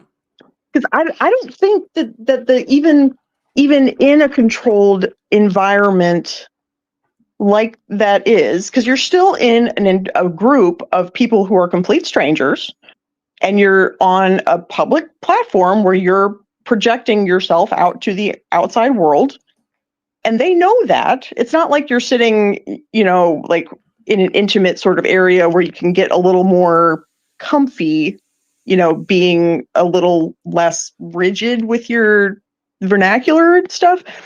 I would still think that there would be some kind of internalized like desire to project the best of yourself to the world, knowing that you're going to be. That's what they think they're doing. And they think they are projecting the best of themselves. No, that's my point, though. Yeah, I mean, you're absolutely right, but that's my point. But there's also is that they're comfy. They're comfy with this. This is so normalized now that that's because there's no negative outcome. There's no negative outcome for them not doing it.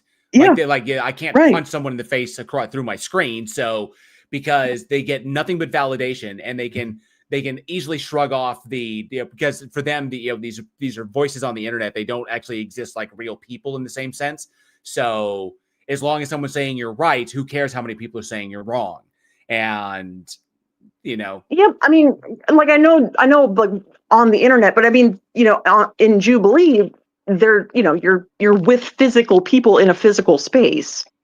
But it's a controlled environment. You're still in public, basically. Yeah, it's a controlled environment in the sense that there are people there. Like, for example, they have security there in order to break up any potential fights that may take place. Not to mention that typically you have an interlocutor that's not prone to do that, to like take a swing across the table.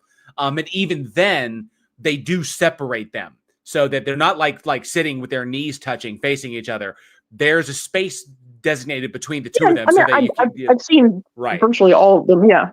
But I guarantee that idiot white boy who got up in front of Hassan, about like Right. Mehdi Hasan and said the shit he said, would not say And was that to proud. him like on the sidewalk, you know? So Right. But I think that he would. I think that he's fine because I don't think that that's as controlled of an environment as you think it is. I mean, I mean, for me, any situation in which I'm surrounded by people that I do not know is going to make me use different language because I don't, I want to project like that I'm not a crazy person. And they fundamentally do not see that what they're saying is fucked. Like it's royally fucked because it's so normalized now to be an asshole and to have really, really hateful, horrible views about people. And I just don't like, this is something that I mean, I've been seeing it even in my personal life. I do dental hygiene. I'm a dental hygienist. And I go to various offices. I work fill-in work. So I book a job. They've got a hygienist that'll be out for the day. I book the job. I go in. I work the schedule so that they don't have to cancel patients and that kind of thing. And then I bugger off and I leave, right? I'm there to help. Just like a month ago, I was working at an office and I saw 3 patients. I am very good at my job. They were happy with me. But all of them were like, "That's the best cleaning I've ever had." I'm really good at what the I'm sorry, I had to. And because I suggested to the doctor that one of the patients needed a deep cleaning, he looked at I shit you not, he looked at the office manager and said, "Get rid of her." I saw 3 patients, they sent me home. The patients liked me, the staff was nice, I was tidy and polite, and there's a cruelty that exists now that I've never seen before, and it's getting worse all the time. And I know that's anecdotal, but like it's something that I can't ignore it anymore. Wasn't there a dentist out there who was like a hardcore Trumper and literally said that if she knows that the person that she's working with, it doesn't support Trump, that she'll purposefully try to make the experience more painful for them? Yes. Oh, I'm sure. Dentists I are remember reading a sadistic story fucks. about Like, that like a couple months ago or something. Yeah, dentists hurt people for a living. They are sadistic as fuck. There's no getting around that. That's just what they do. And her business, her business suffered greatly as a result of those comments once they went viral, and so right, shame. Exactly, shame put her in her place, and we are living in a world now where shame doesn't exist, and so there's no, the right always bitches about cancel culture and all this kind of shit. But that same guy that you're talking about that said that awful shit, he claimed that he lost his job. It was a lie. He lost his job several months earlier, but he claimed that and then went on like GoFundMe and raised $1 million. Yeah, the one lady who decided that that worked at what was that, Starbucks or whatever, Dunkin' Donut, whatever the fuck it was, when the 2 Muslim women came in and then decided to call them the N-word and then raised like $150,000 on GoFundMe. Right. Yeah, that's how it works. They're literally getting monetarily like benefited from their hateful rhetoric, and that's the in-group mentality that anybody who is a part of the in-group must be protected at all costs, and anybody who is a part of the out-group must be targeted at all costs. Right, and both sides are guilty of doing it, but the right is way quicker to embrace people, and the left is way quicker to oust them, and all the people that they ousted voted for Trump. That's a shame because nobody's paying me $150,000 to point out a Yahtzee when I see a Yahtzee. Right? Jeez Louise. I can smell them from a mile away. Oh, God. It's just it's frustrating, and I am I watched the American dream like be realized in my family. right? My mother's side came from generational poverty.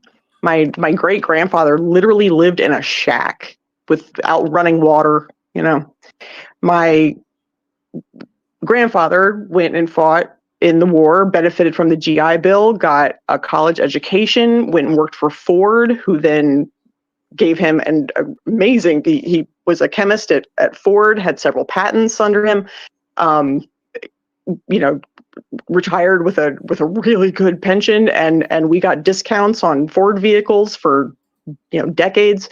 The German side came over, pretty soon after couple years after the war, and came here and established themselves, got involved in flipping houses and real estate, and invested in the stock market, and were pretty well off here. They had a really nice house. My dad and his sister and brother, all did really well, got educations and all that kind of stuff. Like I watched all of that manifest and saw the what makes this country great, and have always been kind of fiercely and sometimes maybe misguidedly patriotic and protective of that, having seen that so real in my everyday life, and for the first time that I can recall, like I'm profoundly embarrassed to be here. I'm embarrassed, and it's not just because of the idiots in government, because there's always been idiots in government. That's not necessarily new, but it's the proliferation of the just vile hatefulness that's coming from the top down, that has now infested everybody, to the point that you literally can't say certain things, or you're gonna incur the wrath of the online pick a side. Like it's terrifying. And then people are dying. I mean, say what you want about Charlie Kirk, but like, nobody deserves to die like that. Like that was horrific. I don't know if you saw the video, but fuck. I mean, when I saw it, they were all like, I knew he was dead before he hit the ground. And nobody survives a arterial shot like that. Like, you just don't. It's not possible. And then it was the instantaneous narrative, the false instantaneous narrative that Kash Patel and Donald Trump put out about it being a radical, lunatic leftist and blah blah blah blah blah. They didn't even know who this fucker was. They didn't know his name. They didn't know, they knew nothing about him. But instantly they created an enemy. They created an entire backstory and narrative about this person that didn't even exist.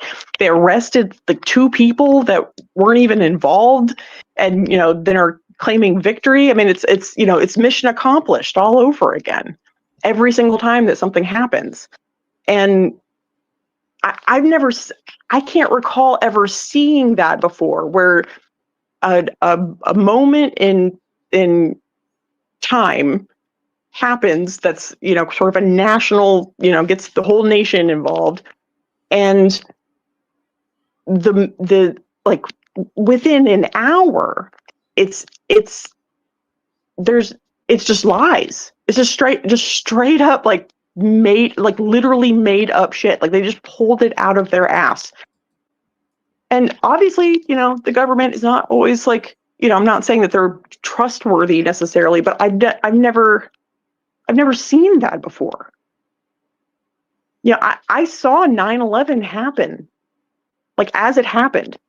The last 10 minutes or so of class It was actually in civics class of all places.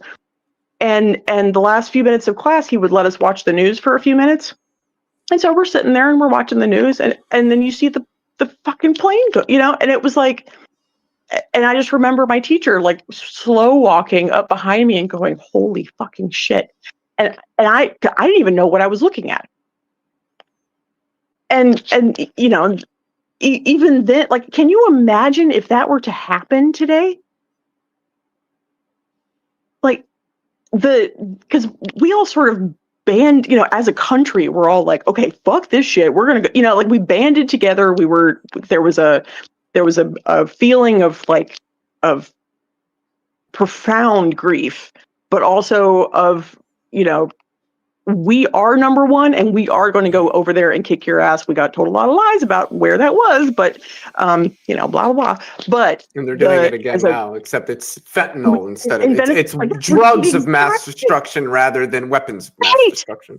The same fucking shit all over again. It's like, it's all, I just can't, and I don't understand living in a world where people don't remember things.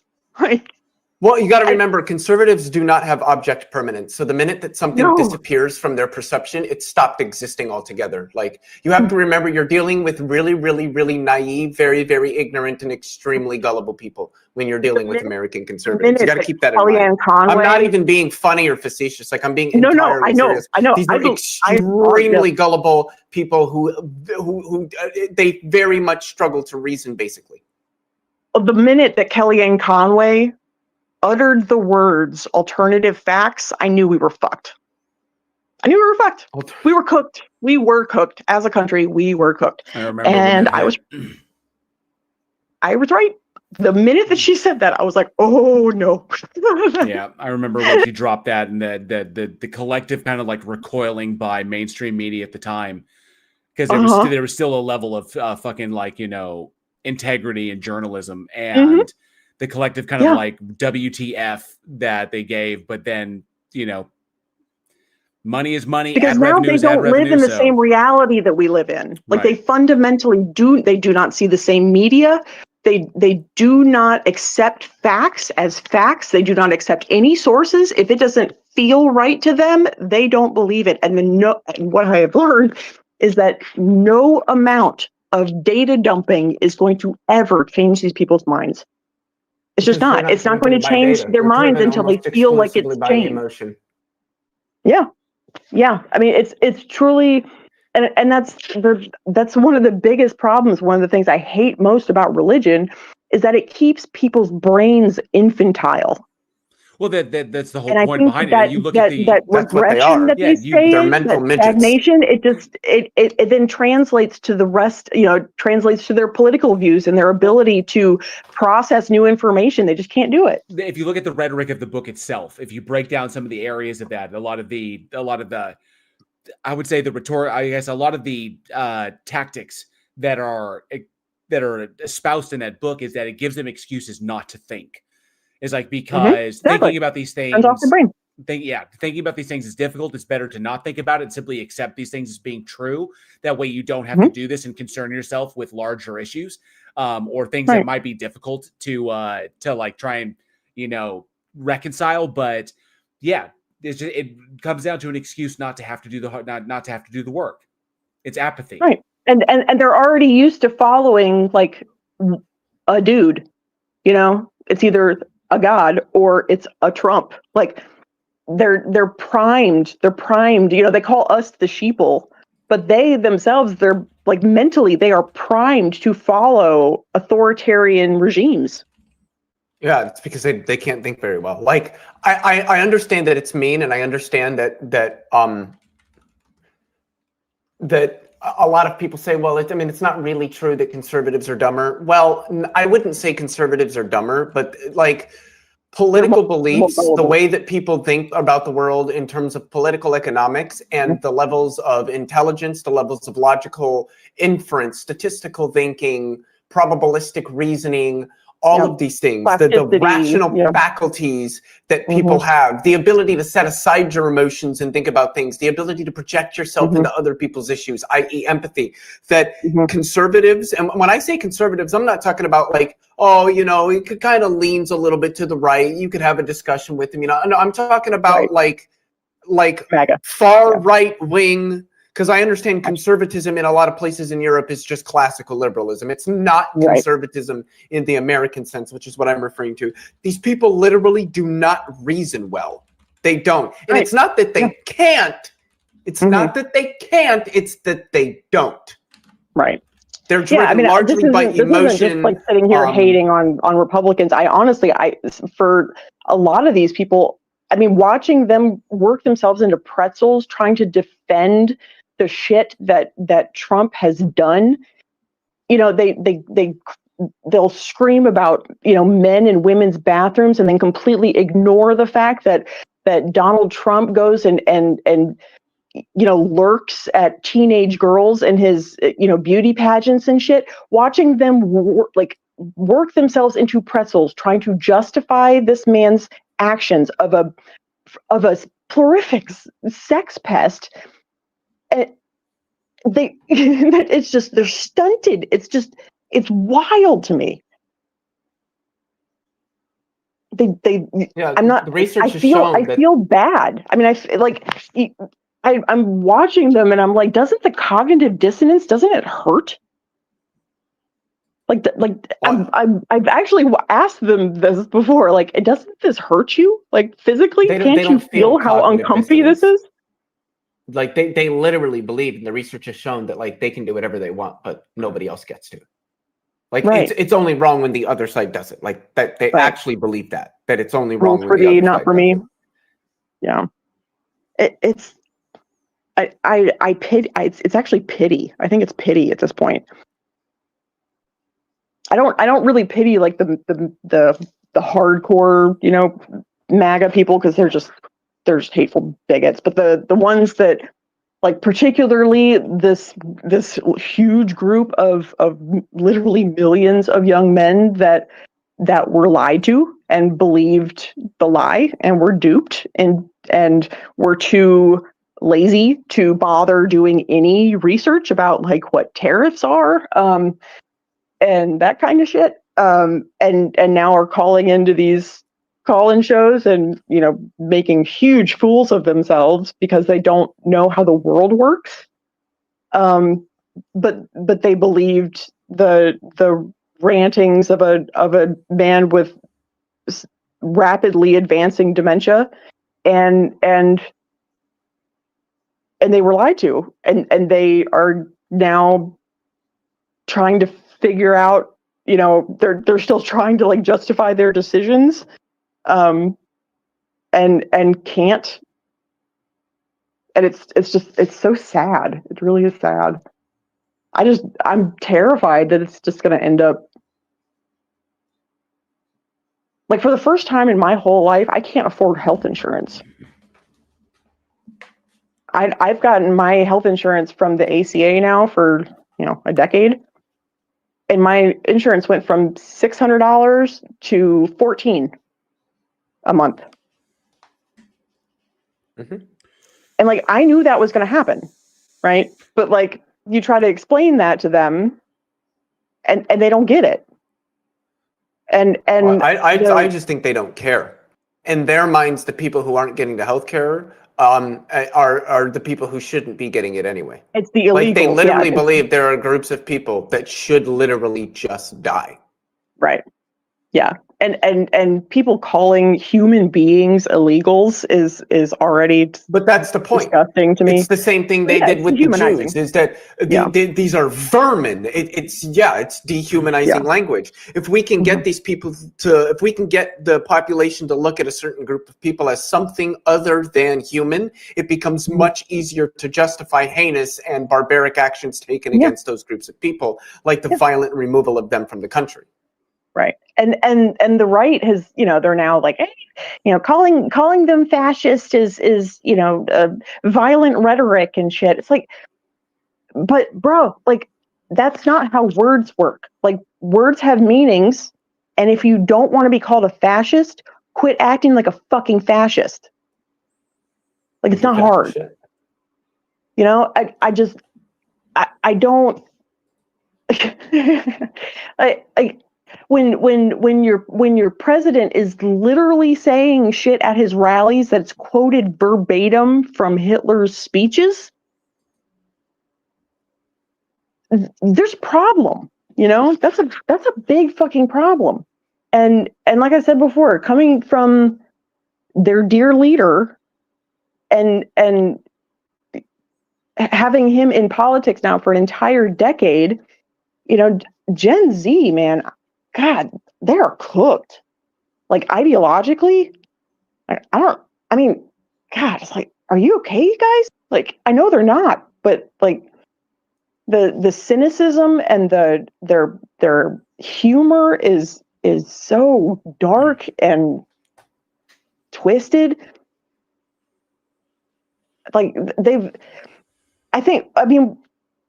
their formative years happened during lockdown. And I think that a lot of these, especially these, you know, younger guys, like, I've said this forever, it's like in the healthcare field, it's like people forgot how to human.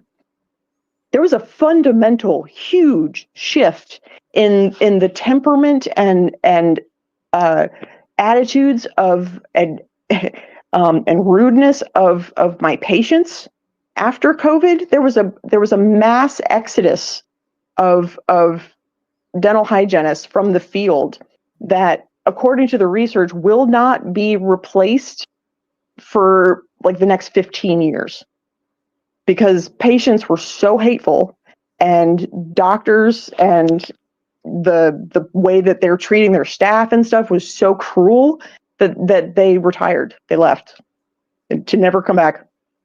And those numbers will not be replaced while I am still practicing.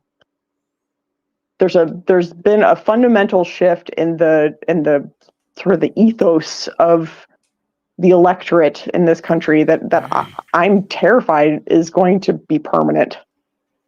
No, this is what happens when you rally around people who spew, who are just hate mongers. Hatred and bigotry and xenophobia and otherization and us versus them, and everything's bad everywhere all the time, and only I can fix it, and we have to get rid of all of them because they're standing in the way. This is and this leads to even people who are a part of that messaging, like Charlie Kirk, getting shot. Yeah, and I think that you nailed it right there at the beginning. It's around people. It's not, there's not an ideology, there's a guy, right? That never in the history of forever has never worked out very well. When you hold a man higher than the foundational principles your government was built upon, that's when your shining city on the hill goes to die. Like, dictatorships don't work for a reason. You know, dictatorships always collapse for a reason. Because they're ran by a bunch of selfish people. They don't care about keeping things stable. They don't care about progress. They don't care. It's about absorbing as much power and wealth as you possibly can, as quickly as you can, and whatever happens, happens. Right. Yeah. I mean, it's human rights evaporate when you hold a man in a position of power higher than the government for which he is supposed to serve and the people for which he is supposed to serve. And I think this country has forgotten that the people are the ones that hold the power.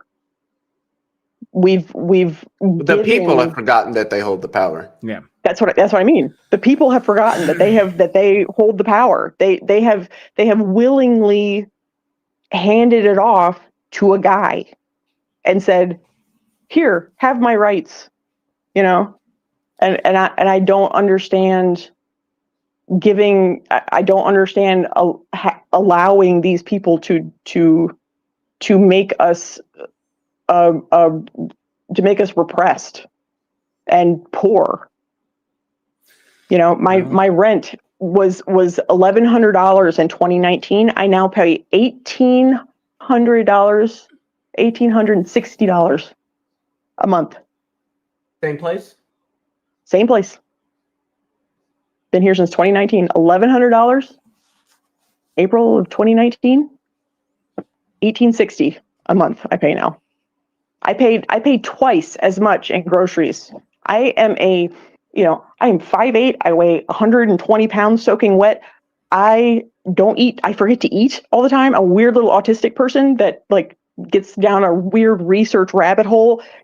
I get time blindness so bad, and I forget to eat. And I used to go and spend $75, and that would be all my groceries I would need for 2 weeks.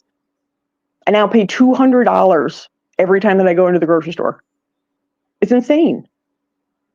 And now I've been working for 15 years. My body is broken. My hands go numb all the time because I've got carpal and cuboidal tunnel syndrome. And so my fingers go numb all the time. My working life is very, very is not going to last for much longer. I don't know how I'm going to eat. I've gone 15 years. I have never had benefits. I've never had PTO. I've never had health insurance. I've never had even like CE credits or, like nothing. Like that's not normal.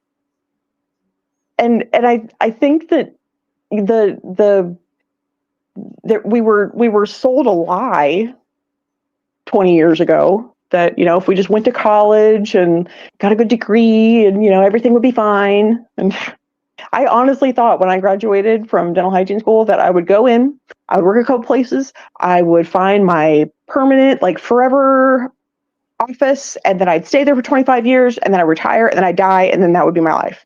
Right? I honestly thought that. I was so fucking naive. Like that doesn't exist anymore. People don't fundamentally think about work that way anymore.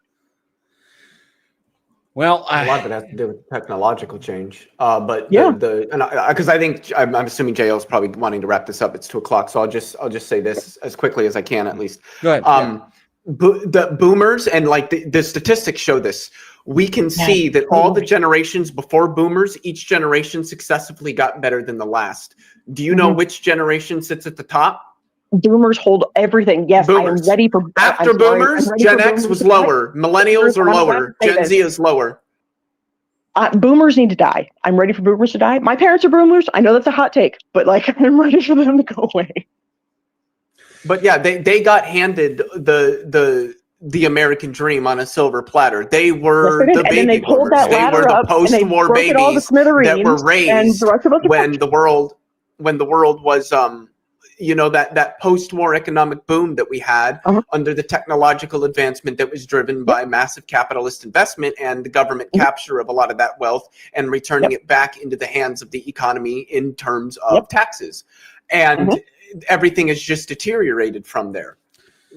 Yeah, because all those same policies that my parents got to use and my grandparents got to use to build themselves a really good life, they took all of those policies and destroyed them, and then took all of the wealth, and now have been trying to sell us on trickle down economics for how many decades. And here I sit, still warmly comforted by my Gen X rage.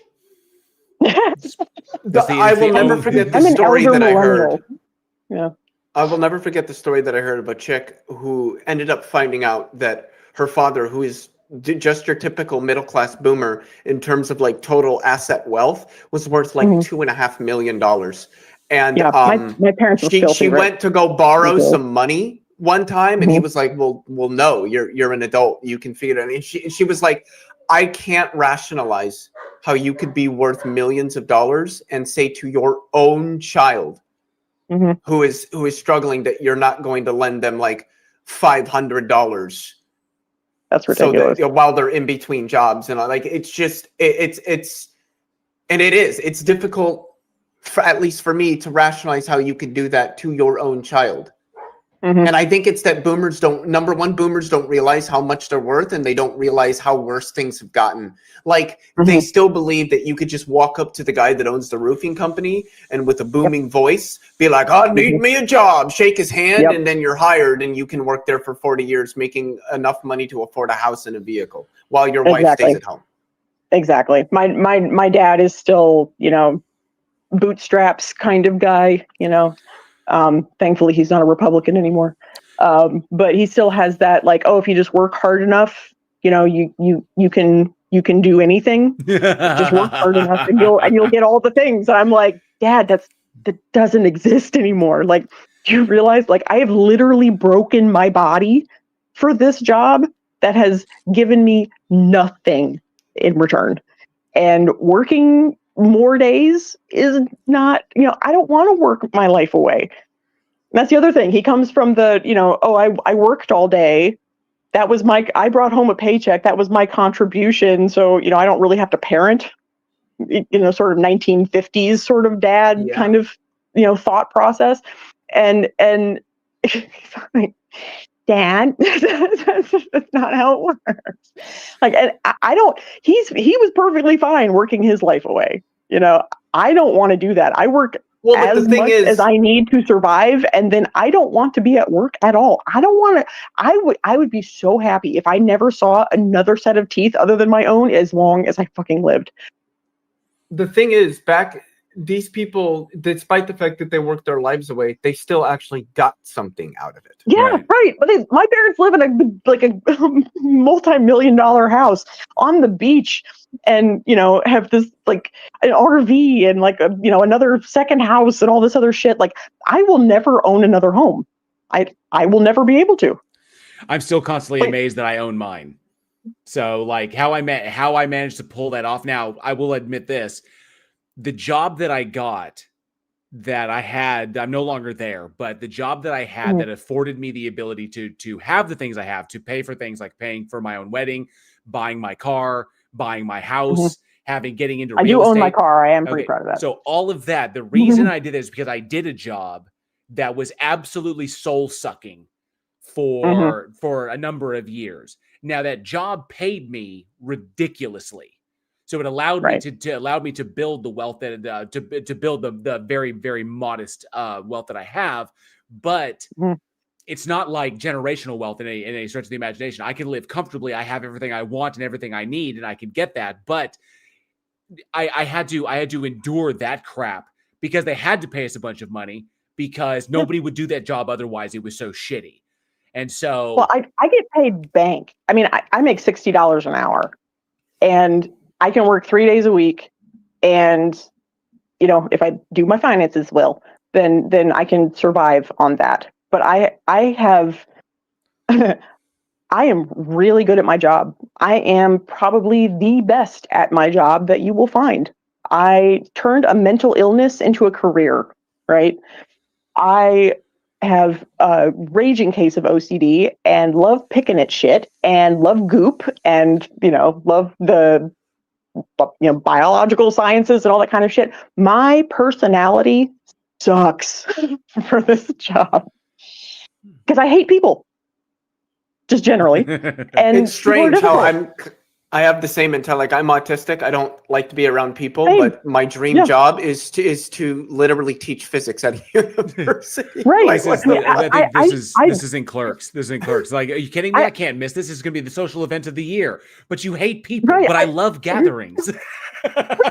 No shit. I actually like people touching me like physically burns my skin, and I touch people all day long. Like, it makes when I went home and was like, Mom, I think I want to be a dental hygienist. Why they didn't slap the shit out of me and go, what the fuck are you talking about? I will never understand. I am really good at it. But yeah, soul sucking, like mentally, there have been days where I could not go to work. Like I physically couldn't move.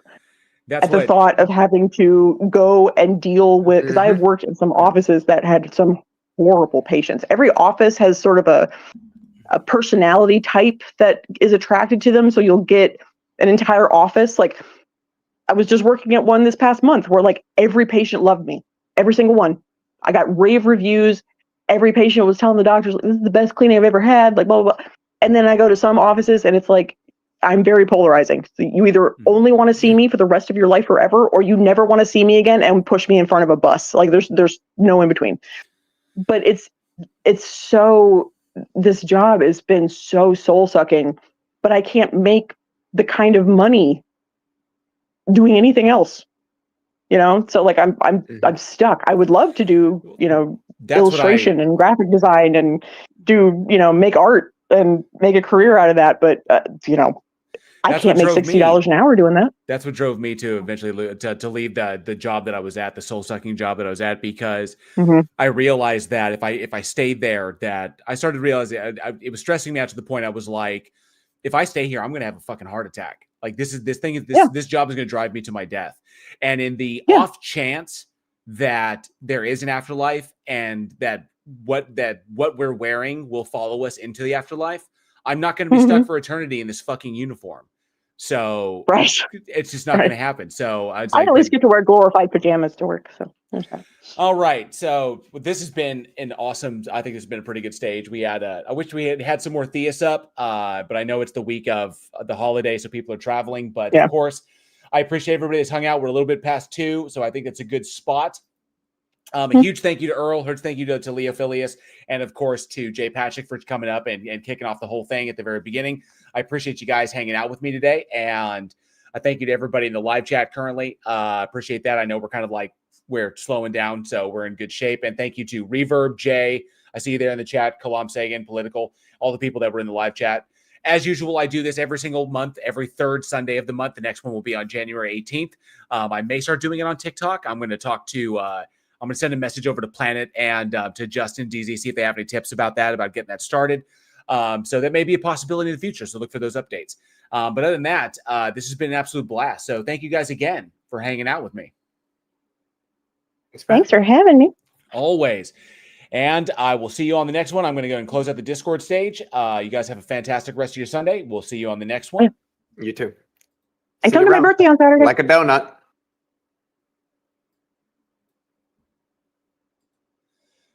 All right.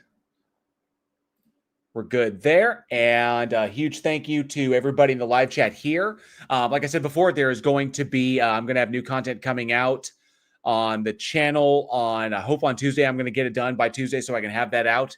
I have to, put my nose to the grindstone to get it out, but I hope you dig that when it comes out. And of course, trying to push to 15K by the end of the year. I know it's pretty big hill. It's like, a little over 500 subscribers to get there, but it's close. You never know. I think it's possible, which would mean it would put me ahead of the end of the projections that like Social Blade has me at. So we'll see what happens, but appreciate everybody hanging out, and I hope you enjoyed the time here.